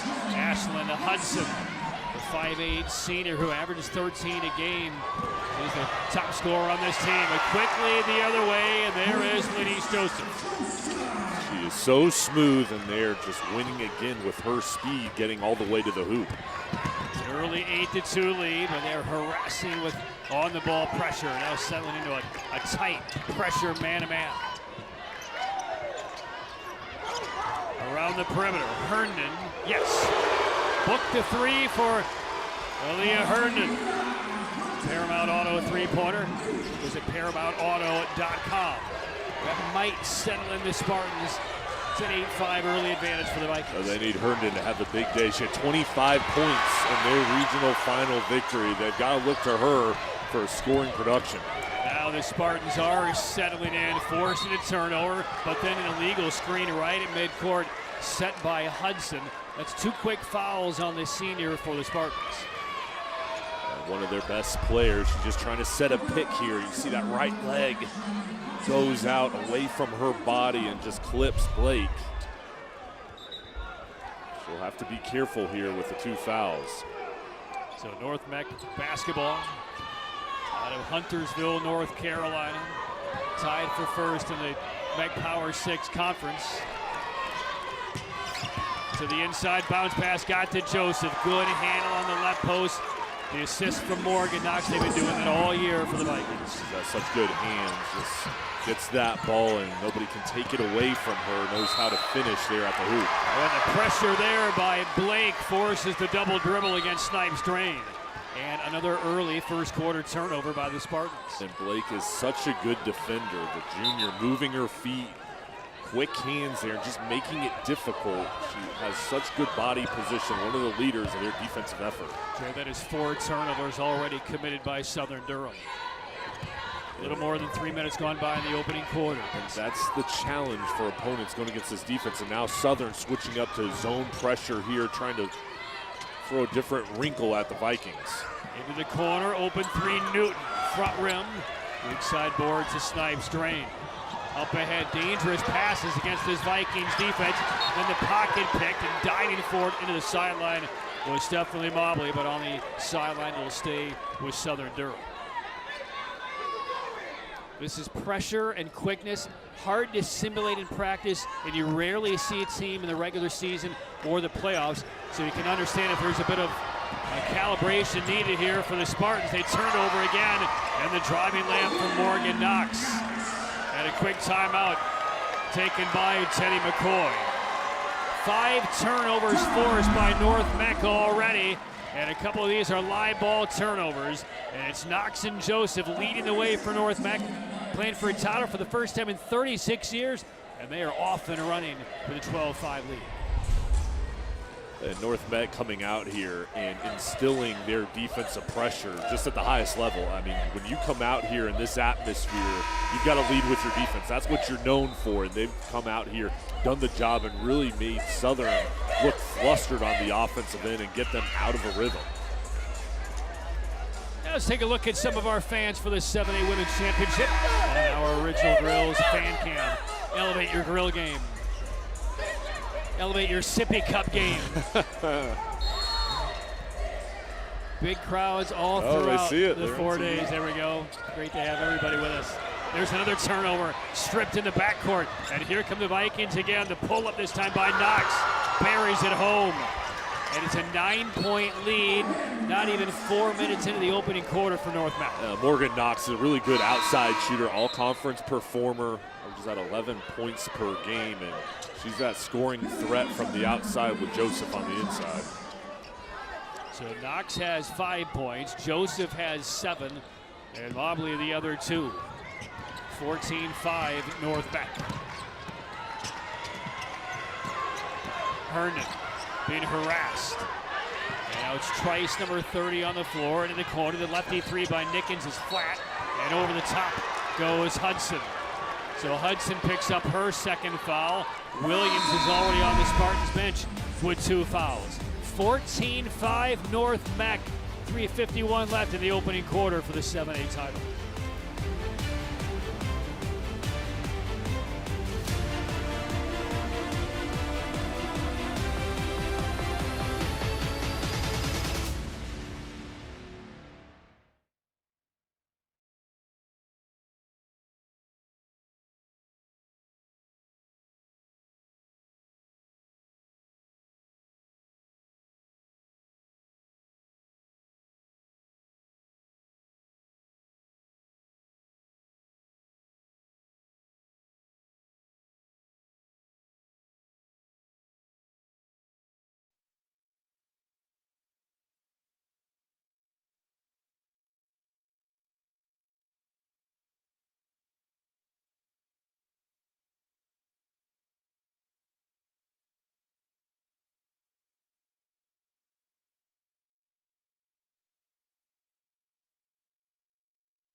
Wake Forest University McCreary Tower, and that'll be filled up here in the fall.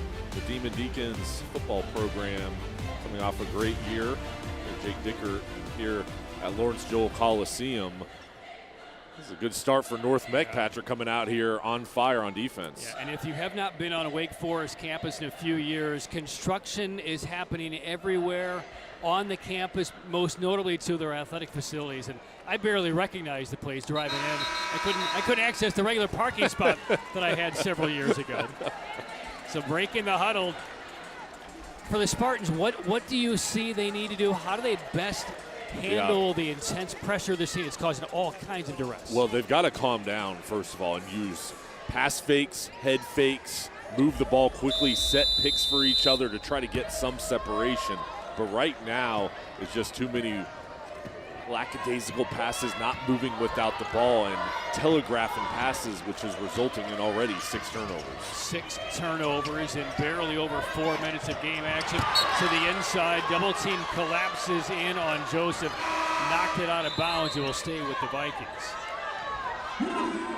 Nice work from Herndon, going one-on-one against Joseph, timing perfectly, knocking that ball out of bounds. A couple of Spartan players already with 2 fouls. Twisted on the inside. Knox can't finish from short range. And boy, the Spartans thought that was last touch by North Mac, but it will stay with the Vikings here.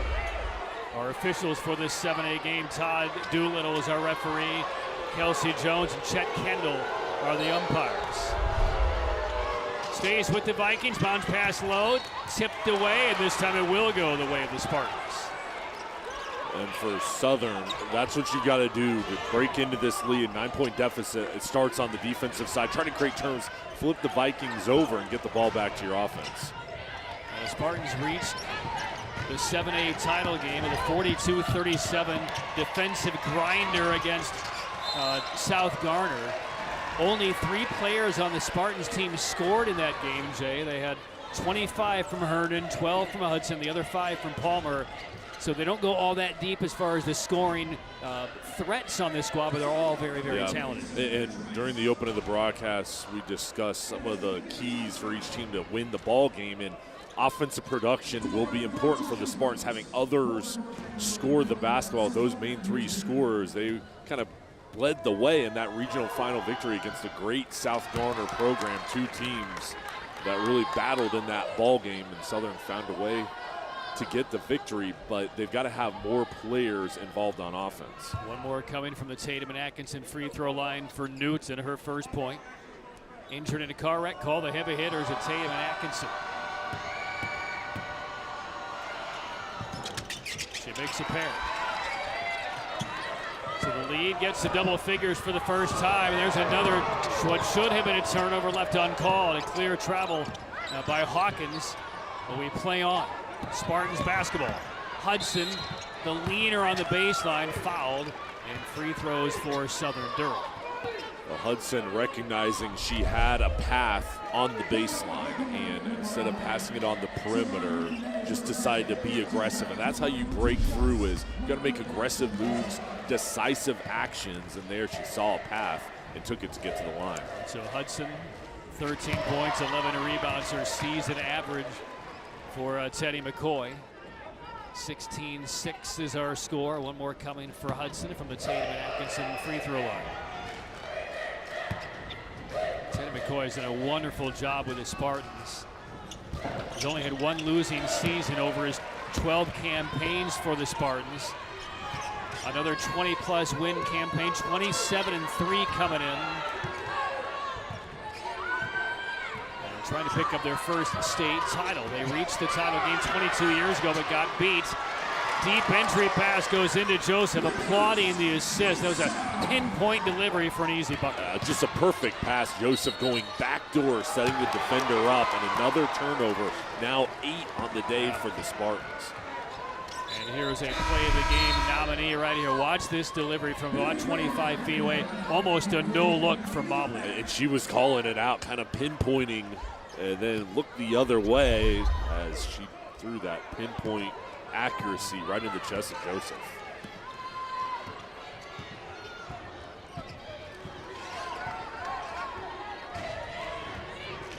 Joseph already 9 points in this opening quarter. She's a finalist from Miss Basketball in the state of North Carolina. Gets another touch inside. She'll be unstoppable with the deliveries from the perimeter, deliveries from the baseline from 3 feet away, and is no match right now for the Spartans defensively. They do a great job moving the ball on the perimeter, allowing her to get set up where she can receive the pass. Offensive rebound of Hawkins, misfired under pressure, and lands on the baseline. Hudson couldn't save it, hurling over some photographers. Joseph is already 5 of 6 from the floor, couple of rebounds. And as you mentioned at the top, getting dozens and dozens of looks across college basketball, and she has 1 more year to go. Yeah, I mean, you just project her talent already here at the high school level, but what she will turn into when she gets to college, you can see why the interest has been coming in, not only this year, but throughout the past couple of years. And Trotter lifted the plant foot. By the way, Morgan Knox, a junior as well, so we may get used to seeing this North Meck team here in Winston-Salem for a couple of years.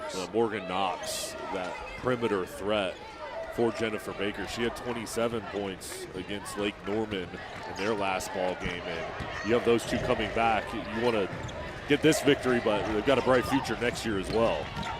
Hawkins wheeling in, missed it. Rebound is tipped toward the sideline and chased down by the Vikings. Mack. Now head of steam, Trotter, the freshman, into the front court for North Meck. Mobley teardrops one. Joseph into a double team, finds Knox cutting through. A little bit of an angle to get to the rim, but she left it short. And then over the end line to the Spartans. The Spartans clogging up the paint area with their 2-3 zone, just making it difficult. That was a short pass from Joseph to Knox. Not a lot of room to operate, but the defensive length for Southern doing their job there on that possession for Teddy McCoy. Up by 13, the intense backcourt pressure again by Mobley. They've already forced 8 turnovers. They forced 23 in the regional final win over Lake Norman last week.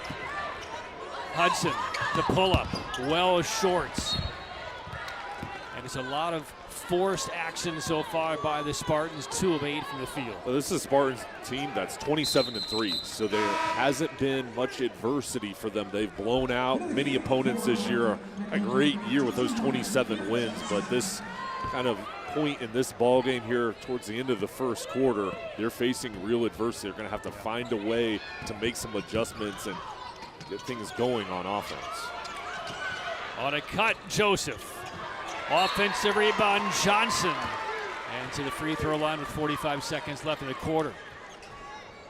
Good size for the Vikings here. Johnson, 5'11", not boxed out, comes in, reads it off the rim for the board to get to the line.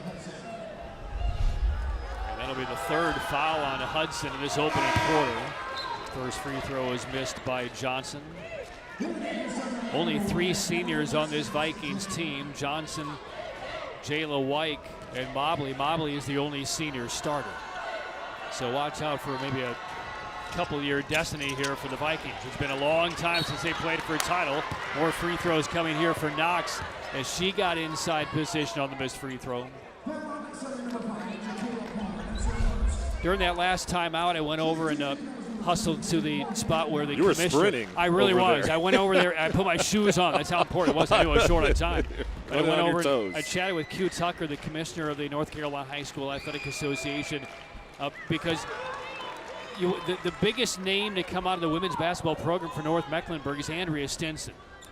When they won the title in '86, she was the fearless leader of that team. Went on to a great career at NC State, went on to a great professional career in the WNBA, multi all-star in the WNBA. And I went to Q because Q would have known Andrea when she was at NC State. Is Andrea here? She said yes. So we're trying to get a visual for one of the all-time women's basketball greats in the state of North Carolina here, watching her alma mater, North Mecklenburg, tonight. Play for a state title for the first time since Andrea suited up 36 years back. Next time out, you go sprint and find her. Good battle for the defensive rebound, won by the Vikings. 15 seconds left in the quarter. They're leading by 14 points. The handoff, Mobley. Double swat into the baseline. Stays with the Vikings with 10 seconds left in the quarter. Herndon's defensive enforcer, and here comes over, block this shot, and that's what you need, a spark play, something to get you going as we head here to the second quarter, 10 seconds left. The Vikings looking to trigger in. They get to Mobley in the corner. In it goes to Joseph. Fumbled. Got it back. 5 seconds left. They rotate to the top. One extra pass. Up fake Johnson. They have one to get it off. It is sent, but it's wide of the mark by Caitlin Trotter. But other than that, a picture-perfect first 8 minutes back in a state title game for the first time in 3.5 decades for North Mech. They forced 8 turnovers. They put up 21 points. And they're up by 14 after 1.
First quarter stats brought to you by Arthritis Knee Pain Centers. Relief without surgery or opioids. Early on here, the story of this ball game has been the turnovers and the rebounding. North Mech just dominating the glass and then protecting the basketball. Southern Durham has to find a way, Patrick. We talked here in the first quarter about just slowing things down, and it's been total domination for North Mech in the paint. And there are the points to paint. 16-2 advantage for North Mech. Brought to you by Ready to Roll Garage Doors. If you're ready to roll, call Raleigh's Garage Door experts today. Second quarter gets underway. Southern Durham in the red uniforms. North Mech in the home white. A 21-7 lead for the Vikings. 8 of 16 from the floor. They shot 10 free throws in the first quarter, Jay. Now we'll see if the Spartans come out with a different offensive look. Here's a leaner off the heel. The running rebound by Mobley. Lost her balance and gives the basketball back up. Hernan needs to take charge, trying to get the Spartans back into it. Almost walked right past the dribble. Gets it back. Spins a second time against Knox and got fouled. There's an aggressive move from Herndon, and the defensive pressure was still there. Not a lot of room to operate, but I like how she just goes, kind of takes over there, goes to the body to get to the line. So to the see-through construction free throw line. See-through construction, your contractor of choice on the OBX. This is Herndon. 25 in the regional final win over South Garner, makes the first, and one more coming. Again, only 3 Spartans scored in that regional final game. Only 2 have scored so far today. Hudson and Herndon 4 apiece. A couple of free throws made by Herndon. And to get back in this one, it has to begin on the defensive end. And now we're seeing Teddy McCoy employ some full court pressure. All 5 in the backcourt for Southern Durham. Yeah, you're exactly right. And Southern's defense has been excellent throughout the year, but in this ball game, they needed to start to create turnovers against the Vikings and get them out of a rhythm just like they did here. And a couple of players up on the Spartan bench applauding the effort. They do force a 5th turnover by the Vikings. And now a chance to string positive possessions together. Let's kind of watch off the ball what they're doing with Herndon. They kind of clear off the floor. But a fortunate break here as the loose ball gets to Nickens and poked away. And here come the Vikings. And let's watch Joseph dribble up the floor. And she palmed the basketball near midcourt. She can do most everything, but you don't want her running in transition, leading the break for Jennifer Baker. So there, as she got the turnover on defense, she's trying to push the tempo. But the challenge for Southern is once you break through that first line of defense, you have to be careful how far you go because you have Joseph as a shot blocker waiting for you. Still man-to-man by the Vikings, and it is Knox matching up against Herndon. Picks it up and now looks for outlets. Snipes drain against the freshman Trotter. I love Trotter's defensive position here. Good closeout, but still the big shot knocked down by Snipes drain. Tough finish. Wow. 4 straight now for the Spartans. That was a heck of a shot. The defense was there. Snipes drain just going in, pulling up and rising over the top. Left-handed driving layup, no. Offensive rebound, and here's Knox with a short mid-range. Spartans will get the basketball. And their intensity level has been raised. And Teddy McCoy, whatever he conveyed to his team during that end of the quarter timeout has worked. It has been applied, and now the Spartans beginning to show some confidence and belief here as Trice comes in replacing Nickens. Well, I see Spartans team showing more aggressiveness on offense, attacking, and then on defense, just more energy, trying to be disruptive. And again, Herndon against Knox, takes a dig at it. Herndon still with it, takes her all the way to the hole, and scores. 6 straight by Southern Durham. It's back to a single-digit game. That is an excellent take. The defense was there, but it didn't slow down Herndon. You just have to have those players that kind of take charge and make something happen. Now the Vikings really being sped up, and look at Trice step inside the passing lane, cutting down another turnover forced by the Spartans. And Southern Durham getting right back in this ballgame. Trice, a little long for 3, and swatted out of bounds by Southern Durham.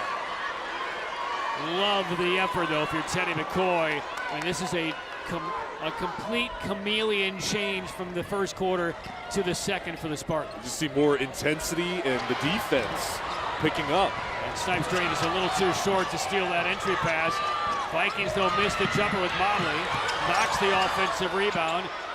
Finds Newton out of the corner. Long with a 3. And there's Lenise Joseph. Her first points of the quarter. 23-13 North Mac. 2 offensive rebounds for the Vikings there. You got to box out if you're Southern and try to keep her and her teammates off the glass. Here's Herndon, this time on the left baseline. No whistle. Partially blocked. Vikings on the floor with Newton. Little bump. Runner off glass, too strong. Joseph again. Just kind of diving down the lane. Kept the ball high. Good hands. A nice touch near the basket. 15 points for Joseph. And she's just doing all the little things, getting the offensive boards, get second chance opportunities. This will be free throws coming up for the Spartans.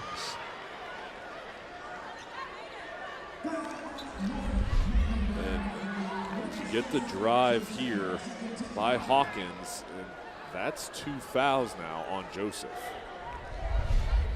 So at the line, Imani Hawkins, sophomore for the Spartans.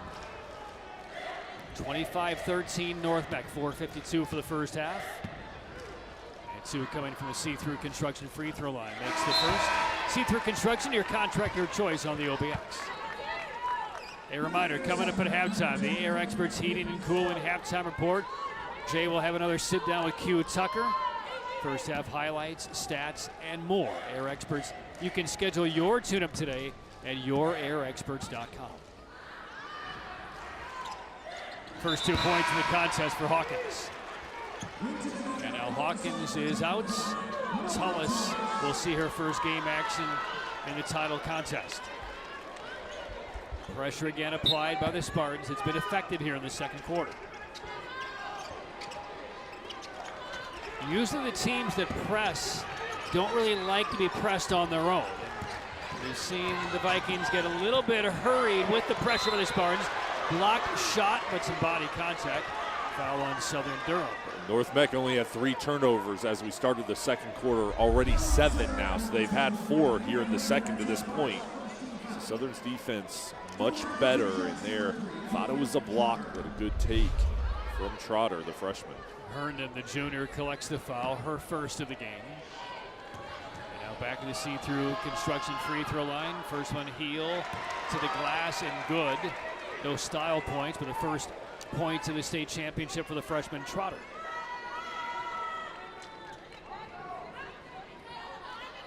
(26-15) North Meck. And that 2 is long. Rebound claimed by Palmer. Up ahead, broken up. Pass looking for Nickens, but there was Trotter. She's everywhere, a little jitterbug. Yeah. She is athletic, and as a player, I mean, she's done so much as a freshman scoring the basketball. She's got a future ahead of her, and getting these minutes here just shows you the talent she has and also the trust. I mean, Jennifer Baker. Watching a lot of pro sports as I do, working in it, there's a really good second quick twitch from Trotter. I mean, she can go up, go down, and go right back up again. Yes. Block shot, numbers the other way for the Vikings. Newton off the glass, no, and Tullis with the rebound. And a foul going against North Mecklenburg. Good recovery by the Spartans defense in transition. 4:15 for the half. 11-point lead for the Vikings. For the Spartans, no turnovers to this point. So they've turned over North Meck 4 times here in the second. They've protected the basketball. That's why you kind of see them on offense getting into more of a rhythm and a groove. But they've got to stay consistent handling this pressure defense. Now this is where the Spartans have looked, to me, their best offensively. When they allow Herndon man-to-man against Knox to bring the basketball up the floor, kind of clear things out. But the ball needs to get in her hands, and that's where they have looked really at their best. She'll set a screen here. Palmer still on the drive.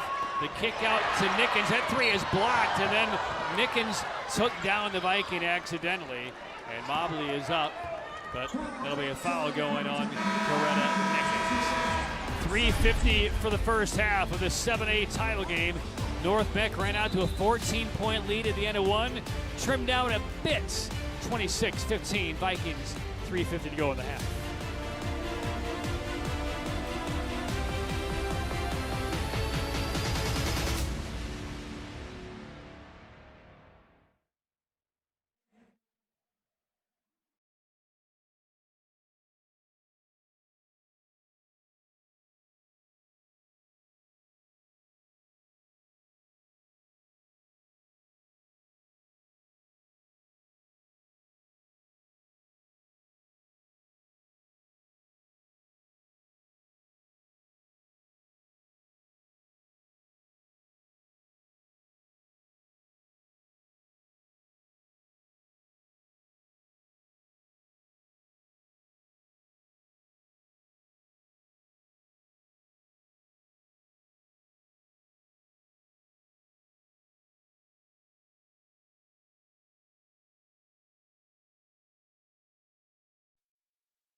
Hey fans, stay tuned. Near the end of tonight's game, Jay and I will pick the Akeem Monastipulo Law Firm play of the game. Injured? Don't scream. Call Akeem. Dial 800 all 7s. And that will then lead us to the Riddle and Riddle player of the game. Riddle and Riddle injury lawyers. When justice counts. North Mecklenburg with an 11-point lead over Southern Durham. Final 3:50 of the first half. Spartans trailed by as many as 14 in that first quarter, but they looked better, looked sharper. They forced some turnovers and clawing back into this game a bit. Well, it's going to be important for them to close out this half on a run, and their defense is looking better. They just look more assured of themselves on offense. But when you're facing an 11-point deficit against this Vikings team, you can't trade possessions. You've got to find a way to hit the three-point shot and do a better job on defense, trying to create more turnovers, which they've done here in the second. They're trying to rally with 2 of their starters already in foul trouble. 3 for Hudson, 2 for Williams. They force another turnover. Here comes Palmer, the dish to the left wing, and now a roll in. Trice with her first bucket, falling down, no foul, and it's back to a 9-point game. Knox, the hard take, left it short, and it's punched out of bounds off of Mobley. And defense leading to offense for the Spartans, and there it just looks like North Meck speeding up. Don't they look like they're playing faster than they like, and the pace for them looks like they're rushing more than they did early on. Absolutely agree. And they like to play fast, but it feels like they don't need to play this fast, but they're kind of being forced into it here by the Spartans. They try to rally. There's the step through. Blocked from behind, though, by Joseph. Dangerous play with a couple of fouls, but you got the block cleanly. Vikings basketball. 3 minutes to go in the half. They're up by 9. Blake finds the trailer Mobley. Trotter rotates, knocks a baseline drive, and this shot disrupted a bit. And she will head to the free throw line, but the fouls are piling up against Southern Durham. 2 fouls for Herndon. Here Knox goes baseline, a little forearm there to create more space, but then gets the foul called, and she is really good at driving the basketball when she sees room, or if there's not a contest, she'll shoot it from the outside.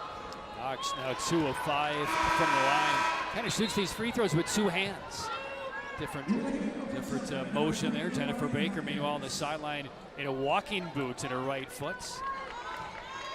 Well, you get to the end of the season, Jay, any basketball season, nobody's at 100%, including the head coaches. A couple of free throws missed, though, by Knox. He's got bruises.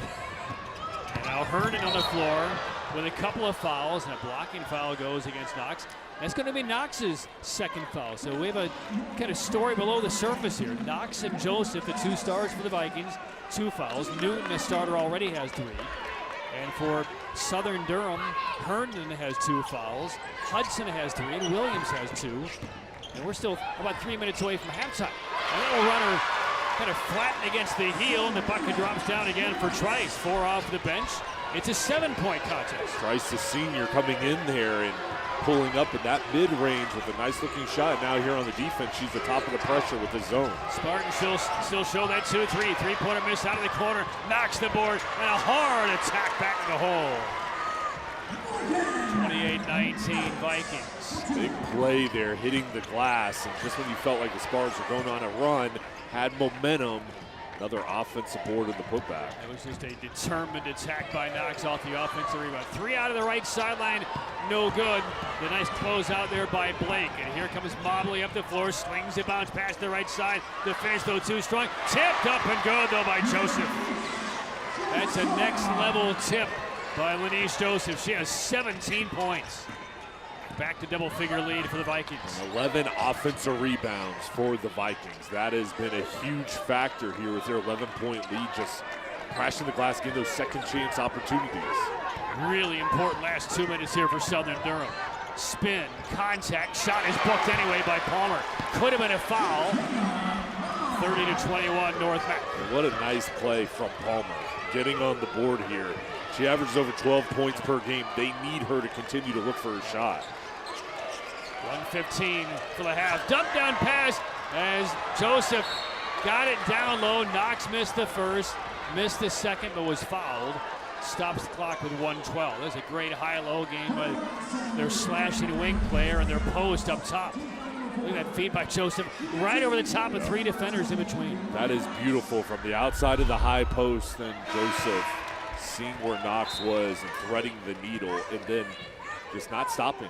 I mean, that gets the attention of college coaches too, because generally you get in these high school championship games, the star player is really all about scoring. We're not seeing that. Yeah. Joseph is crashing the offensive glass, and that's an excellent look right there for her team. Well, a couple things with her is on the defensive end, she is just as good as she is on offense. Blocking shots, being very active. She's athletic. She's got good vision, passing the ball. She does the little things. We see the scoring and the production. The little things are there for Joseph as well. 32-21. Snipes Drain jumps to the pass. Inside a minute now for the half. Palmer wheeling, throws it up and banks it in. They needed it. It wasn't pretty, but he gets the lead back under 10. Now can the Spartans get a stop here? Knox, the blow by, and the layup for Morgan Knox. The defense faltering for Southern. Their offense much better, but they're not able to chip into this lead because North Mex coming back and having responses. Final 25 seconds. Herndon with a couple of fouls, wanted to set a screen, it was rejected. Three-pointer is missed by Palmer, and it goes unabated over the sideline. Coming up in about 18 seconds, the Air Experts Heat and Cooling halftime report. Q Tucker will join us, highlights and first half stats, and a whole lot more. Air Experts, schedule your tune-up today at yourairexperts.com. Probably walks it up calmly into the half court, holding his Knox with 10 seconds. Here comes Herndon out, forces her to put it on the deck. She does, tripped up, and a travel call. And Knox asking her teammates, how is that not a foul call? It'll be Spartan ball, 3.5 to go, length of the floor, down by 11. Let's see if they can, this first pass is critical if they're going to get a shot attempt. This is going to wind up from about 60 feet. Launched on the way by Herndon, online but short. Well, for the Vikings, their first state title appearance in 36 years. Lanice Joseph has 17 points. Morgan Knox has 12. They've been almost the entire extent of the Vikings offense, looking for their first title since their only title in 1986. At the break, North Beck on top, 34-23.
You're watching the Air Experts Heating and Cooling Halftime Report. Air Experts. Schedule your tune-up today at yourairexperts.com. Well, hey there, everybody. Thank you all so much for tuning in to the state championship high school basketball games. Joining us is our longstanding partner all the way from Ingalls Markets, Miss Melissa Level. Melissa, are you loving these excellent basketball games? I love it. What a great season it's been, and the best of the best is right here now on television. Best of the best is right. Now let's talk about that longstanding and robust partnership between Ingalls and high school championship athletics. What all does that entail? It's just absolutely wonderful to be able to connect with all the schools within our region. You know, we're in 6 states, and so we have Friday night lights with football. we do basketball, we have softball, even some Olympic style sports, and we go all the way up through college, and then of course some minor leagues. But we just love that high school spirit and the fun with that. A lot of those players work with us. A lot of their parents have a shop at our angle, so it's kind of like a big family coming to watch all of them play, right? So we love that. We'll love it as well. Melissa, as always, thank you for taking the time to speak with us here today. Thank you. All righty. Let's get back to the game, folks.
You're watching the Air Experts Heating and Cooling Halftime Report. Air Experts. Schedule your tune-up today at yourairexperts.com. Championship week is always a special time for high school athletics in North Carolina. Joining us now is NCHSAA Commissioner Q Tucker to talk about what this event means for student athletes across the state. Commissioner Tucker, Championship week is finally here. What does this event mean for the student athletes who have worked all season to get to this stage? All of the teams that are playing this week are regional champions.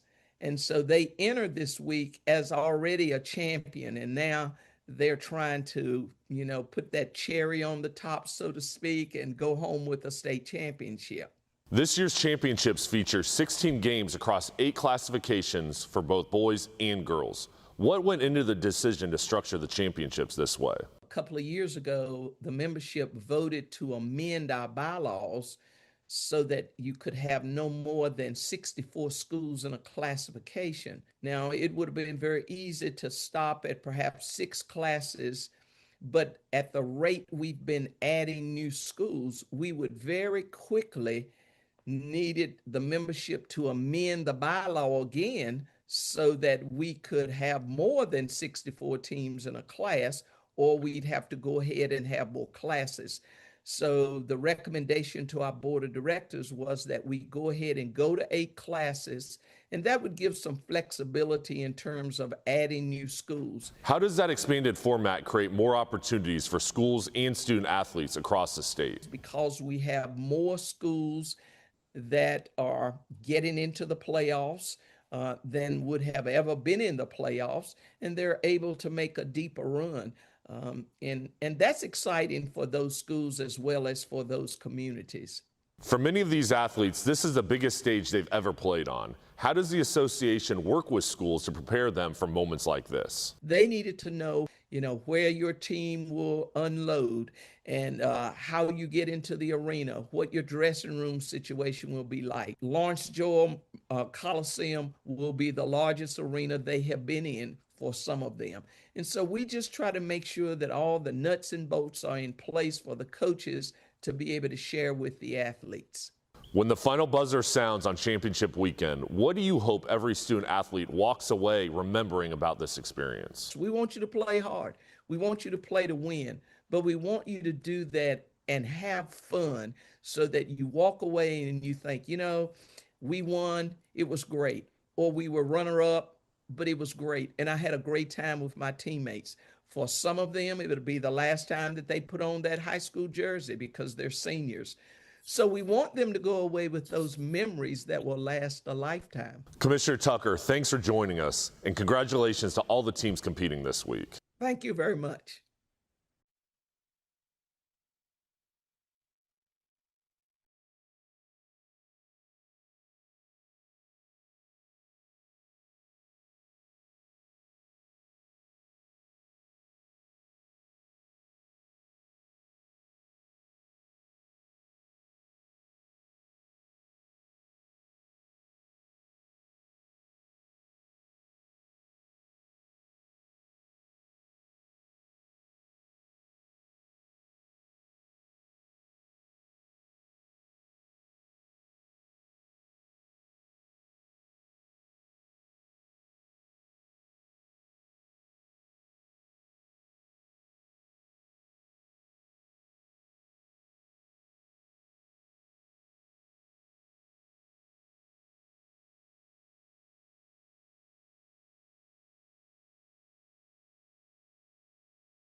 You're watching the Air Experts Heating and Cooling Halftime Report. Air Experts. Schedule your tune-up today at yourairexperts.com.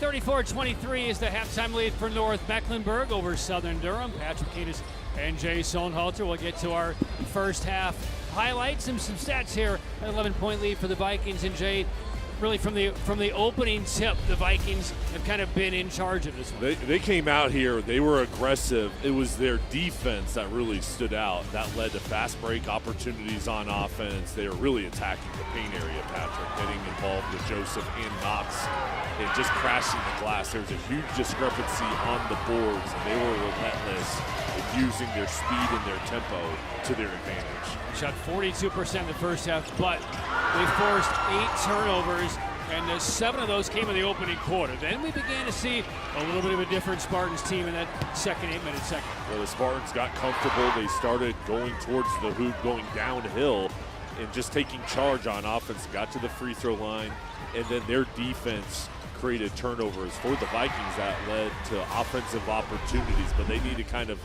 duplicate what they did in that second quarter and try to get things going here early on in the third. Yeah, they did cut it down to 7 in that second quarter. Here are the first half stats brought to you by Arthritis Knee Pain Centers. And Jay, what sticks out for you in this one? Well, after the first quarter, it was the turnovers and rebounding. Now the turnover is pretty even, but the rebounding for North Mech has been a huge factor. Those second chance opportunities on the offensive glass. And then for free throws, I know Jennifer Baker Pride talked to her team at the break about knocking down your free throws, only 50%.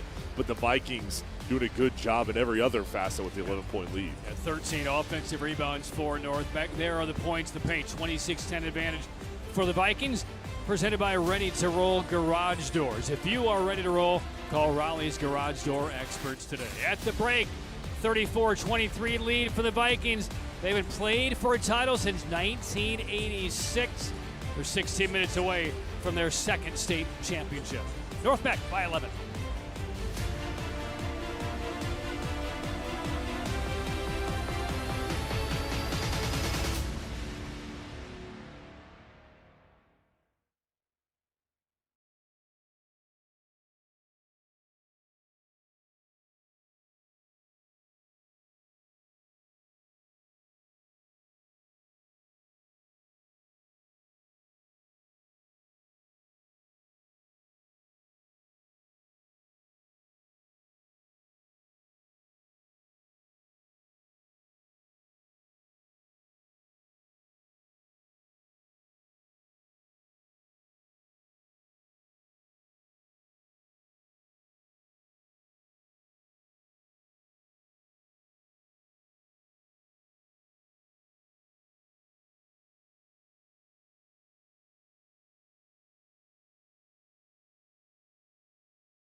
Oh, there is a drone look of the athletic complex, the redeveloping athletic complex on the campus of Wake Forest University here in Winston-Salem. They've been a tremendous host over the last 4 days. Winding down, one more game will follow the 7A Men's Championship, but we have one more half to go for the 7A Women's Championship. Patrick Keenis, Jay Sohnhalter with you. Is a 11-point lead for North Mecklenburg as we begin the third quarter. 34-23, Vikings in the home white uniform, Southern Durham in the all red, and they need some defensive stops right out of the gates. They get a misfired three and a defensive rebound by Kiana Williams. They need defensive stops and they have to box out. Good sign they're getting the stop, being physical, getting that board, and now on offense, they did a much better job spreading the floor and driving downhill in the second quarter. Ashlyn Hudson, number 11 for Southern Durham, back on the floor. She sat most of the first half with 3 fouls. Turnover, and it's a 3-on-1 for North Meck. Newton to the hole will roll it in. 36-23 North Meck. That will be the story of the second half. If Southern Durham can mitigate the turnovers, that will give them a chance to get back in and maybe steal the title. Also foul trouble here. You talked in the first half about the fouls racking up for both teams. That's something we'll monitor here in the second. Multiple players with 2 fouls for both teams. Here's Palmer on the outside against Mobley. Palmer had 4 in the first half, and this is Hudson with the ball and those 3 fouls. Williams. Palmer down the sideline, swiped out of her hands. It's a double touch. Mobley, the defender, knocked it off of Hudson out of bounds. Back-to-back turnovers by the Spartans. And the Vikings stretching their pressure out, and there it is. They're on the sideline just clipping that ball and goes out of bounds. And Mobley, a future in officiating. She saw it off the hands and maybe leg of Palmer. And here come the Vikings up by 13. Joseph had 17 points in the first half. This is Mobley, unguarded, knocking out a 3. The lead, the biggest it's been, 39-23, North Meck by 16. She's a good shooter. This is exactly how the Vikings wanted to come out of the break. Herndon, yes, with the N1 opportunity. She went right through 3 defenders, one fronted her, and then split the other two near the post. Yeah, this is how Southern has to play. Go through Herndon, let her take over for the end one. She had 25 points in her last ball game. She's got to have a big second half here for the Spartans. The free throw coming from the Tatum and Atkinson free throw line. Injured in a car wreck. Call the heavy hitters at Tatum and Atkinson. Free throw rolls off. Loose ball rebound. And look at Hudson tiptoe the end line is save and then throw it away. But it is off of the leg of Motley. It stays with the Spartans. 39-25 North Mac. Teddy McCoy needs a push. You know he underscored the importance of the first 4 minutes of this third quarter. Hudson on the baseline, senses a double coming, throws it out to a territory, and one of her teammates, Snipes Drain, got there, but she was on the sideline. So forced the turnover by the Vikings. Poor pass, but again, it was the quick collapse of that double team that forced the bad pass. They quickly came over with that double team and making it difficult for her to find her open teammate. Meanwhile, Morgan Knox now with the basketball for the Vikings. Just picked up her third foul a moment ago. Here's Mobley off the wing. Back-to-back buckets by Mobley. She has 7 points. 41-25 North Mac. This is a young North Mac team. She's one of the seniors, one of the leaders here, and coming out here accurate shooting the ball in the third quarter. Herndon attacking Knox in those 3 fouls, but lost the dribble. 2-on-1 the other way. Newton had it rejected. Out of bounds by Jakayla Palmer. Actually stayed inbounds, and then another throwaway at the other end of the floor. Now Knox surveying. Mobley's had the hot hand. Getting up some ground against Snipes Drain. Looks like she wants to take it. Through the high post. The pass off of the fingertips of Knox. 41-25 North Mac, 5:08 for the third. Jennifer Baker, the all-time winningest North Mecklenburg women's basketball coach. Out of Ball State's in her 18th year now for the Vikings. Palmer, drag the foot. Good defense. Right in her face, making it difficult. North Mac, they played great there in that first quarter. The second quarter, I'd say Southern Durham kind of made some plays and gained some momentum at the very least, but here in the third, Vikings doing all the little things. 14 turnovers now by the Spartans. Right off the bench, Wake. Entry pass poked away, and a steal by the Spartans. Well, they need to make something happen relatively quickly. They bounce it ahead. Hawkins, a spinning three off the heel. Offensive rebound, Williams. Kept it high. Tried to feed off of the knee of one of her teammates. 3 players are on the deck. And the possession error belongs to Southern Durham. Gianna Williams got the turnover on the defensive end there. On offense, getting the offensive board, just really hustling. That's what they need, those spark plays and getting on the floor to get the jump ball. But they've got to find a way here on offense to go back to that drive mentality, getting downhill, getting to the free throw line, or getting all the way to the hoop. Just can't afford those kind of mistakes. It's a long baseline out of bounds pass that even if Hawkins is able to get the ball, that's just not a pass you want to make. That's not giving Hawkins any kind of margin, even if she's able to bring it in. I mean, she's on the sideline, nowhere to turn, defenders on her. It's back to the Vikings, up by 16. Mobley racing ahead, slams on the brakes.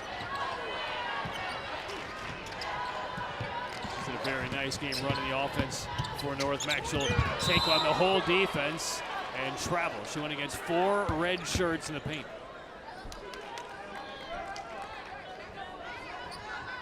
Back to Southern Durham.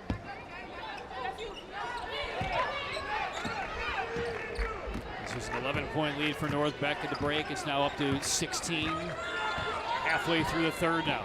So the Spartans have not been able to make up any ground. No one past the baseline. That's a shot that has to go. Hudson flies in, kept it alive, and it's on the end line. It will go the other way to North Mac. So not the burst that Southern Durham was hoping to see out of intermission. The lead is bigger for North Mac. 3:52 to go, third period. Mobley has kind of led the way in this third quarter. Vikings up by 16.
Hey folks, here's a look at some of our fans tonight on our Original Grills Fan Cam.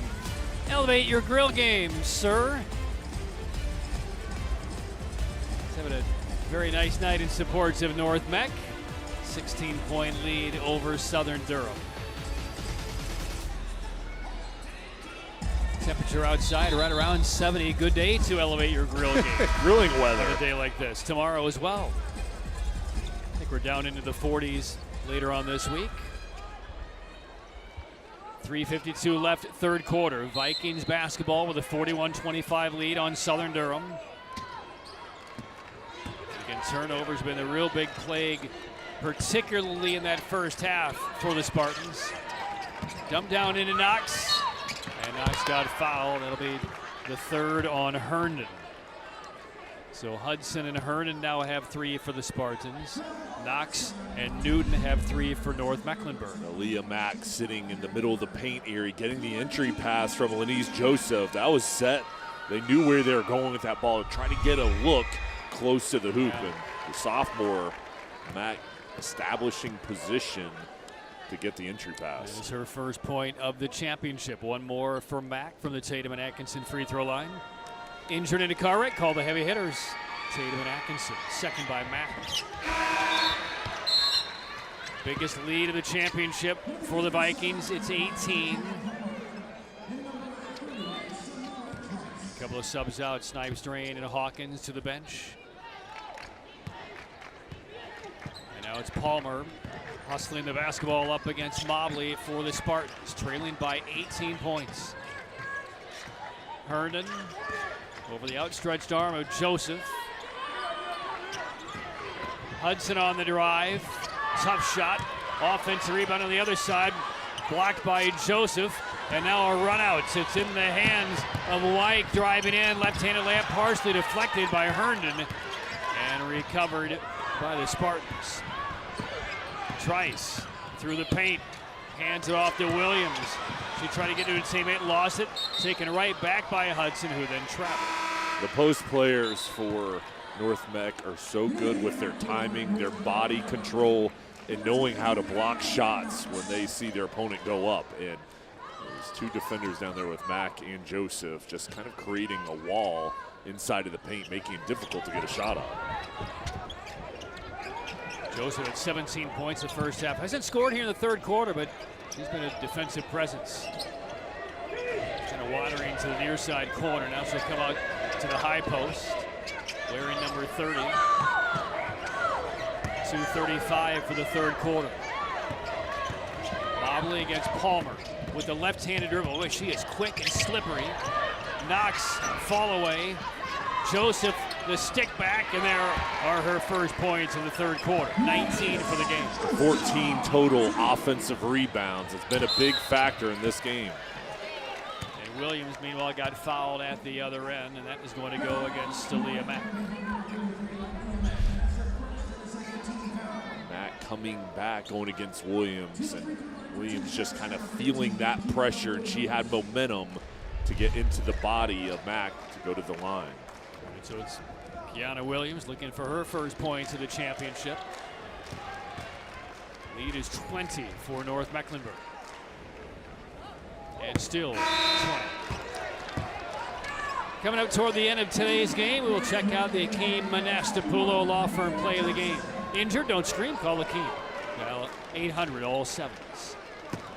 That free throw will not be a play of the game nominee. That one could. 1 of 2. First point of the title game for Williams, a takeaway, and more free throws are coming up for the Spartans. Good effort there by Ashlyn Hudson.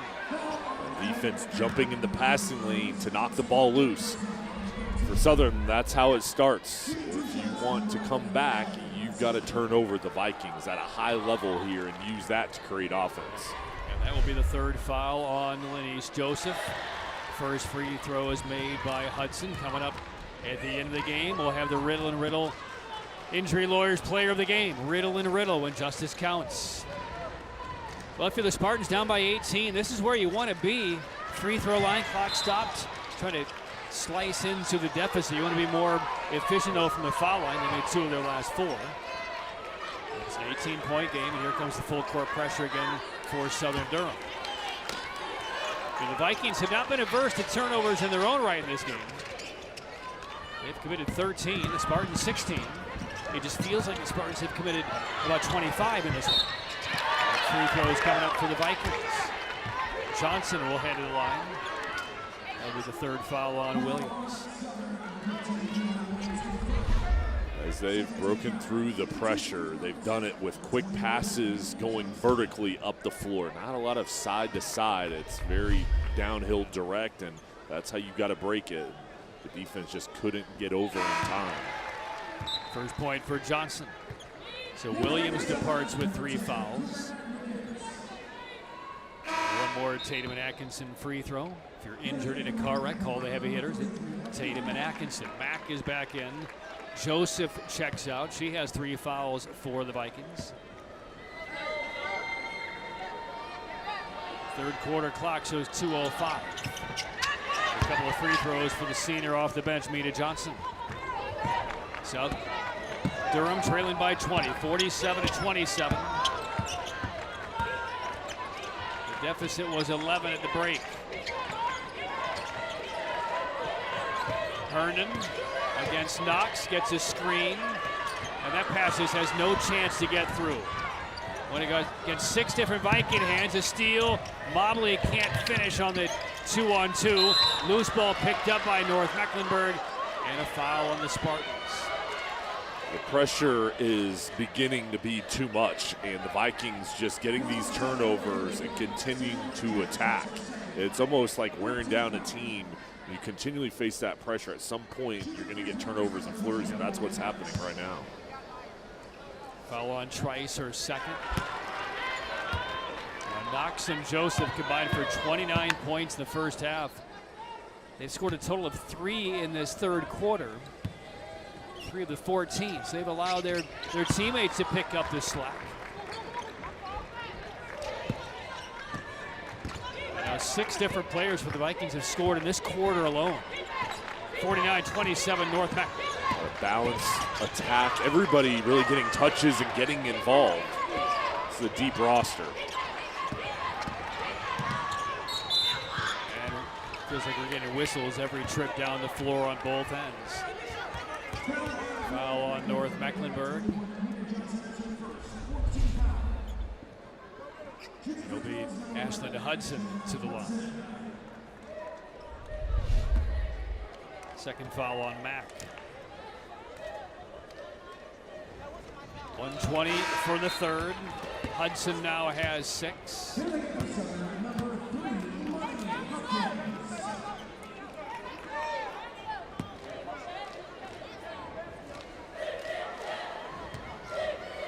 These fan bases have shown out in this one. Yeah, excellent great crowd. I mean, you can understand for Southern Durham, this is almost like a school holiday, even though it's a Saturday.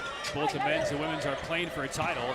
But great community turnout for North Mecklenburg. And a foul at the other end this time. Free throws coming up for the Vikings. North Mech's men's team almost made it here as well. It could have been both North Mech and Southern Durham's boys and girls facing off against each other. Mooresville winning a close ball game in the regional final at Lenore-Rhine to make it against the Southern Durham boys. Yeah, and North Mech's men's team was the top seed. They got beat 55-52. That game, I think, saw like 10 or 11 lead changes in the second half alone on the men's side between Mooresville and North Mech. One more free throw coming up for Trotter, 49-28.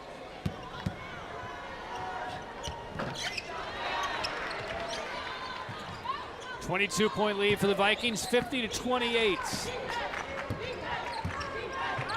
We're in 1 minute left in the third.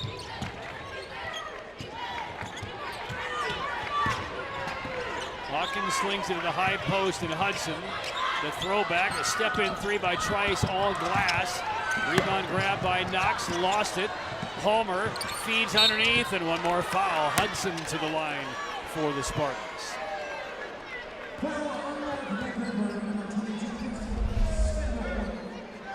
Southern Durham,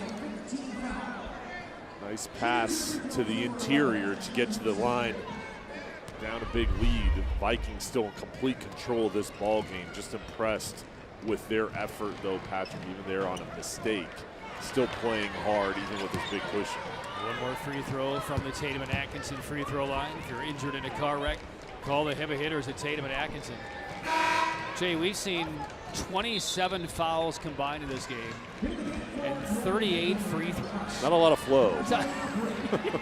Yeah, one way to say We talk about rhythm. Yeah, yeah. On offense, a lot of Those are stoppages. unusually high numbers, particularly in the state title game. And that free throw, even if it goes, won't count. It's sweeping back around the inside position player was Emmanuel Hawkins, number 3. 46 seconds left, third quarter. 50-28, North Mecklenburg. Trotter nearly coughed it up. Gets it back from Knox, and now Trotter going full speed ahead. Misses the short little left-handed layup. Offensive rebound again by the Vikings, and Knox to the side of the glass. 27 seconds to go, and the ball knocked free out of the right-handed dribble by Hawkins. It will stay with the Spartans.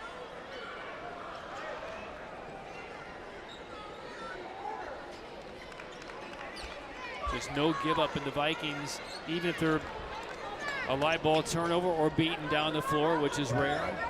They play with one speed, and that's the sign of a great team. It is a team that no matter what the score is, no matter where you're at in the ball game, they're continuing to play at that same level.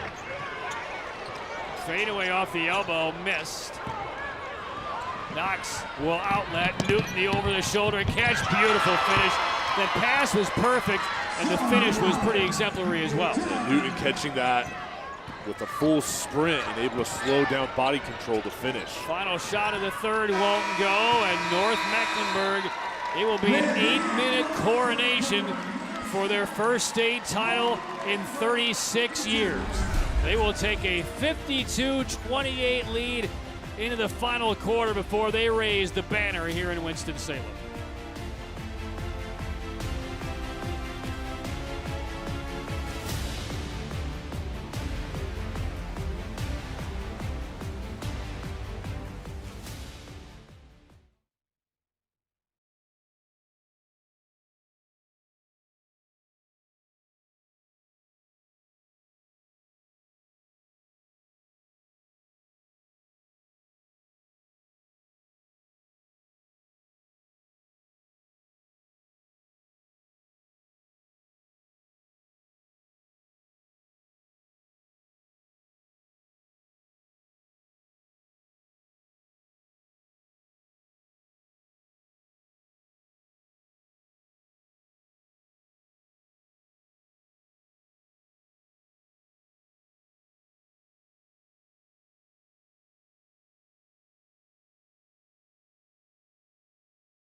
Stats through 3, presented by Arthritis Knee Pain Center. Relief without surgery or opioids. 52-28 lead for North Mac. The rebounds and the turnovers, the two big stories. Yeah, the stats also say the defense for North Mac limiting Southern to 9 for 34. You said it was turnovers, rebounds. Those are the 3 areas that have really gone in favor of the Vikings. They're ready to roll. Garage door points in the paint. 32-12 advantage for North Mac. If you are ready to roll, call Raleigh's Garage Door experts today. Fourth quarter gets underway. The Vikings up by 24 points on Southern Durham. And they have been in command since the ball was in the air on the opening tip. And now they're trying to just pedal to the metal and put this game away. Quick timeout, 12 seconds into the fourth quarter here. Taken by North Mecklenburg's Jennifer Baker. Coaching never stops. Hey, when it's been 36 years, even with a 24-point lead, you're still coaching your players up because you don't ever take anything for granted as head coach. And speaking of the last time the North Mac won a state title, their only appearance, 1986. There is Andrea Stinson, the 1990 ACC Player of the Year, the North Mecklenburg alum. She's very tight with his program and left NC State with 2,136 points scored. She played under the legendary Kay Yao and went on to have a WNBA career that led with her number 32 hoisted to the banners in Charlotte after it was retired at NC State at Reynolds Coliseum. She's here. She's kind of incognito, very last row on the other side of the floor, but she not only is a North Mecklenburg great, she's one of the great all-time North Carolina women's players in collegiate history and really professional history as well. I bet she could still get a bucket. You never lose that touch and that jump shot. She still looks like she could get you 20 in any game she plays. And nice recognition and ovation from the fans here as they got the shot of Andrea Stinson up on the board as well. It's got to be a lot of fun for her to come back, see her school having this much success, and for the players to having her support. You look up, you see her there. That means a lot for them, really, to kind of share the same bond of playing in the same jersey. 6:45 for the fourth quarter. 54-28. Dribble drive and a foul will send Hudson to the free throw line.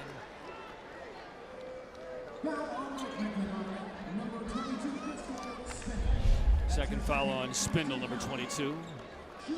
Hudson, one of the senior leaders. This will be her last ball game in the Spartans jersey. Has had a great career and still going hard here in the fourth quarter. First is good for Hudson. One more coming from the See-Through Construction free throw line. At See-Through Construction, your contractor of choice on the OBX. Spindle is out with a couple of fouls. And back in is Mobley with 7 points.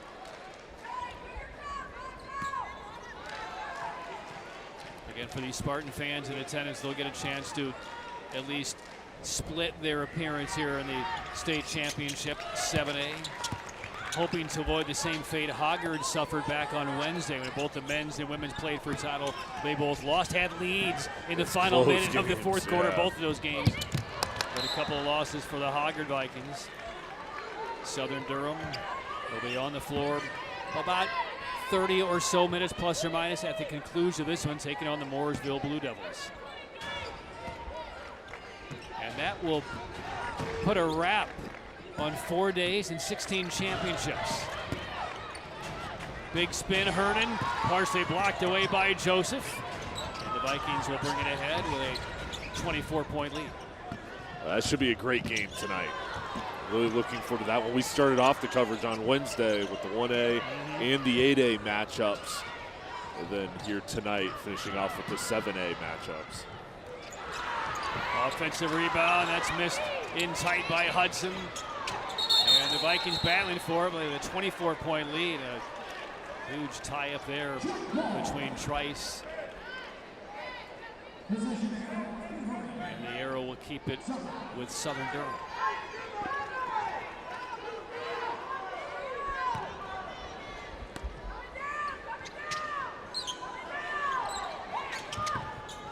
Hiking out front.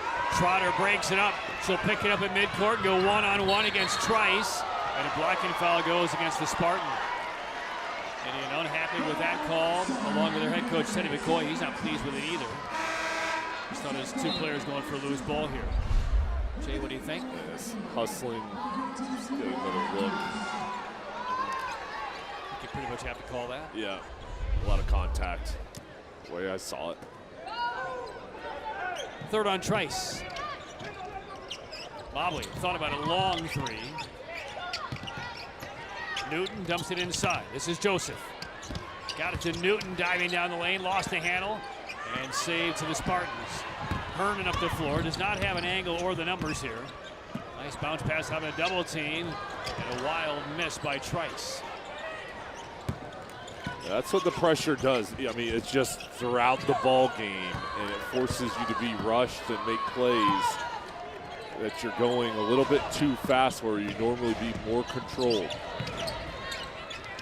The entry pass, Joseph, from 10. And Mobley got in there to get her fingertips on that rebound, and a foul is called. For North Mech, Joseph is the headliner with Knox alongside her, but they are so much more than those big two. They are balanced.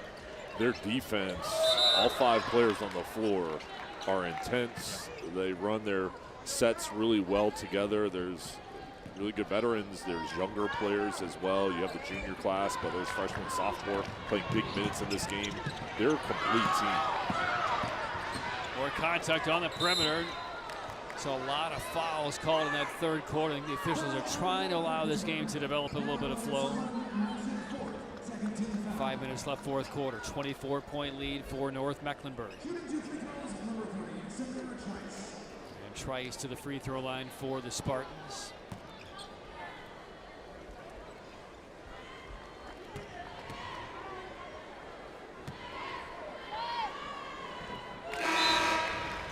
Five points for Trice. Knox returns.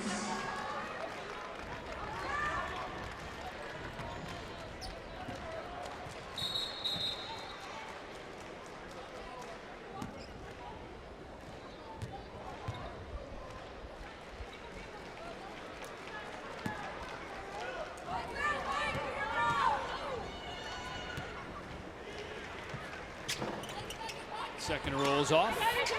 Rebounds to the Vikings. Knox now a double-double, 14 points. That was her 10th rebound. Her alongside of the post players, just cleaning up on the glass. Snipes Drain picks up a second quick foul. This officiating crew, I chatted with them before the game. They've been together for most of the playoffs over the last couple of rounds. Todd Doolittle. There is Kelsey Jones. There is Todd, working his 4th state title game. Kelsey's in her second. Knox. This fires from the foul line. Hudson the rebound.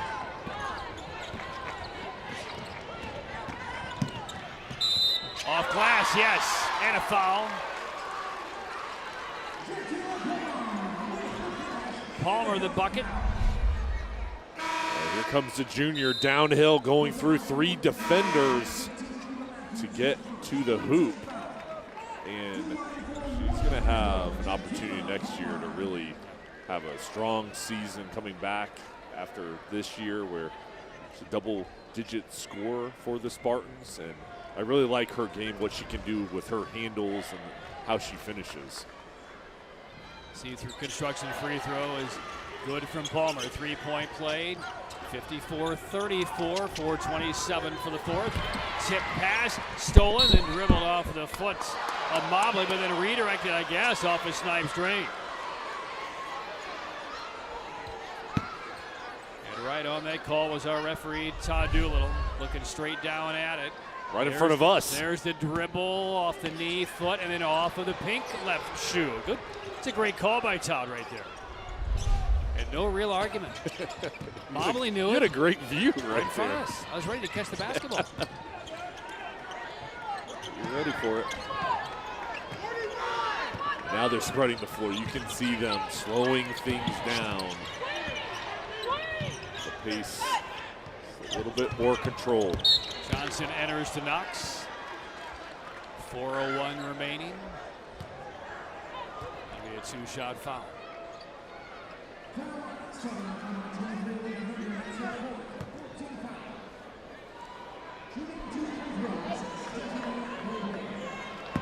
Oregon Knox 14 in the game. And 27 in the regional final win over Lake Norman. 55-34. The Vikings have done a great job, obviously crashing the offensive glass, but just assaulting the rim, drawing a lot of fouls, getting to the free throw line. They've shot not great from the free throw line, but well enough with a high volume of attempts. The effort plays, I mean, and that's something for them that is a huge factor to their successes. Yes, you have the talent, you have the schemes, but those effort plays, the rebounds, the extra opportunities, that's something they really pride themselves in winning. By the way, that rebound by Joseph is a double-double for her. So she and Knox with double-doubles today. Thrown away. Final media timeouts. Knox and Joseph double-doubles in the state championship, leading the way for the Vikings, 3:29 away from their second state title.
The state championship basketball vibes. Watch this young man. That's you. That's right. That's you. Keep dancing. He's on TV. Keep dancing. Let's go. Bring it. Make some fans. Oh, yeah. Heads bobbing. Especially if you're a North Mech fan right now.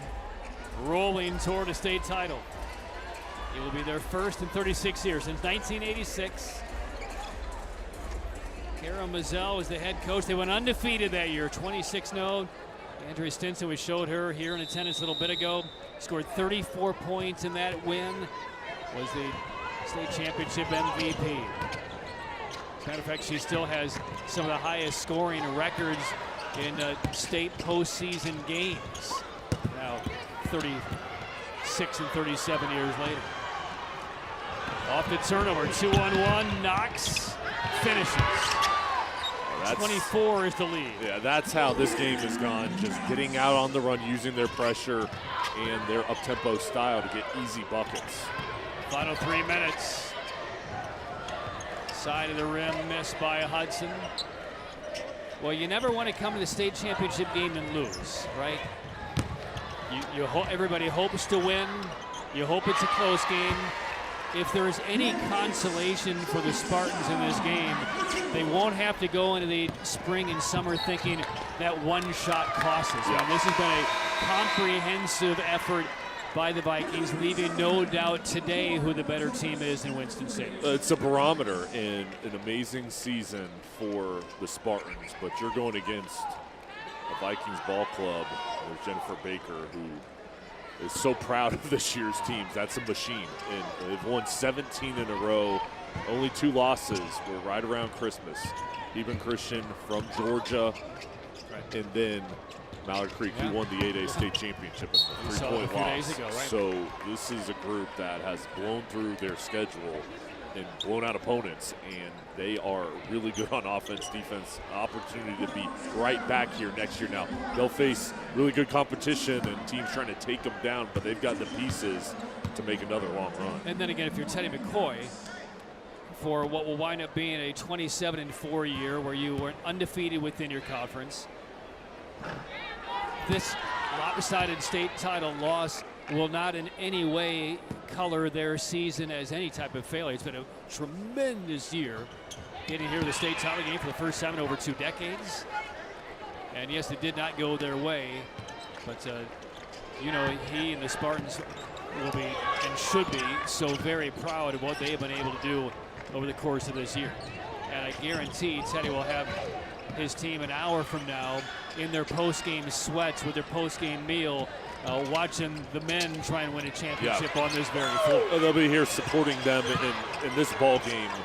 Things didn't go their way, but again, you gotta just kind of realize the opponent you're going against, and this is a dominant team for North Mech, and this is their year. And for Southern Durham, only 3 losses coming into this ball game, a special season, and they're going to be proud of what they're able to accomplish to get to this point. You know, you mentioned what the Vikings, one of their losses to Mallard Creek. They actually beat Mallard Creek the second time they played them, only a couple of weeks ago. And North Mech and Mallard Creek, not at all surprised to see the deep runs of the state title games and, in some cases, championships this week at Wake Forest. 1:50 to play. 61-34. For this Spartans team from Southern Durham, there are 4 seniors.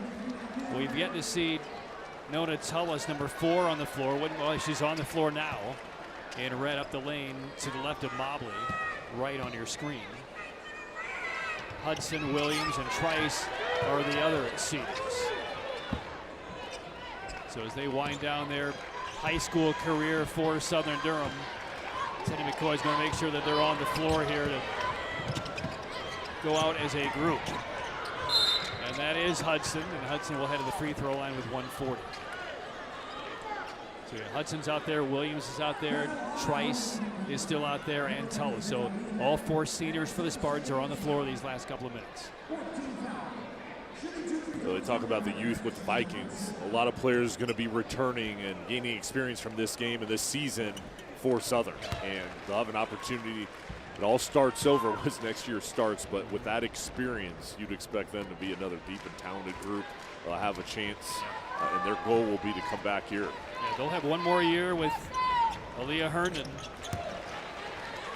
And Herndon, her championship is over. She's on the bench right now, leaning back in the middle of the bench.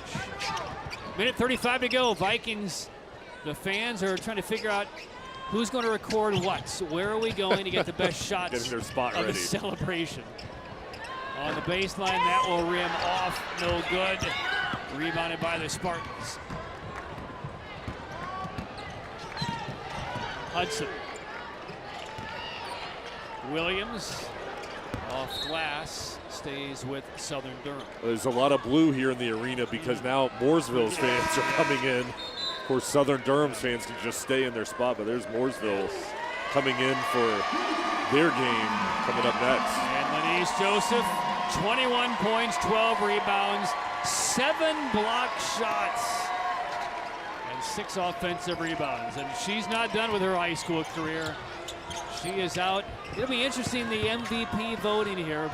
I have a sense it's probably going to go to Joseph over Knox, but you can make a case for either. I think Joseph's been a little bit more impactful in terms of the other areas of the floor, especially those 7 blocks and the disruptions in the paint. And they both have double doubles. Yeah. And Joseph, you said it, another year along with Knox as well. So those two have bright futures once they get to college. But all the offers rolling in for good reason. She was dominant here today. One more from a see-through construction free throw line. And 1 of 2 for Johnson.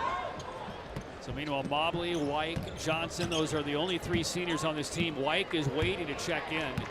She's at the scorer's desk as the clock ticks below 50 seconds. And hoping for a whistle or a dead ball of some kind to get her on the floor. Mack ribs down the rebound. The clock now is below 40. And Wyke is still waiting at the scorer's desk. I wouldn't be surprised if Jennifer Baker calls a timeout to get her in. 30 seconds to go. White still waits. The clock is still running. 65-36. And there is a whistle that will get Jayla White, number 10, back on the floor for North Mecklenburg. 65-36. You look at what the Vikings have done in this championship run. They held Weddington to 46 points, McDowell to 36 points. Marvin Ridge in the regional semifinals scored only 37, and we know Lake Norman could put up some numbers. They only scored 57 points. And now White is in. Mobley departs. 8 points, a couple of assists. Johnson is out, and Morgan Knox as well. Knox a double-double, 19 points, 11 rebounds. She shot 14 free throws in this state title game by herself. Final 20 seconds. Blake will bring it ahead. A touch for the sophomore Matthews. And a turnover. And the long wait for North Mecklenburg. 36-year wait for a state title is over. And Andrea Stinson has some state title company at North Mecklenburg High School. Because the 2026 North Meck Vikings have just vanquished Southern Durham convincingly. 65-38, second state title for the Vikings. Well, congratulations to North Meck. What a game. Offense, defense, they did all the little things to get their state championship. And Southern, disappointed right now, but they had a great year. They'll learn from this and try to come back next year, use it as motivation. But the Vikings here celebrating. They deserve this one with all the little things they did, Patrick. That was a great team victory. So North Mecklenburg finally has its second title 36 years later. 65-38 over Southern Durham. The celebration, the trophy presentation, and Jay will chat with Jennifer Baker when we return to Winston-Salem. North Mecklenburg, 7A Women's Champions of 2026.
The North Mecklenburg Vikings take down the 7A title. First since 1986, 65-38 over Southern Durham. Jay Sonhalter is with the 18th year head coach, Jennifer Baker. Coach, I know you said this was a long time coming. How good does it feel to finish off your season the way you played today? Oh, it feels great.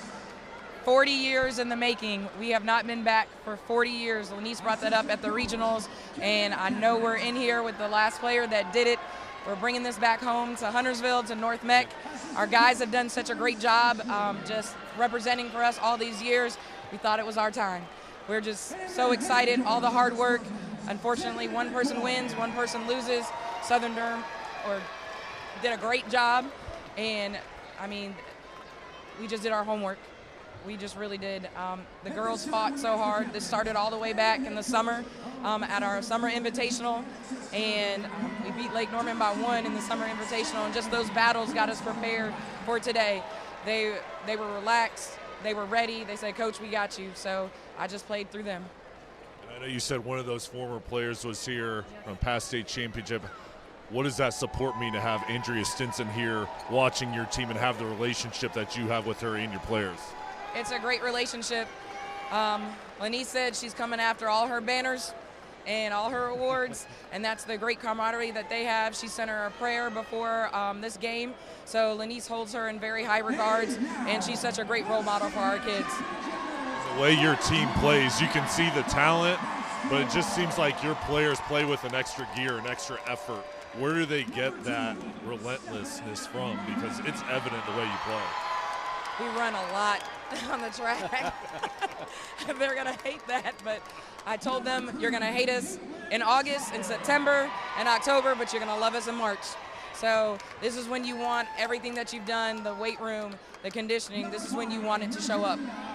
All that hard work paid off. Congratulations. Thank you so much. I appreciate it. Thank you, everybody. All right, thanks a lot, Jay. Thank you, Jennifer. The 4-decade wait is now over for the Vikings. Jennifer Baker in North Mecklenburg with a convincing win over Southern Durham, 65-38. All right, we got a couple of housekeeping items to get to, and as we get Jay back mic'd up, let's get to our play of the game. The Akeem and Estepulo Law Firm play of the game. Injured, don't scream, call Akeem. Dial 800 all sevens, and here is our play of the game. This pass coming from Mobley to the inside, and Lenise Joseph for our play of the game, Jay. They were impressive. This was a complete ball game, and Mobley's pass, Joseph, so good. Everything she caught, she finished today. Very effective from the floor, and her defensive effort was special in the way she led from her point guard position. Being a senior, I know this is a special moment. That was one of the 2 assists that Mobley had in the game. Now to our Riddle and Riddle Injury Lawyers Player of the Game, sponsored by Riddle and Riddle when Justice counts. It was a tough decision, but we're going to give it to Lenise Joseph. She had a double-double. Her defensive effort was pretty amazing, but she was able to do blocking shots, and then her teammates found her the ball throughout this game. She crashed the glass. Everything she did was successful in this one, and her intensity that she brings from her center position. She's just the foundation on defense.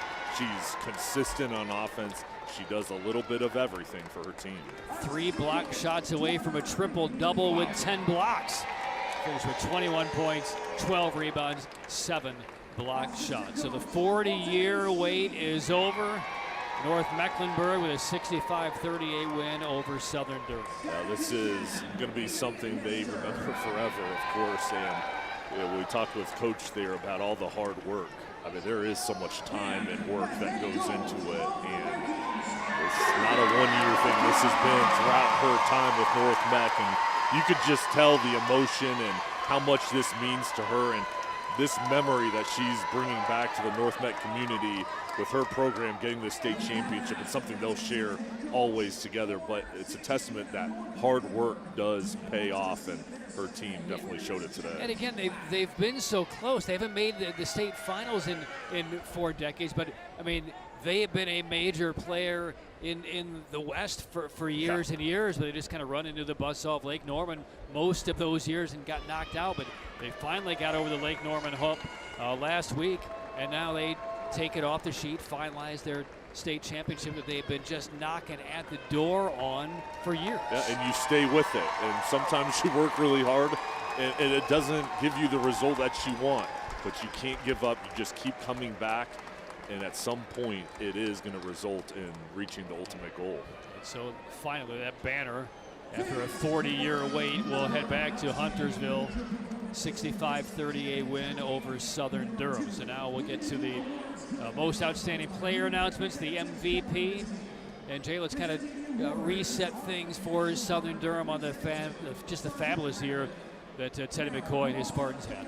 Well, they had a great year. Their men's program as well as North Mex men's program. They did. I mean, these are dominant programs in each side of the state. And for Teddy McCoy, what they were able to accomplish, I know right now it's tough for their players because you wanted to win this game. You put everything into it. You worked extremely hard, and it doesn't come out your way.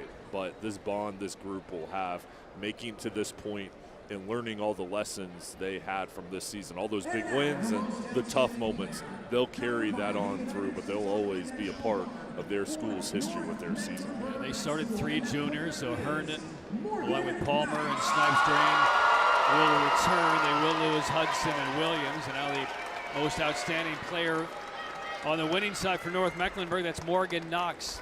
Knox finished with a double-double, 19 points, 11 rebounds, which means the MVP, as we surmise, is going to be Lenise Joseph.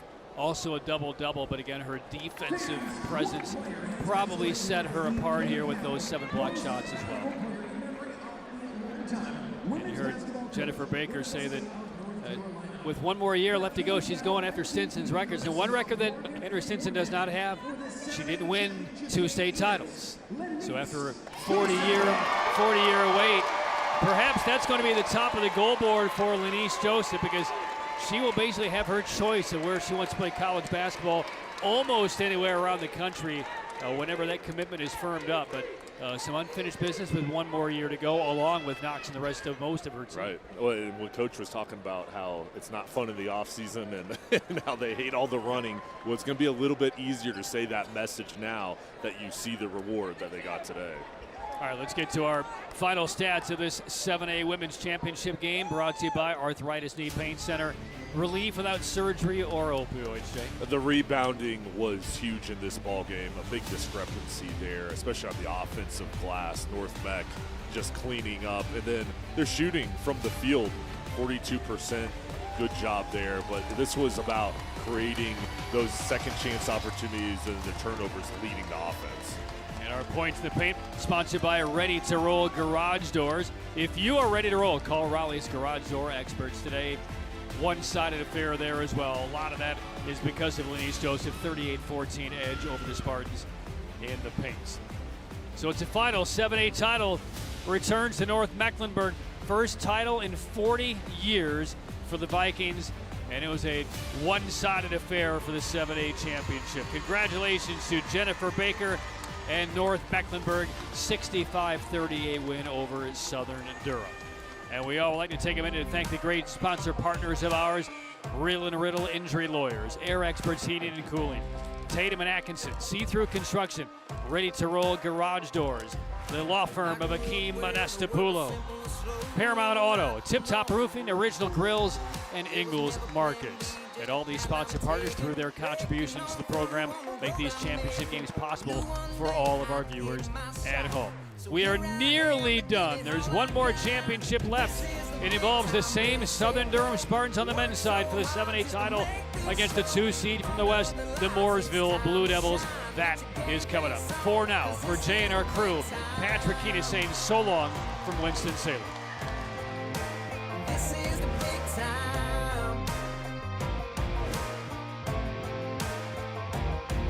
Ever since my boots first hit these streets, had to scratch and claw.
The curtain drops on a 16-game title slate. After 4 days, the finale will feature the 7A Men's Basketball Championship. Two teams who have never raised a basketball title trophy. One of them will tonight. The 2 seed out of the West, the 27-2 Mooresville Blue Devils, and the top seed from the East, the 27-3 Southern School of Energy and Sustainability Spartans. For the final time, welcome inside Lawrence Joel Coliseum. Patrick Enos, Jay Sohnhalter, and Jay, what a great capstone. Huge crowd for two teams that have never won a title. This is what it's all about. It's been a long 4 days, but we're at the finish line with one great game to go. Yeah, this is the best way to finish. Both teams have had great seasons. Only 3 losses and 2 losses on each side. Each team making it here with big regional final victories. 2 of the best in the state. It's kind of been a collision course for these two teams throughout the season. I'm excited to watch them compete in this one. Their pace is very similar. This is going to be an up-tempo game. With this atmosphere, you can tell just what's on the line and what's at stake here with these two teams. Such great talent on the court we're going to see today. Let's take a look at some of the players that you can count on, presented by Riddle and Riddle when justice counts. A.J. Mormon Jr., one of the top sophomores in the state, is amazing. You're going to have a treat watching him play. As a freshman last year, he was a star in the state title game. 23 points in that ball game this season, right at 20 points per game. He is very effective getting to the hoop with his quickness. He can shoot it from the outside, and teams are forced to really slow him down, but he's got good talent that he can dish the ball off to. He's a high major college prospect in a couple of years, but keep an eye on him with his playmaking ability. And over on the other side, Nolan Erickson has had a great season, the senior, the leader for Mooresville. He can do it all. He can score, he can dish, rebounds, he's a great defender. And he's one of those guys with the ball in his hands. He's just got magic to his game, getting everybody involved. He's the catalyst leading this Mooresville offense, and everything they do, it starts with Erickson. All right, you take a look at the bracket, the 2 seed from the West, the top seed in the East, they're here in the finals, so we know they have a lot of strengths, but where does this game turn? It's the Ingles food for thought. Low prices, love the savings. This is a deep, talented roster for Southern. They want to get ball movement. Everybody's got to have touches and contribute, and then creating turnovers. They want to turn up the pressure. That's their strength. For Mooresville, 3-point shooting. They're a great outside shooting team. They've got to connect here tonight, and then boxing out will be huge, hitting the boards and winning in that facet of the game. It is the finale of a 4-day bonanza of state championship basketball. The last is upon us. The crowd is on fire. It's Mooresville and Southern Durham for the 7A title. Tip-off is next.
The broadcast stream of these championship games is brought to you by Tip Top Roofing, Faith Family Roofing.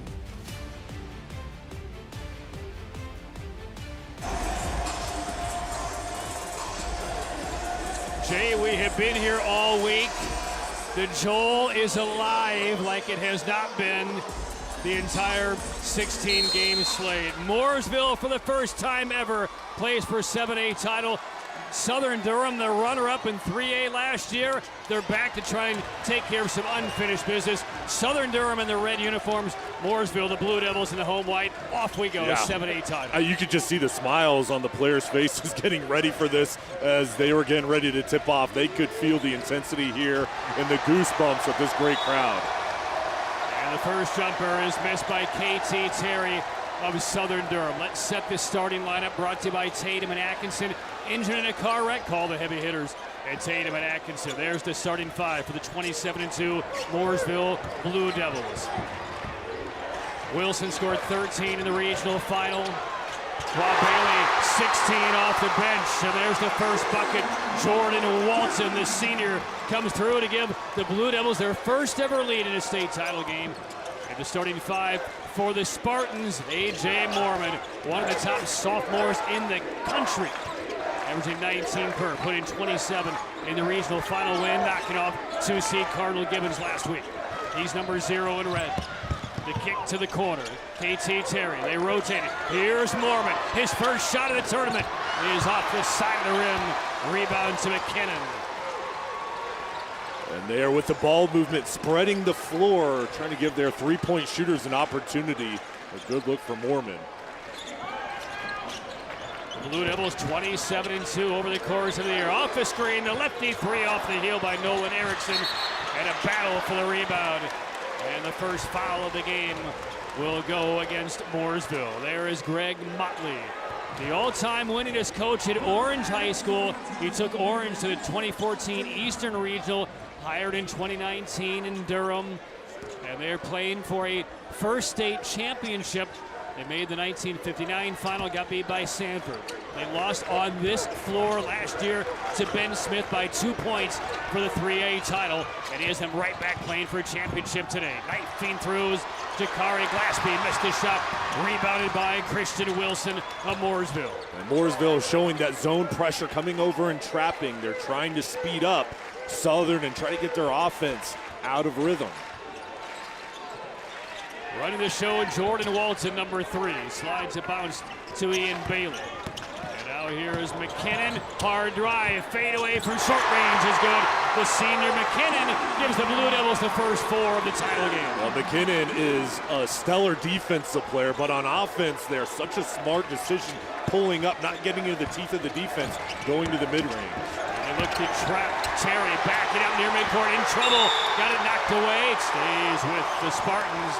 But he was in a straitjacket at midcourt in the corner as Armand Moore has taken the Blue Devils further in the tournament than any other coach. First ever title appearance. Had to knock off the 2-time defending champs last week, North Mac. They beat him by 3 points. He was actually an assistant on that staff for about 10 years. Terry off the mark again. Offensive rebound, Hernandez. The scoop with the right hand by the bespectacled tall junior, and the Spartans are on the board. There's an advantage there with his height down in the post area and in the paint. And a good job there getting position with the putback. Kicked in the corner. McKinnon got a step in the reverse layup. Oh, bounces off the rim. Got his own miss. Power dribble, and the ball knocked out of bounds out of his hands. Stays with the Blue Devils. He is such a good slasher. And getting the baseline there, getting the follow-up. Not able to connect. But here he is with his quickness, getting through, but then staying with it. Short jumper, lips out by Wilson. Loose ball, picked up by KT Terry. And the Spartans up the floor 3 minutes into the opening quarter. The down court pass to Jeffries, dunked it home, but he took too many steps.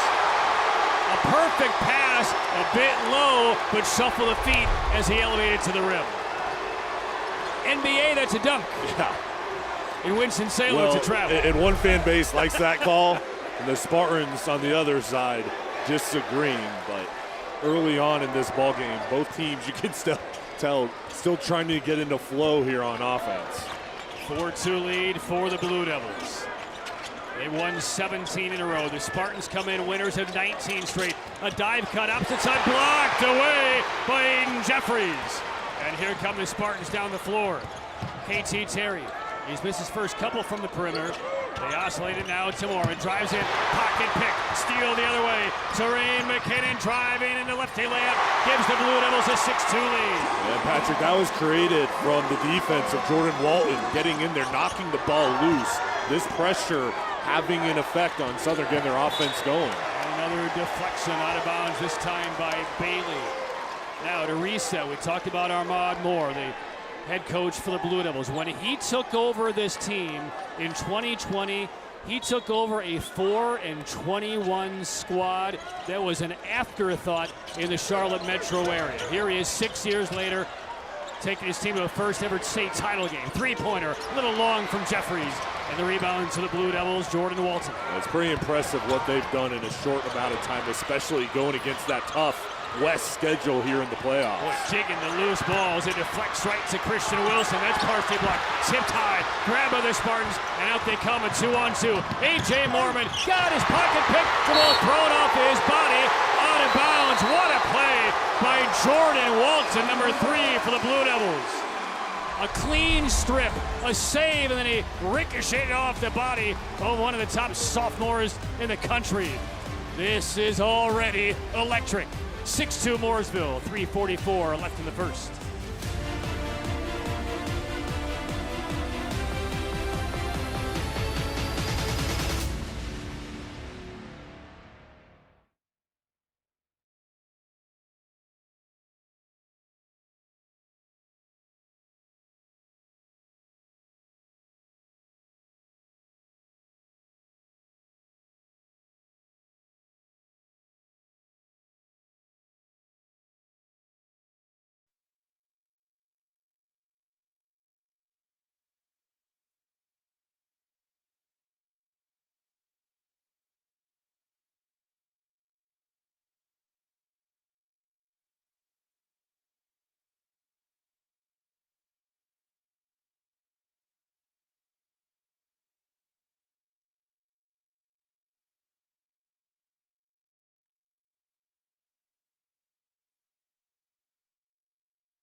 At the Joel, here's a look at some of our plugged-in fans on our Original Grills fan cam. Elevate your grill game.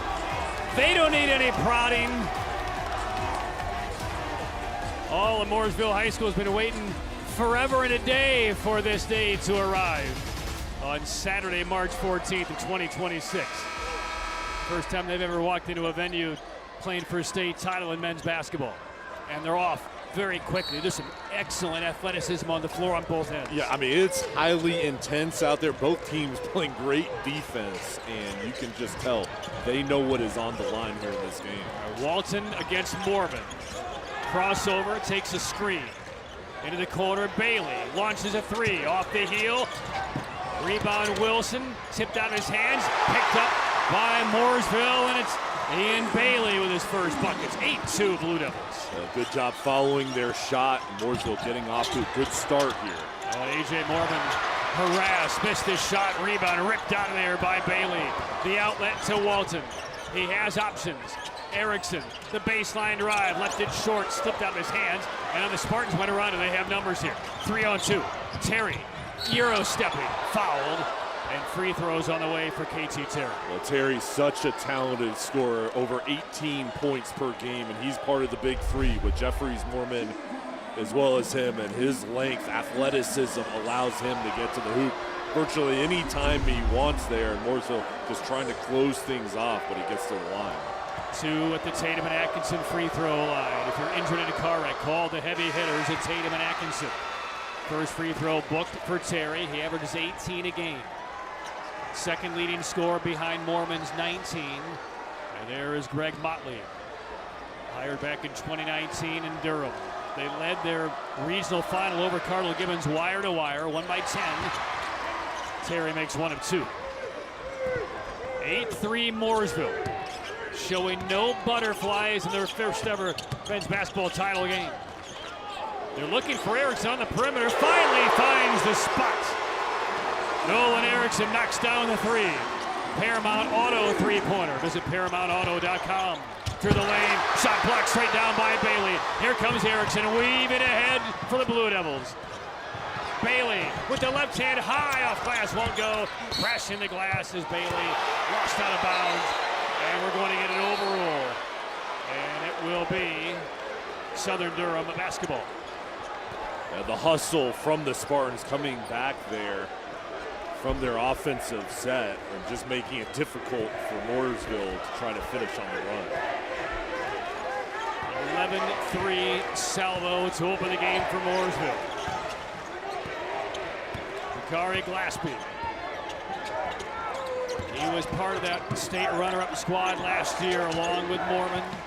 And here is Mormon trying to get involved. Left it short, took some contact. Good job on the defensive glass again by the Blue Devils. Bailey the board. Walton behind the back, lost the dribble. Mormon's ahead of the pack if Terry can find the basketball. 3-on-2. Terry through the lane. Got the roll. And that's where the Spartans are at their best, when they can turn their defense into offense. Getting a turnover, they had numbers and they were able to finish. First Mooresville turnover of the game converted into a fast break bucket by the Spartans. 11-5 Mooresville. And now back-to-back Mooresville turnovers. And some fist bumps on the Spartan sideline from Greg Motley. Their defense is starting to get into a rhythm, doing a better job closing off the lanes to drive through and the passing lanes, just making it more difficult for the Blue Devils. Around the perimeter, Mormon finds Glaspie.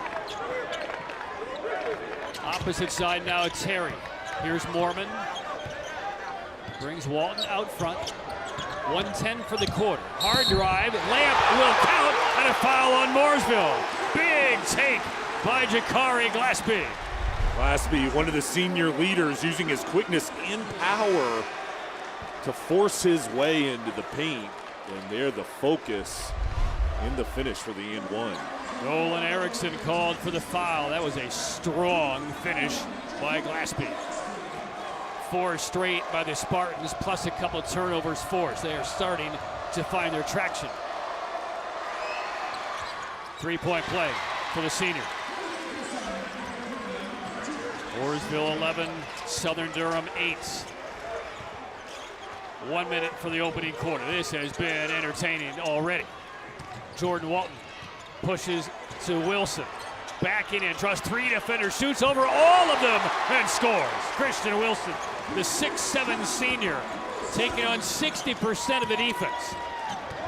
He had 13.7 rebounds against North Mech over at Lenore-Ryan to get to this state championship game. And at 6'7", he's a good shooter and toughness on the post. Here's Mormon, picked again by Walton. Erickson running and attacking the glass. Reverse layup, no, the tip will go in from Ian Bailey. Very well defended by the Spartans. But there again, crashed the glass was Bailey. 15-8 Mooresville. It was really good hustle back. It was just after that missed opportunity, that extra board. That's going to be an illegal screen. Jonathan Dillon charged his first. And that will give Mooresville the ball back with 15 seconds left in the quarter, leading by 7. Well, Dillon trying to make a pick there, and he's a top-level football prospect playing wide receiver for Darius Robinson and the football team, and a key integral part here for the basketball squad. And now we get back underway. Clock is ticking down.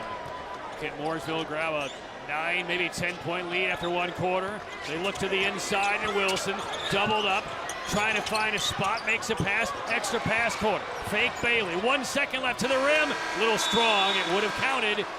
And we're at the end of 1. High-level basketball to close out 4 days of the championships in Winston-Salem. The Mooresville Blue Devils have never played for a title. Not looking like it. They're up by 7 on Southern Durham after 1.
Let's take a look at the first quarter stats, brought to you by Arthritis Knee Pain Center. Relief without surgery or opioids.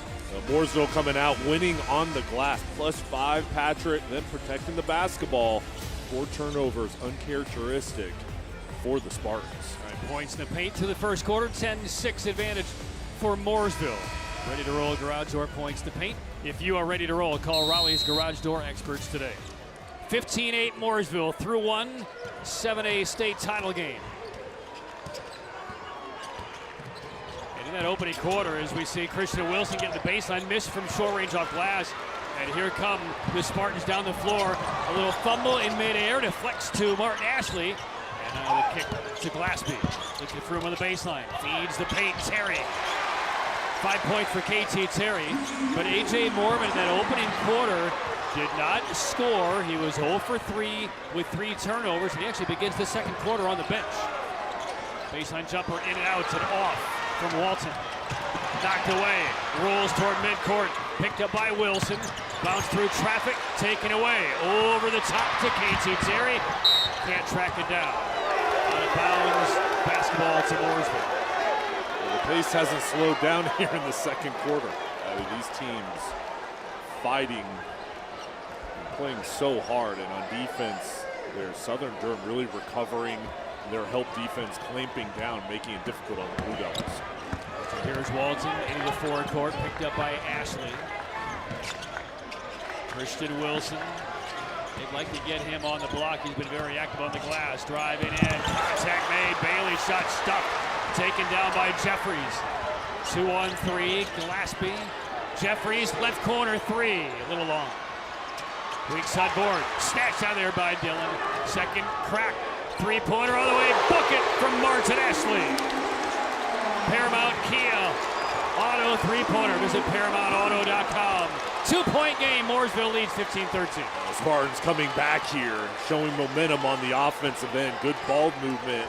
Ashley was ready to shoot it there with his feet set. Mooresville basketball, they're led by as many as 7. Rising from 16. High off of the back iron, missed by Bailey. And the Spartans are ready to send the sophomore A.J. Mormon back onto the floor. Next dead ball, driving in, tie game. KT Terry taking over. Timeout Mooresville. 7 quick ones to begin the second quarter for Southern Durham. It's 15-all. That's just how fast it can happen. This drive from Terry is pretty special. Here we get the 3-point make from Martin Ashley coming in.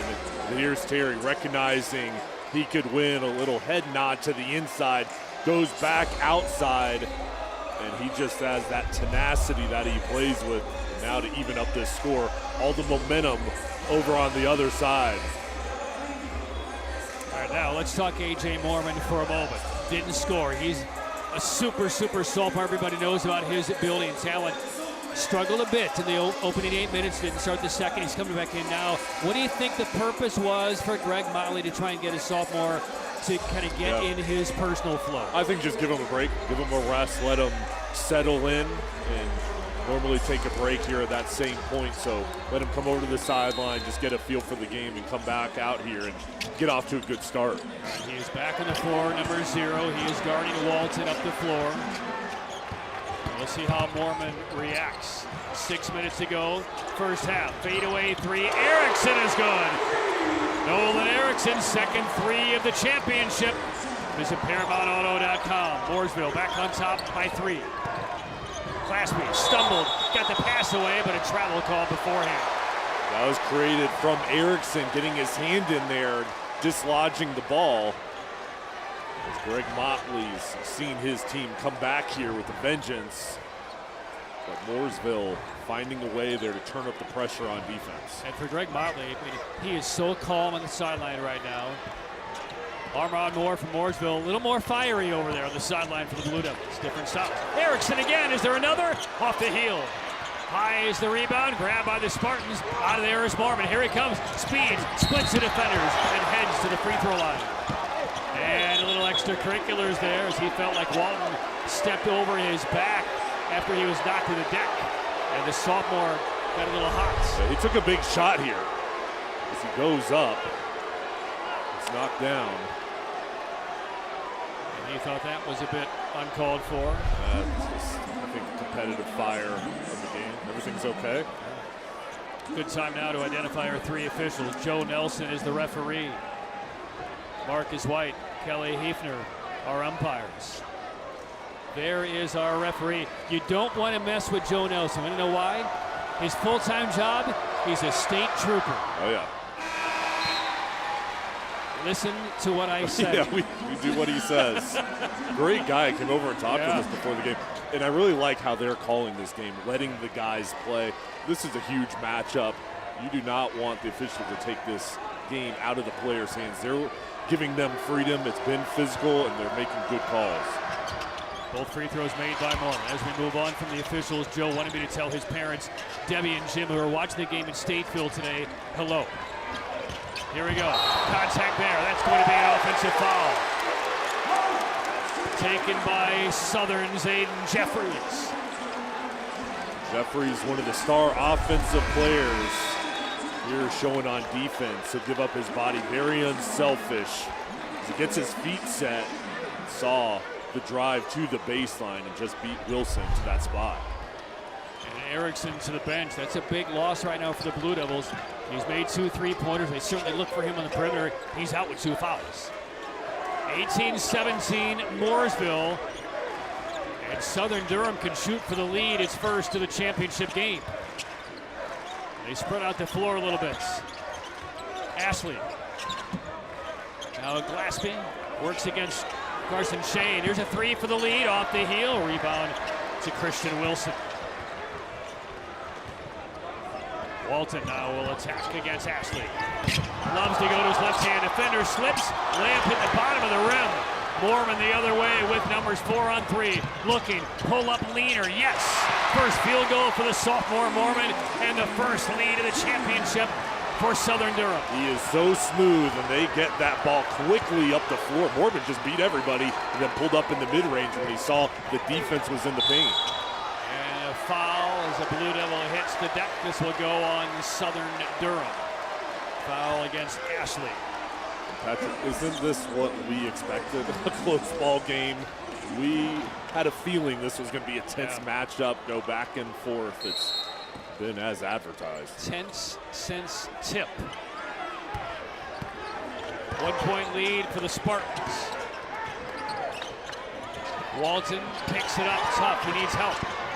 Cross court, Bailey. At a big regional final. Bailey spins, fall away, around and off.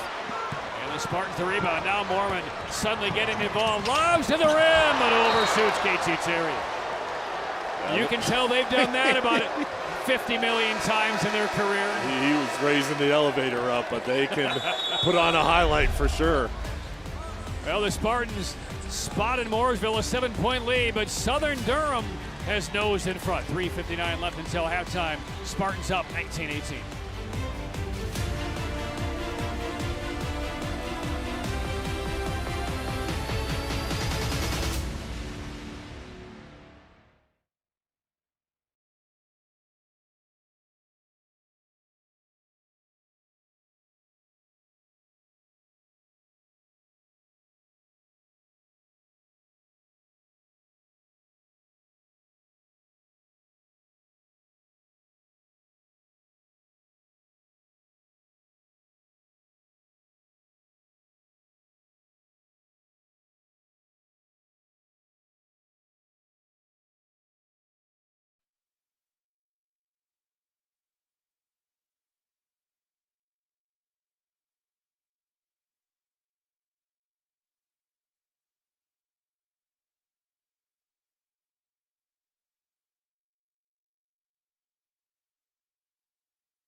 Hey folks, for the final time, a reminder and stay tuned for our last Air Experts Heating and Cooling halftime report.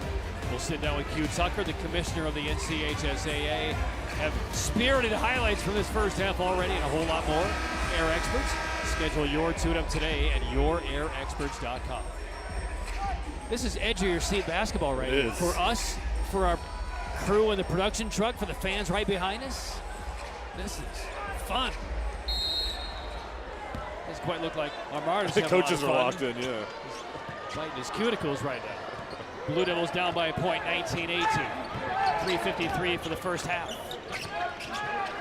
McKinnon back on the floor for the Blue Devils. Carson Shane pitches around the perimeter. McKinnon.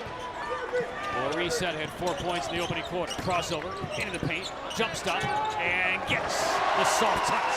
6 for McKinnon. Guys, he plays with power. He's got a first step and just a physical toughness to his game. Oh, and Shane intercepts the pass from Mormon. Quick outlet. Bailey stripped by Glassby down the floor. This is what high-level basketball is on defense. This is hustle, good pass up front from Shane, and then trying to get the finish. Glassby just sprints all the way to knock it out. Out of the corner, Shane for 3, a little short, follows his miss, gets to the front of the rim, missed it again. McKinnon stripped again, and the pass made ahead as the offensive player is falling down. A touch ahead, Jeffries. Mormon swatted straight down by McKinnon. I tell you what, no fast break buckets are going to be taken for granted tonight. We've seen 8 points taken off the board by this kind of chase. Yeah, and the defense coming back again strong, and McKinnon, talk about his stellar defense. That's hustle, timing, body control to make that block. Glassby hikes it over the top to Mormon. 20-19, the Blue Devils lead. Jeffries looking around. Ashley ran right through Shane, knocked him over. We played through. Glassby against Wilson. Feeds the post. Turnaround Jeffries. First points for Aiden Jeffries, their top 3-point shooter. Spartans back on top by 1. And that's a difficult shot on the baseline, partially fading away when McKinnon's there trying to block your shot.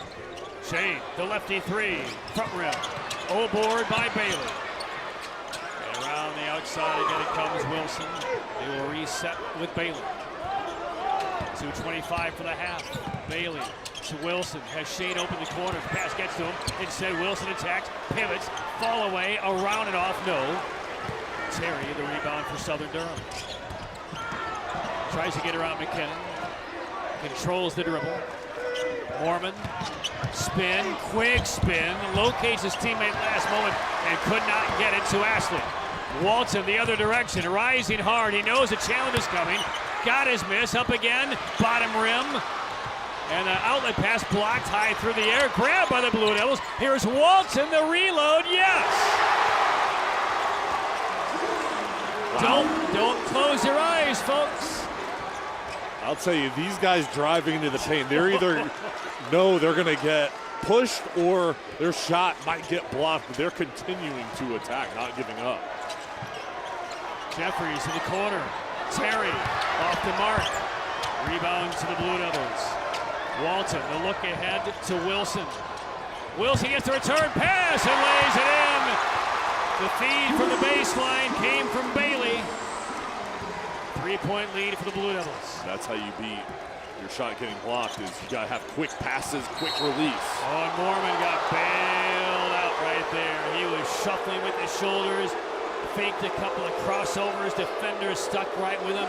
It looked like he was about ready to lose the dribble, but the foul called against Jordan Walton. That's his second. And that's a tough matchup with the quickness of Mormon and Walton doing everything he could to stay in front.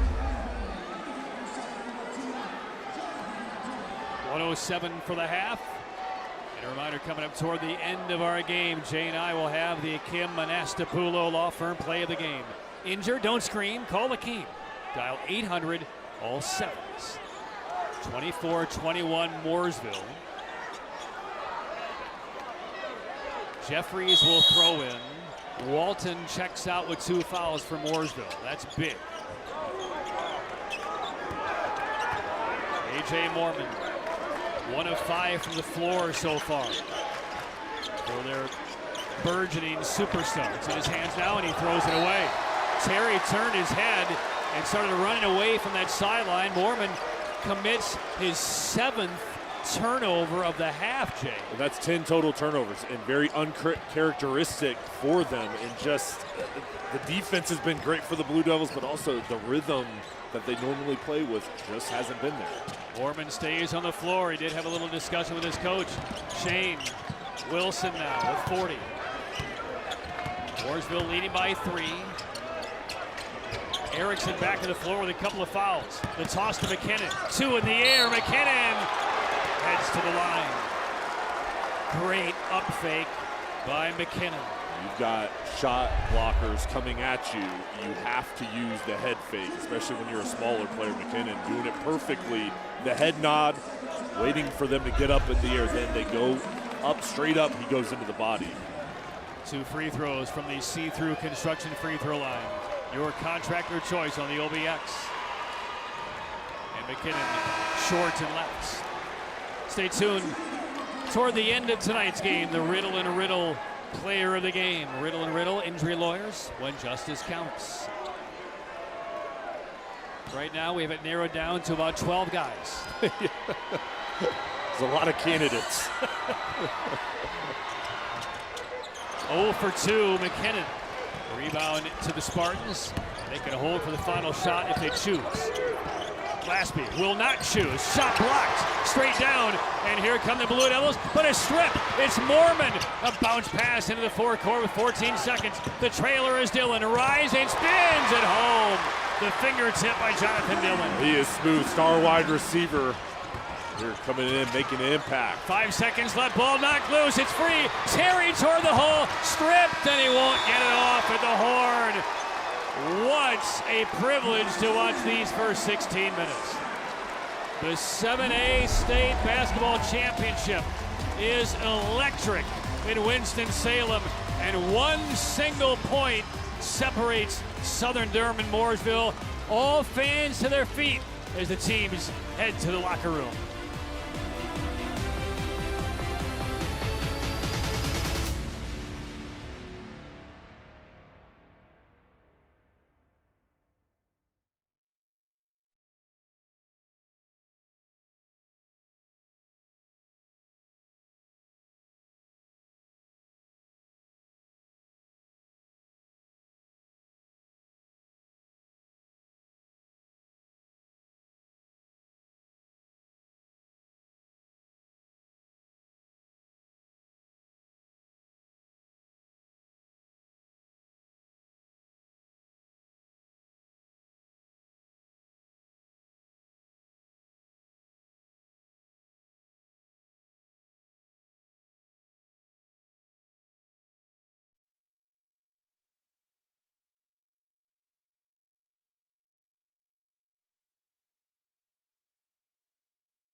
You're watching the Air Experts Heating and Cooling Halftime Report.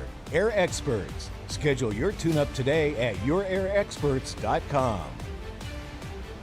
Well, hey there, everybody. Thank y'all so much for tuning into the state championship high school basketball games. Joining us is our longstanding partner all the way from Ingalls Markets, Miss Melissa Level. Melissa, are you loving these excellent basketball games? I love it. What a great season it's been, and the best of the best is right here now on television. Best of the best is right. Now let's talk about that longstanding and robust partnership between Ingalls and high school championship athletics. What all does that entail? It's just absolutely wonderful to be able to connect with all the schools within our region. You know, we're in 6 states, and so we have Friday night lights with football, we do basketball, we have softball, even some Olympic style sports, and we go all the way up through college, and then of course some minor leagues. But we just love that high school spirit and the fun with that. A lot of those players work with us. A lot of their parents have a shop at our Ingalls, so it's kind of like a big family coming to watch all of them play, right? So we love that. We love it as well. Melissa, as always, thank you for taking the time to speak with us here today. Thank you. All righty, let's get back to the game, folks.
You're watching the Air Experts Heating and Cooling Halftime Report. Air Experts. Schedule your tune-up today at yourairexperts.com. Championship week is always a special time for high school athletics in North Carolina. Joining us now is NCHSAA Commissioner Q Tucker to talk about what this event means for student athletes across the state.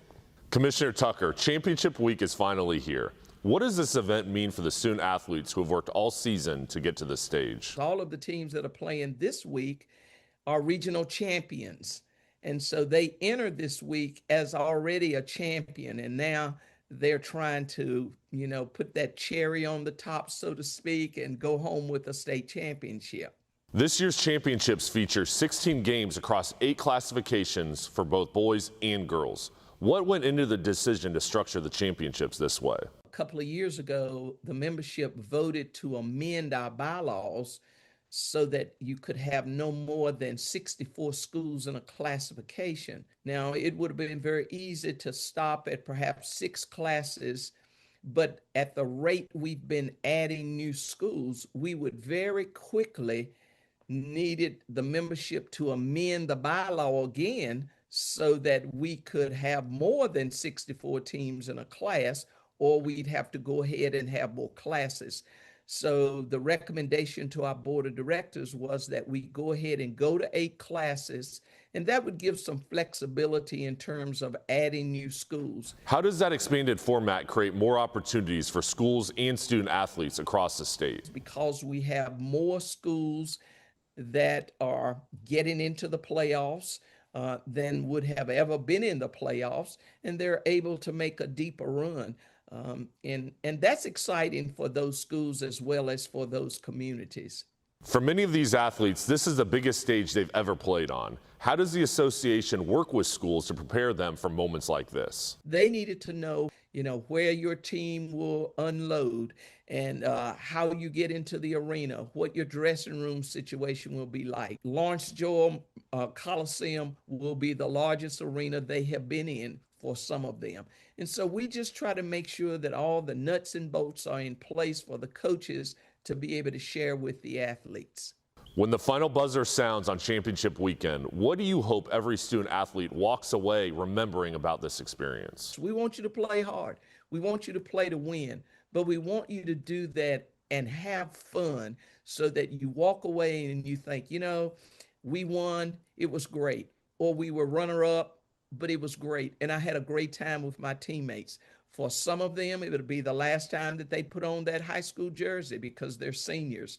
So we want them to go away with those memories that will last a lifetime. Commissioner Tucker, thanks for joining us, and congratulations to all the teams competing this week. Thank you very much.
You're watching the Air Experts Heating and Cooling Halftime Report. Air Experts. Schedule your tune-up today at yourairexperts.com. Halftime of the 7A Men's Basketball Championship game has Mooresville leading Southern Durham by 1, 24-23. Patrick Keenest, Jay Sodenholzer back with you from Wake Forest University. And Jay, let's get to some first half highlights. And this was exciting high-level basketball right from the jump. We had a lot of highlights here in the first half. Early on, Tori McKinnon came out of the gates making plays. Erickson hit a couple three-pointers. And really early on, the Blue Devils were the aggressor. And Southern started to get into more of a rhythm in the second quarter, but it was just the attacking style that the Blue Devils came out of the gates with, and I was very impressed with them on the boards. But then the Spartans started to get into a groove, and their playmakers showed out and were very productive. And they got a good balance across the first half, despite the fact that A.J. Mormon, their super sophomore, probably had the worst half of basketball that he's had all year. He scored 4 points, he had 7 turnovers, no assists. The good news is they're only down by 1 as they take a look at the first half stats. Brought to you by Arthritis Knee Pain Centers. Relief without surgery or opioids. So the turnovers for the Spartans have to improve and get cleaned up, and then only -2 on the boards, but they've got a height advantage. They've got to box out And for Mooresville, coming out, shooting the ball pretty well, but they want to continue to look at their three-point shot. Erickson hit a couple, but they're a good three-point shooting team. And out to the points in the paint, sponsored by Ready to Roll Garage Doors. It is pretty even, 16-14 for Mooresville. Ready to Roll, call Raleigh's Garage Door experts today. You don't want to miss the next 16 minutes plus. Who knows how long this game goes. Second half, Mooresville, Southern Durham for the 7A title starts next.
Southern Durham, Mooresville, 7A state basketball championship.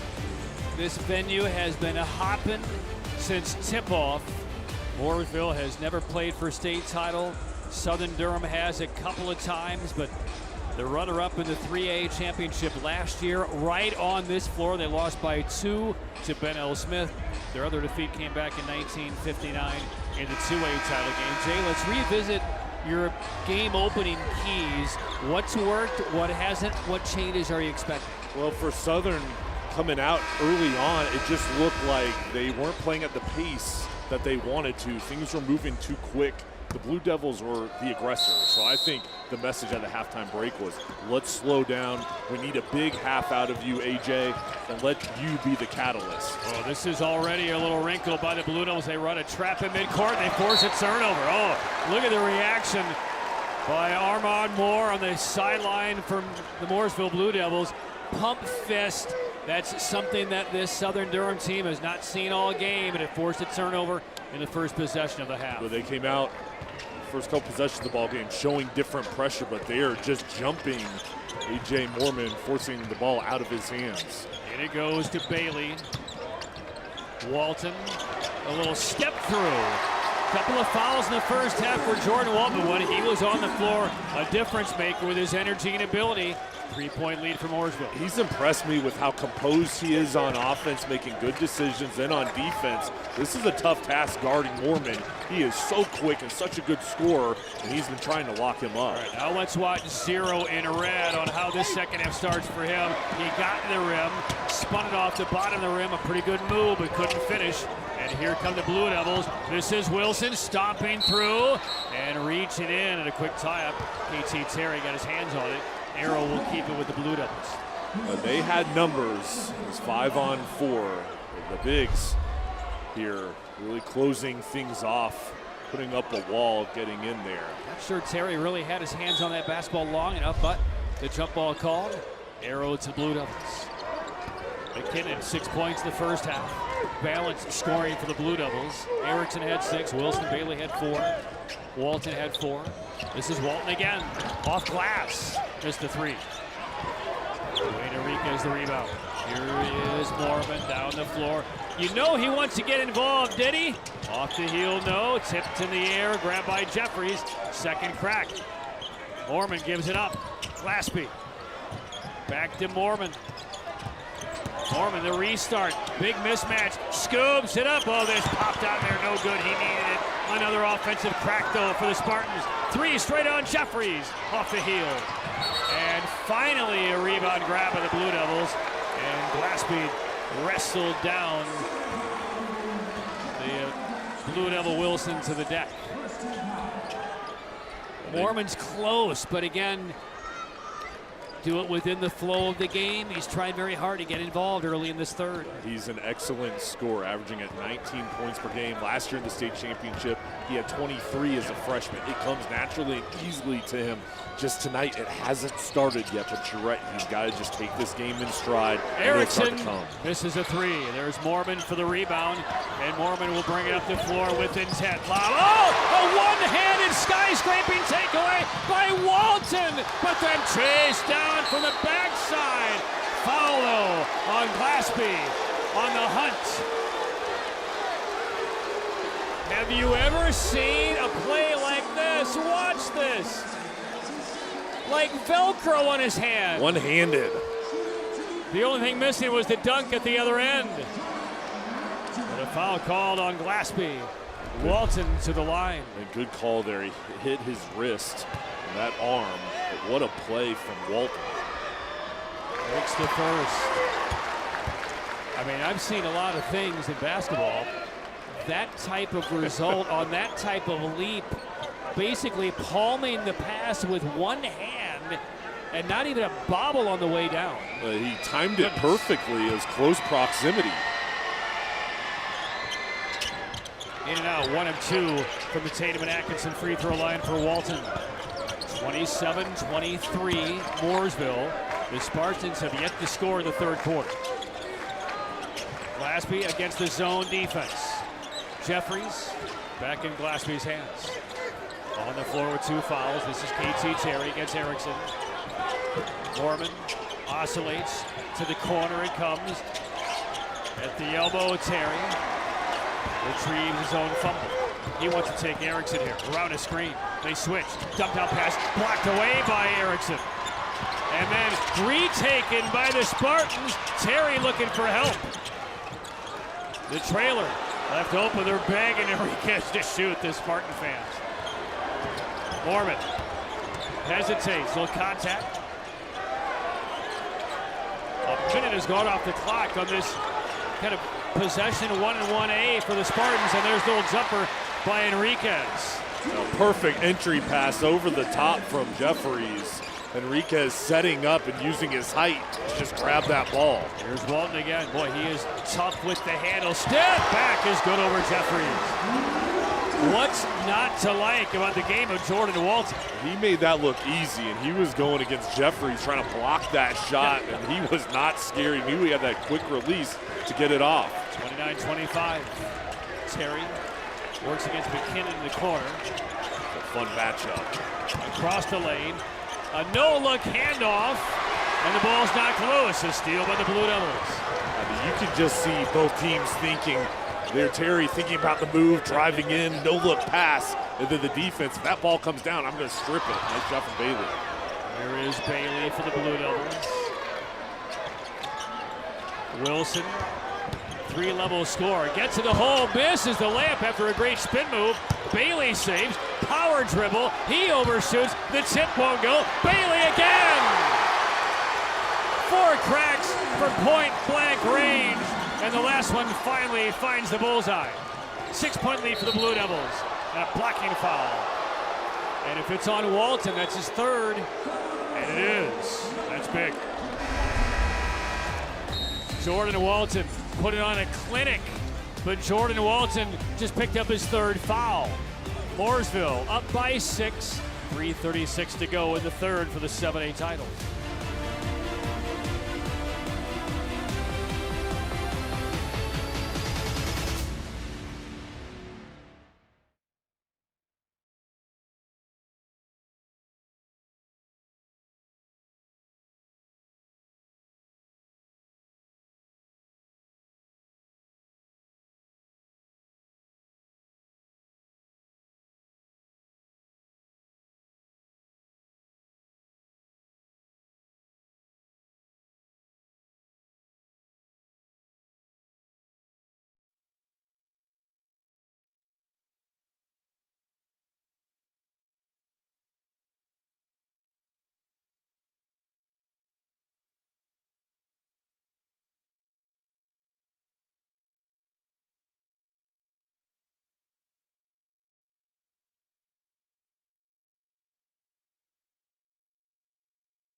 31-25 lead for Mooresville. And fans, I hate to say it, this is our very last Original Grills fan cam. Elevate your grill game.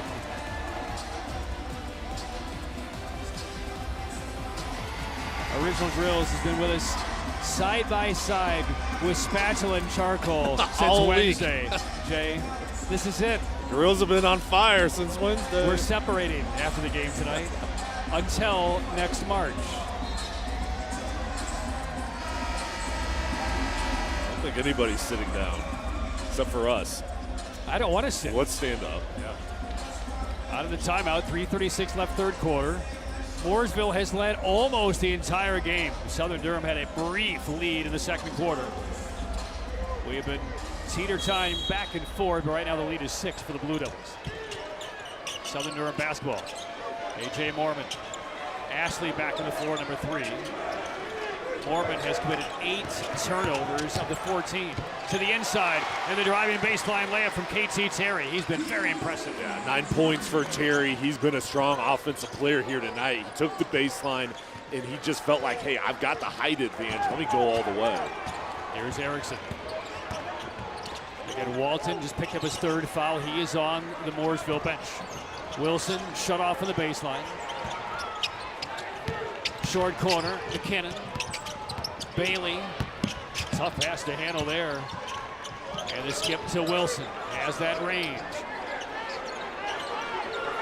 Ian Bailey still working out of the corner, whips it cross court, McKinnon, foul. He's on his back, he'll shoot free throws. There's a high degree of difficulty with those passes.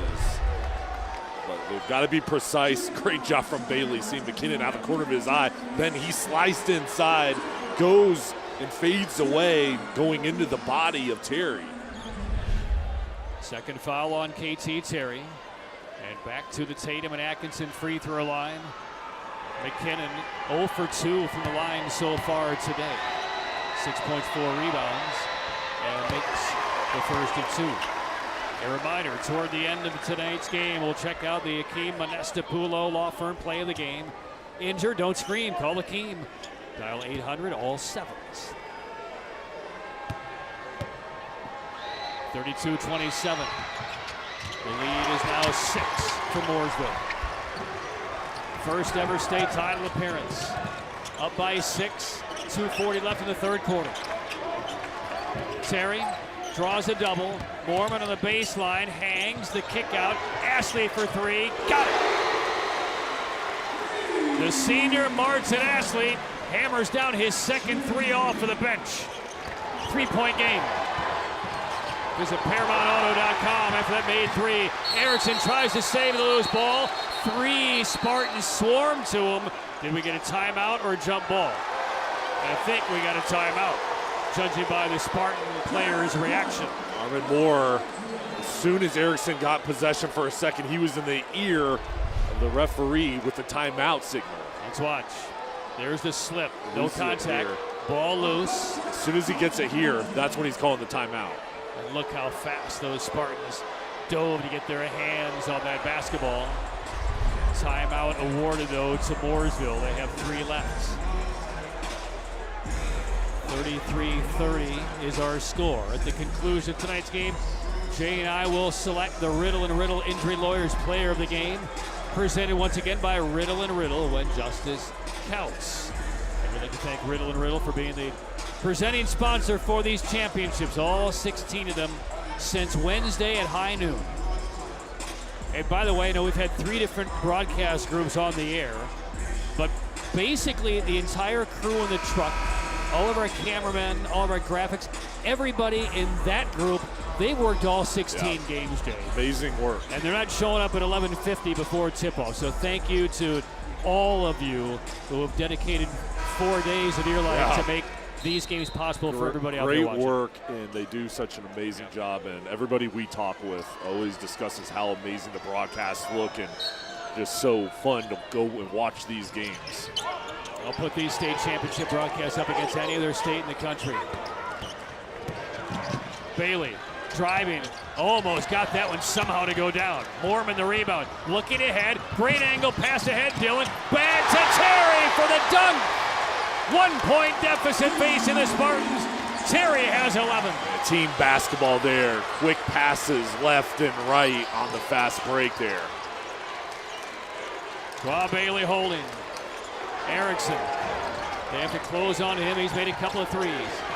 McKinnon, the spin, got stripped. Spartans can go for the lead here.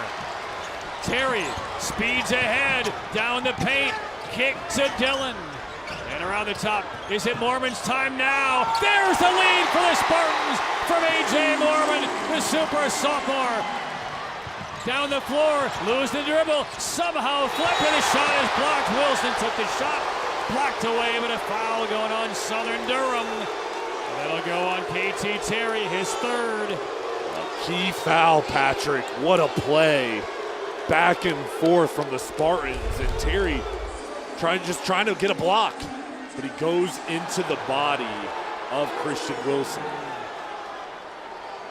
Shooting foul, Wilson slow to get up. He's grimacing, bending over at the waist of the free throw line.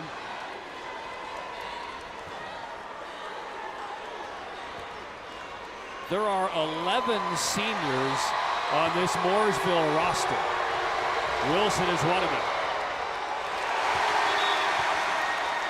And the best the Blue Devils can do here is draw level.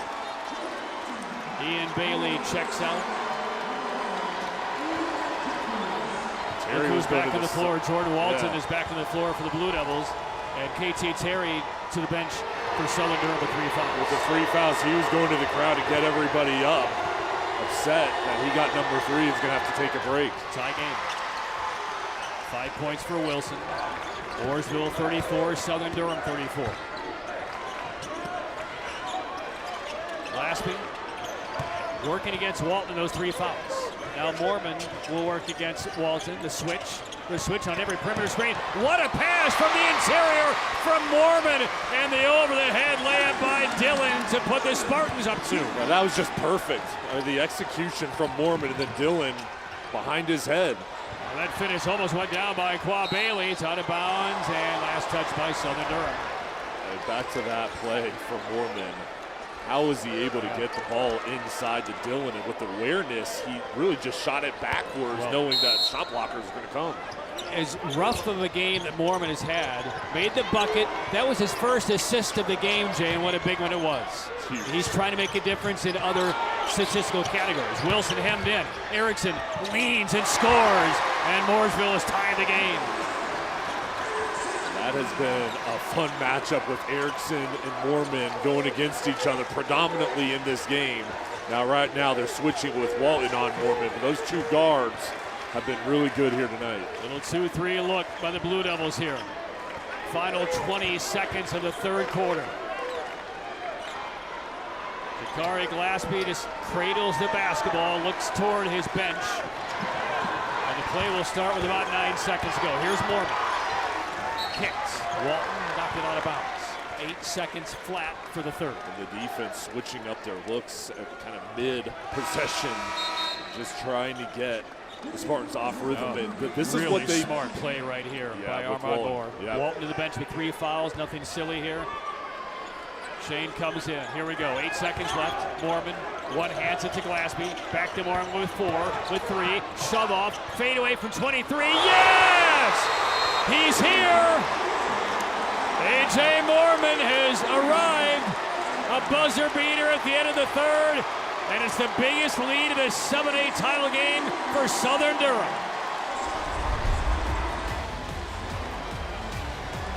With the clock winding down, off balance, over 4 arms, Spartans up 3, heading to the 4th for the 7A title.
8 minutes away to a 7A title. Here are the stats presented by Arthritis Knee Pain Center through 3 quarters.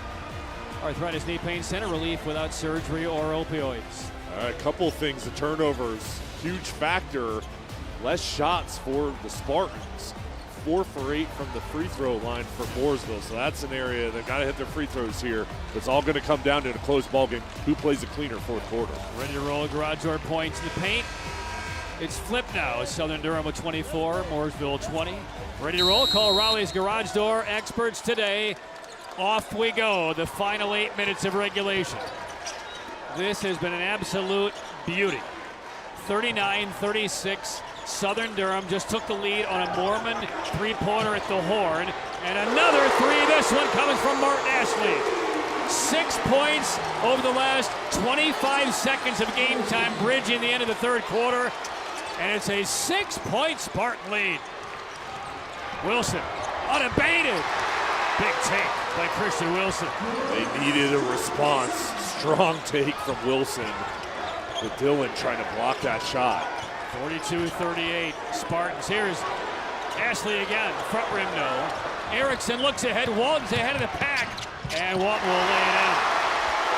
Once the shot went up, Walton tore down the other end of the floor and took the pass from Erickson. 42-40 Southern Durham. A.J. Mormon is beginning to look like his old self toward the end of that third quarter. Can't get her out McKinley. Jeffries over to Glassman.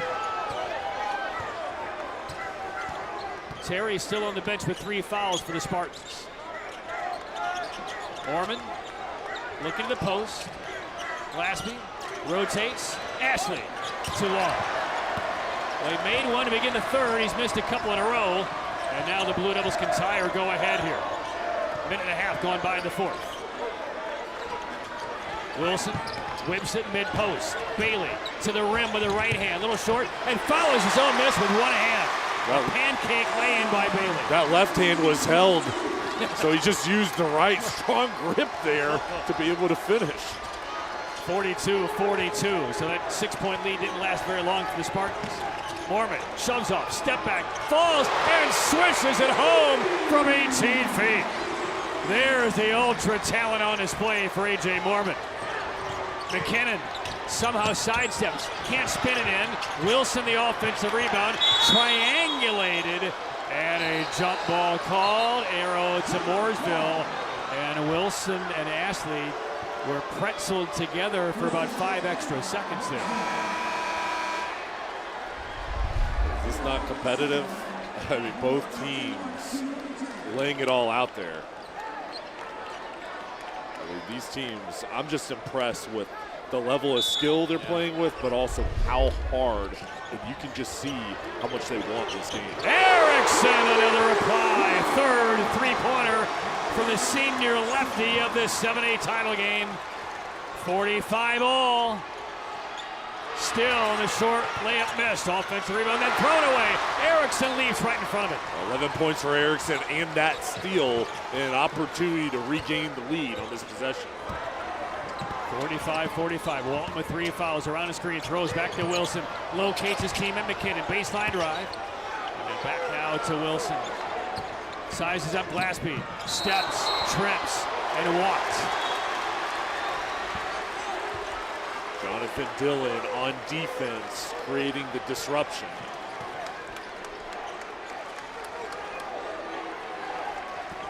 .45 all. Coming up on 5 minutes for regulation. 1-2-2 pressure. Let's see what they fall into. Broken by the Spartans. Now it's just going to be, well, they're switching now from 2-3 to a little matchup. The step back, jab step, fadeaway, missed by Mormon. Walton the rebound, weak side. Tie game, 4:45 for the fourth. A lot of contact there between Glassby and Walton. More contact, and finally the whistle's blown. Third on Glassby.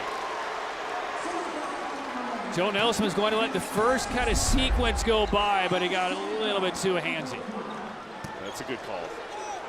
You want to let the players play, but you just can't be that physical out on the perimeter one-on-one. 45 all. McKinnon. Man for the Spartans. Oh, intercepted pass, tipped into the backcourt. Glassby, he'll collect behind the back. Flip now to Jeffries. Lead to the Spartans. Anticipation from Glassby, just reading the eyes and jumping in the pass lane. That was a huge defensive play. Spartans by 2. Bailey to Wilson. He can shoot it from here. Long arm span though by Jeffries, denied. Wilson leans in with that shoulder. Hand off, McKinnon. In and out. Loose ball underneath. Rolls to Wilson. Driving, hanging, and that one somehow came out of there. Spartans ball. Up by 2. 3:40 for the 4th. Looks like Southern just going to spread the floor. Stay patient here with a 2-point lead. No reason to rush. And everybody just has an opportunity to take a breath. Now Glassby hits the accelerator, banks it long. Weak side board, A.J. Mormon for the bucket. Spartans by 4. The point guard hitting the glass on the backside. Good job just leaking in, trailing, waiting for that rebound. Here's Walton. That's a blocking foul on Glassby. He tried to sell the hook. So that's number 4 on Glassby. It will quickly get Martin Astley off the bench for Southern Durham. 3:13 left. A.J. Mormon has had a big second half. 10 points, a couple of threes. Are the Spartans on their way to their first title? Stay tuned.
.313 left in the 4th quarter. Everybody is anxious right now.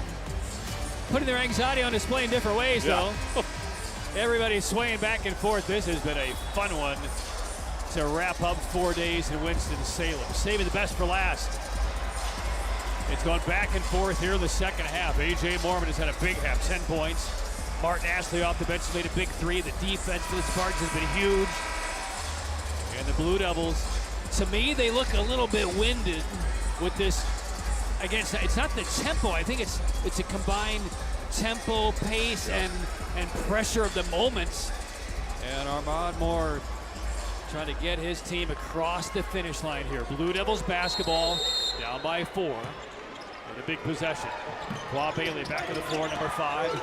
Walton has the basketball, 3 fouls going against A.J. Mormon. And Mormon got away with a foul there. Walton probing, scoops it with the left hand, no with English. Rebound to Jeffries for the Spartans. No reason to rush here for the Spartans. I would take your time, be methodical. Here comes the pressure. And they run a trap out near midcourt. Looked like he traveled, he did. He wanted to get in position to call timeout, but that right plant foot just kind of skidded a bit closer to midcourt. Watch right there. And Mooresville has brought the perfect time to bring pressure. I mean, there when you don't expect it, they just jump you. You're right. Armand Moore has done that twice in this game. Once was the first possession out of half. And it created 2 turnovers, and they needed to get the ball back. They need a bucket here, down by 4. Wilson. Toward the lane. Tough shot. Oh, this kid he's got great feel, great touch.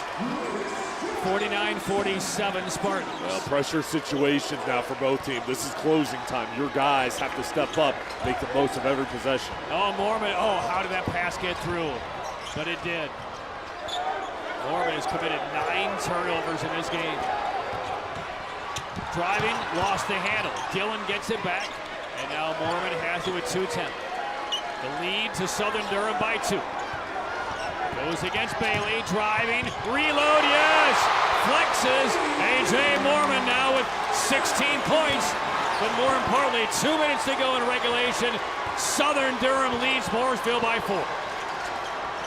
Quick crossover, Walton, stripped. Spartan ball, outlet, Terry to the hole, scoops it home! The lead is 6 for the Spartans, and a Mooresville timeout.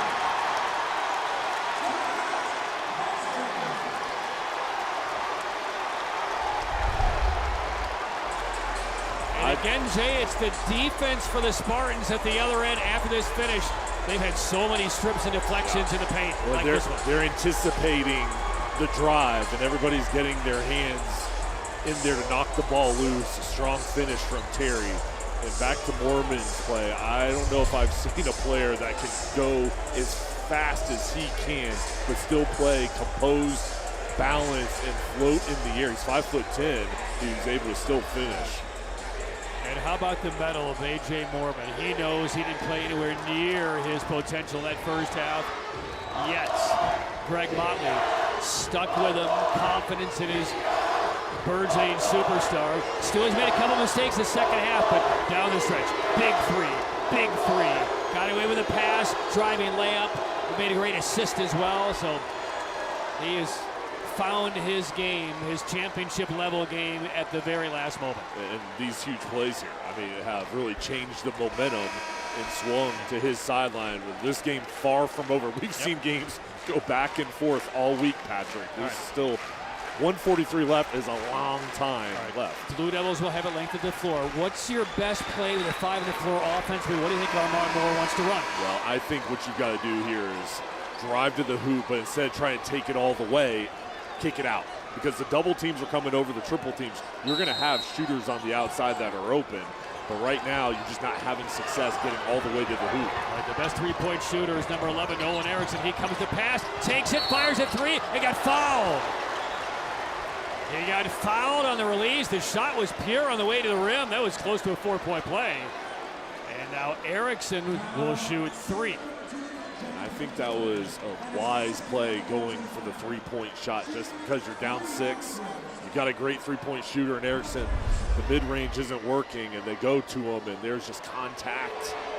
I mean, that was well after the release. That contact there. Dillon the foul. Erickson to the line. He's made 3 3-pointers in this game. And misses the first of 3. 2 more from the See-Through Construction free throw line. See-Through Construction, your contractor of choice on the OBS. Blue Devils down 6. They have 2 timeouts remaining. Southern Durham has its full complement of 5. Uh-oh. Unexpected for the Blue Devils. And a reset by Erickson. One of the 11 seniors on this roster. Mooresville 4 of 10 from the line. And he missed all 3, do you believe it? But then a steal by Bailey, and the Blue Devils have new life. They just gave it away. And here come the Spartans. A lob up front gets to Dillon, can't finish. Loose ball out of bounds to Southern Durham.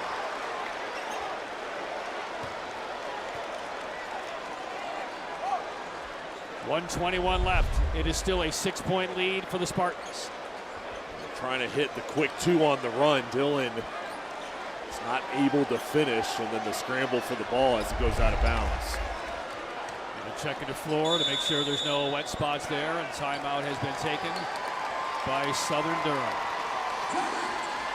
Jogging to the sidelines of the Blue Devils. Erickson, though, a slow walk after misfiring on 3 key free throws. But a long way to go. 1:21 to play. Spartan ball up 6. Well, you expect the Blue Devils to come out here and sell out for a turnover. They have shown pressure at different points throughout this ball game, and they've executed it perfectly, Patrick. When they've needed to get the ball back. They've somehow find a way to get that key turnover.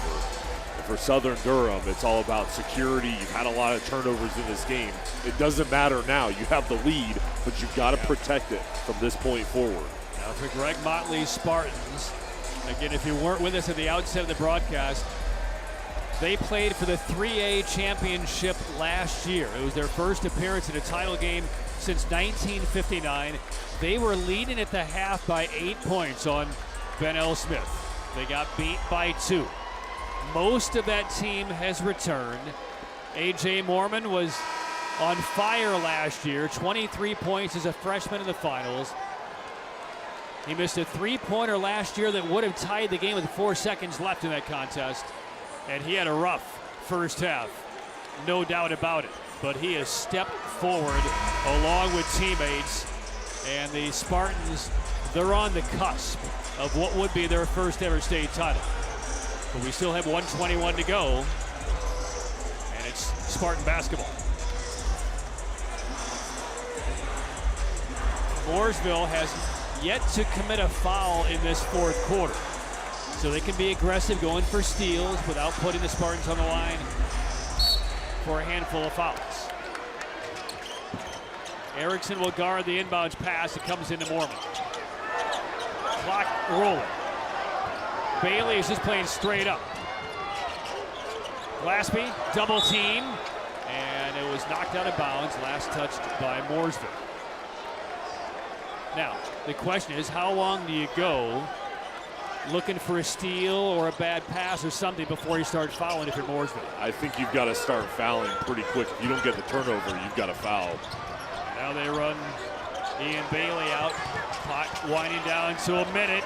KT Terry still with it. The ball poked out of his hands, but it stays with the Spartans. 1 minute exactly. Armand Moore, the head coach for Mooresville, not really giving any indication yet to his team to start fouling, but that strategy has to be coming soon. It's into Ashley. Now out to Mormon. 55 seconds left. Mormon jumps it away. They're playing keep away. Ashley dribbling out to Mormon with under 50 to go. Steps through a double team. This possession started on the out of bounds with 112. It's down to 48. It's 24 seconds. And that's the first team foul on Mooresville. I think now you're going to see quick fouls, because you cannot afford to go for turnovers, and then if you don't get it, then continue to waste more time. And again, that is one team foul on Mooresville. I mean, this has to be immediate. Southern Durham basketball leading by 6. I mean, they are in full control here, but we get an offensive foul on the inbounds pass charged against Dillon for a faulty screen. Plot twist. Mooresville will have to execute here, as you see. Watch number 2 right there. That step to the left. But this can shift very quickly if Mooresville can find a way to get a 2 or a 3 here and put more pressure back on the Spartans. Now, this is where you need Nolan Erickson to have his head squared on after missing 3 free throws. They need him in a moment like this. Walton to Wilson. Here he is. Erickson off the mark. Rebound tip kept alive. Wilson spins, fires a 3, short. On the deck, the Spartans have the rebound, and they get fouled. Those are 2 good looks, and that play was set up for Erickson shooting a 3-point shot. It looked true, just a little bit off to the left. But then here you got to sell out on the offensive glass. Not a bad foul. You're going to have to do it a couple more times. Just the second foul on the Blue Devils. That one goes on Qua Bailey.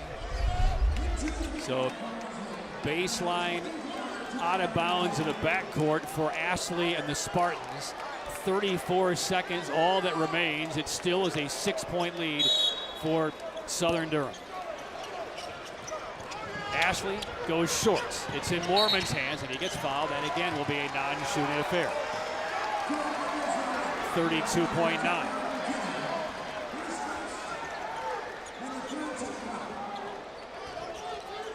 So just the third team foul on Mooresville. Deep into the backcourt, Mormon. Foul taken by Ian Bailey. 4th team foul on Mooresville. So that is the last non-shooting foul that Mooresville will take. 31.9 is now what's left on the clock.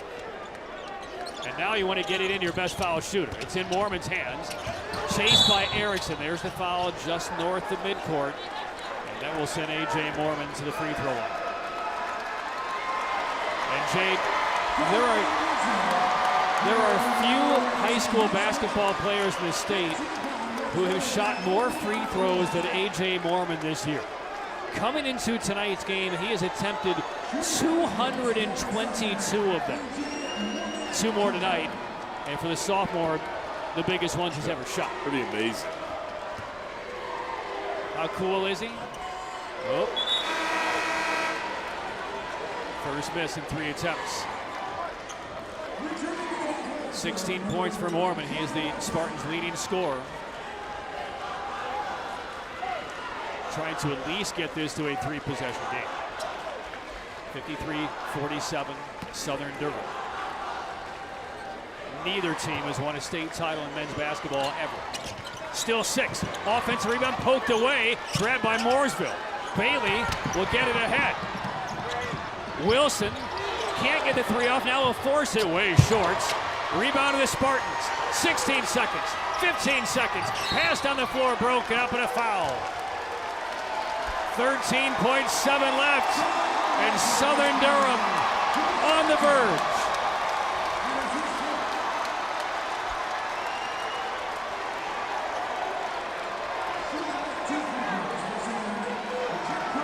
Smiles begin to crease the faces of players in red. A.J. Mormon pointing to the Mooresville fans with a finger over his lips as if to say, you're quiet now, aren't you? At the line, Zachary Glaspie. Missed that one. 3 straight misses from the line for Southern Durham. Not over yet, fellas.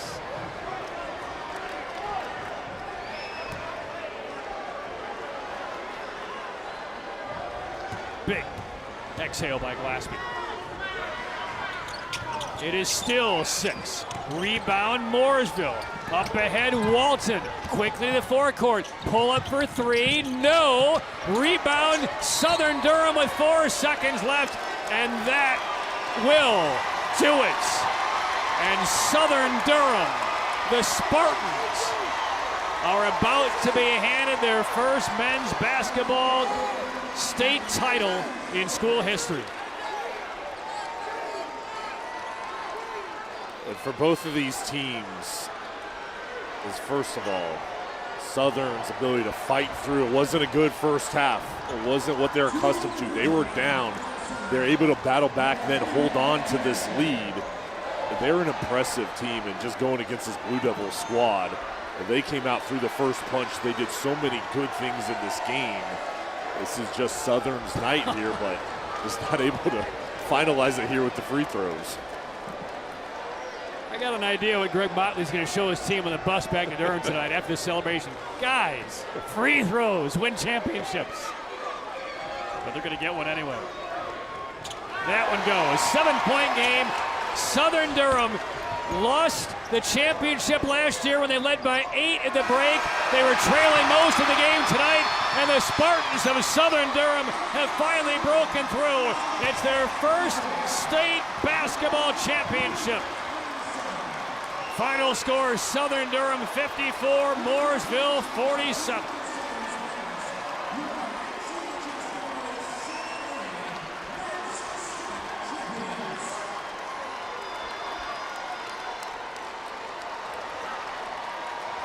Greg Motley, one of the finest high school basketball coaches in the Triangle. The all-time winningest coach at Orange High before he came to Southern Durham in 2019, has taken Southern Durham to the promised land.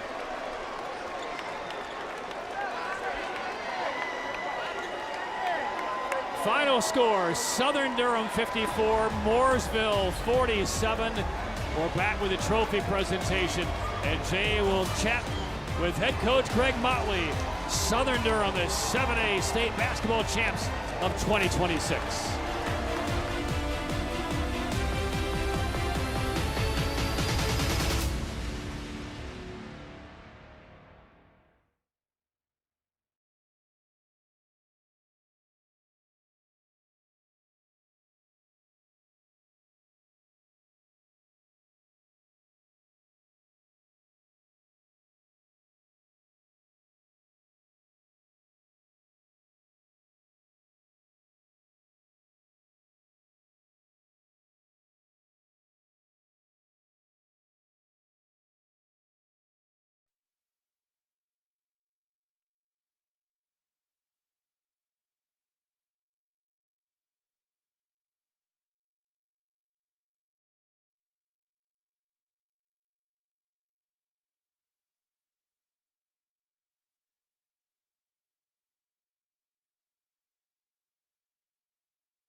There is a state championship coming to the Bull City.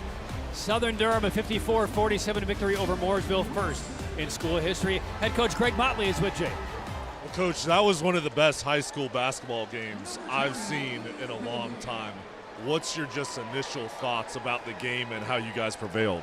Well, I felt like we came in, we knew like they had some guys that could really shoot it well, so our focus really was to really play tough as we can on defense and make it really hard for them to score, and I thought we did a decent job with that, enough to get a win for sure.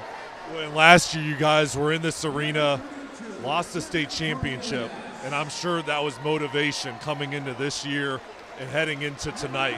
What did that game last year do to propel you to win tonight? I would say like just like all season last year, we just had some really close games, and we just felt like playing that kind of competition. Obviously last year it kind of was like, okay, we know we can do this, so we just try to pull it together and get it done. And this was a great Mooresville team, and you guys were behind early on, then had to fight through and then finished it off. But what can you say about your just resiliency and ability to fight through the adversity against another great team? We felt like our kids came out a little like not nervous but anxious, so we just tried to settle them down and just like, guys, we've been here before, right? We know we can do this, and let's go try to do it. And A.J. Moorman really coming through there at the end. They were trying to get the ball out of his hands, but he came through, especially in the fourth quarter. A.J. is definitely one of our guys, all right? So we know we have to let him adjust to it, which, you know, everybody's going to give him a different look all year and stuff, but I thought he kept going until he made his moment. And this atmosphere tonight was pretty special, and you could feel your fan support here now and throughout this ball game. What does it mean to this whole community to be a state champion and have this performance tonight? Big time. Like we knew that people would come out and support it. You know, it's the buzz around the city and stuff like that. So we just thankful, you know, that they support us like that. We're just grateful to be here. Coach, you're a state champion. Congratulations. Thank you so much. Thank you. All right, thank you very much, Greg Motley. Thank you, Jay. 7-point wins, Southern Durham, state champs for the first time here in 2026. All right, let's get to our Akeem Anastapulo play of the game, brought to you by the Akeem Anastapulo Law Firm. Injured, don't scream, call Akeem. Dial 800, all sevens, and here it is. The look ahead, then the bounce pass, and the jam by KT Terry. Jay, that's our play of the game. Yeah, it was pretty special there from Terry, and the ability for the Spartans throughout this ball game to use that fast break to their advantage. And In that fourth quarter, they just found a way to close the ball game up, and they didn't give up their lead. And there is Terry, and there is A.J. Mormon, our Riddle and Riddle player of the game. Riddle and Riddle injury lawyers when justice counts. He was able to figure it out about midway through that third quarter and a difference maker down the stretch. He showed his special talent and his ability under pressure to make big shots there at the end of the third quarter. In the fourth quarter, he started to take over, and that's a high degree of difficulty going in there in the paint when you're 5'10". He just floated and had an impactful game. All right, so the trophy ceremonies, the handing over of the 2026 7A state championship banner. Well, a lot of long faces, tears are being dropped on the Mooresville as they line up with their runner-up medals. Emotions are really overcoming some of their players, Christian Wilson and others. Again, as we mentioned during the broadcast, on this Mooresville team, an elite team. I mean, they were tremendous. 11 seniors, though. I've covered a lot of state championship games with UJ. I don't remember a team in a championship game with so many seniors. This is the end of an era of Blue Devil basketball. It's a special group, and you can just see their emotions. And not only are they sad about this being the end and not able to win this game, but you can just tell there's more behind it. All the practices, everything they've been through together as a group. And I'll tell you what, I'm proud of both teams' performances, and I feel for Mooresville because I know how much they hurt. And then on the other side, you see the joy from the Spartans and what they were able to accomplish. But both of these teams put on a great show and should be so proud of what they did tonight. And what we know about these two coaches, Armand Moore, the head coach for Mooresville, he will know exactly what to say and how to frame it with his team because he knows what all of these guys have meant to the Mooresville High School program, the Mooresville, North Carolina community. So as much as it hurts, and it is a deep wound right now for the Blue Devils, Armand, he will know exactly how to put a Band-Aid on that and give the larger picture, right, for what it all means and what these kids have accomplished. Coach Moore and Coach Motley, we saw two coaches that are outstanding teachers. They develop chemistry. They care about their players on and off the floor. And you could just see how hard they played tonight. That is taught, and these coaches are two of the best. So Mooresville will close 27-3. It was their first ever run to a state title appearance. Congrats to them on a great season, what Armand Moore has done since he took over in 2020. We mentioned in the broadcast, when he came to Mooresville, the team was 4-21 when he took over. And they have had winning seasons all but his very first year, the COVID year, and again, took this program to heights never seen before. Now for Southern Durham and Greg Motley. He has turned around this Southern Durham program and become the pride of the entire Bull City as they win the 7A men's basketball championships. Again, they were winning by 8 points at halftime last year right here in Winston-Salem in the championship game of 3A. Let it slip away, lost by 2. As you asked him very eloquently, motivation, yes, but still the execution was needed, and they did so. They wrap up 20 straight wins. They got through an overtime regional semifinal win against a really good Garner team. They knocked off Cardinal Gibbons last week, the 2 seed, and they take care of business as they do make the return trip to Winston-Salem. And I think that experience from last year, just that feeling that Mooresville is feeling right now, they use that. And I think that is a factor when you're in this game again. You want to make sure you don't feel that again and you close it out, and they found a way in the fourth quarter. All right, so now the announcements of our most outstanding players and then the MVP. They will start with the most outstanding player for Mooresville. Presented by the Army National Guard, and it is Nolan Erickson. Erickson 3 of 8 from three-point range, finished with 11 points, tied with Walton for the team high. Tough to smile through the disappointment. He impressed me a lot. He played a great game. He'd like to have a couple of shots back, some free throws back, but they wouldn't be here in this title game without him over the course of the year. Calling plays for him, and a talented player and such a great career as a senior. So now the most outstanding player, A.J. Mormon. 16 points, led the team in scoring. 5 rebounds, 3 assists, had 9 turnovers, though, in 29 minutes. I think he might be a little surprised he was the MOP and not the MVP, but it tells me it's going to be KT Terry as the MVP of this championship game. As the Charlie Adams Most Valuable Player in memory of the longtime and former NCHSAA Executive Director, the Charlie Adams MVP, courtesy of Morgan & Morgan for this 7A championship game is Keone Terry. It is KT Terry. There he is. 13 points and 6 of 10. 7 rebounds, 1 assist, 4 steals, 1 block. Only had 2 turnovers tonight. So congratulations, KT Terry. He is the MVP of the 2026 7A Men's Basketball Championship, won by his squad, Southern Durham. Well, Jay, while they pose for one more picture here, let's kind of give an evergreen thought about the last 4 days. First time we've gone to 8 different classes, 16 championships. Well, it's fun to be a part of all these games and see so many great performances, champions here, and great atmosphere here at Wake Forest. Had so much fun with you working these games, and a great job by our whole broadcast team, our whole crew, bringing it to the fans. But it's been a pleasure and just so much fun to watch these players compete at the highest level. Yeah. All right, been a great honor to work with you. Let's take a look at our final stats presented by Arthritis Knee Pain Center. Relief without surgery or opioids. The final stats in the Southern Durham 7A Championship. A lot of even stats here, back and forth. It was just at the end, Southern got the lead and they were able to close it out. But this was a physical ball game, and just love the intensity that both teams played with. So a 7-point win for Southern Durham. Points in the paint, balanced as well. 32-28 edge for Southern Durham. Everything's so close on this one. Ready to roll garage doors, points in the paint. If you are ready to roll, call Raleigh's Garage Door Experts today. Jay, before you leave, I just wanted to say thank you for your dedication all year long. Football season, basketball season, nobody works harder getting ready for these games than Jay. So thank you, Jay. Back at you. It's been a pleasure working with you, and you do an amazing job, and it's so much fun being next to you and seeing you do your work and put these games to light and doing it in such an eloquent way. All right, and to our great crew as well. And they could listen to us talk for the next hour, I believe. All right.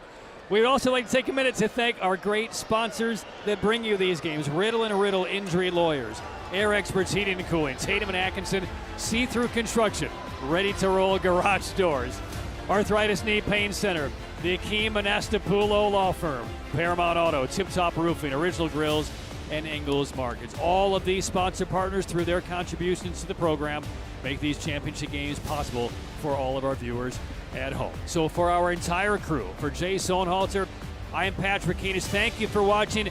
As we say goodnight from Winston-Salem, let's enjoy the sights of the 16 games we witnessed the last 4 days. Good night from Wake Forest.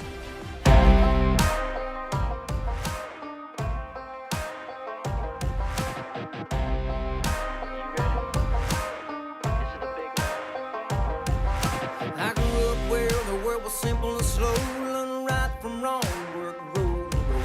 There was never plan B, just a path I'm taking, breaking on through on the road I'm making. I knew one day I'd get my shot, so here I am to give it all I got. This is the big time, ready, set, go. Work so hard just to make this show. Under the lights, it's time to shine. Get your game face on, cause this is the big time. This is the big time. Ever since my boots first hit these streets, had to scratch and claw, made me hard.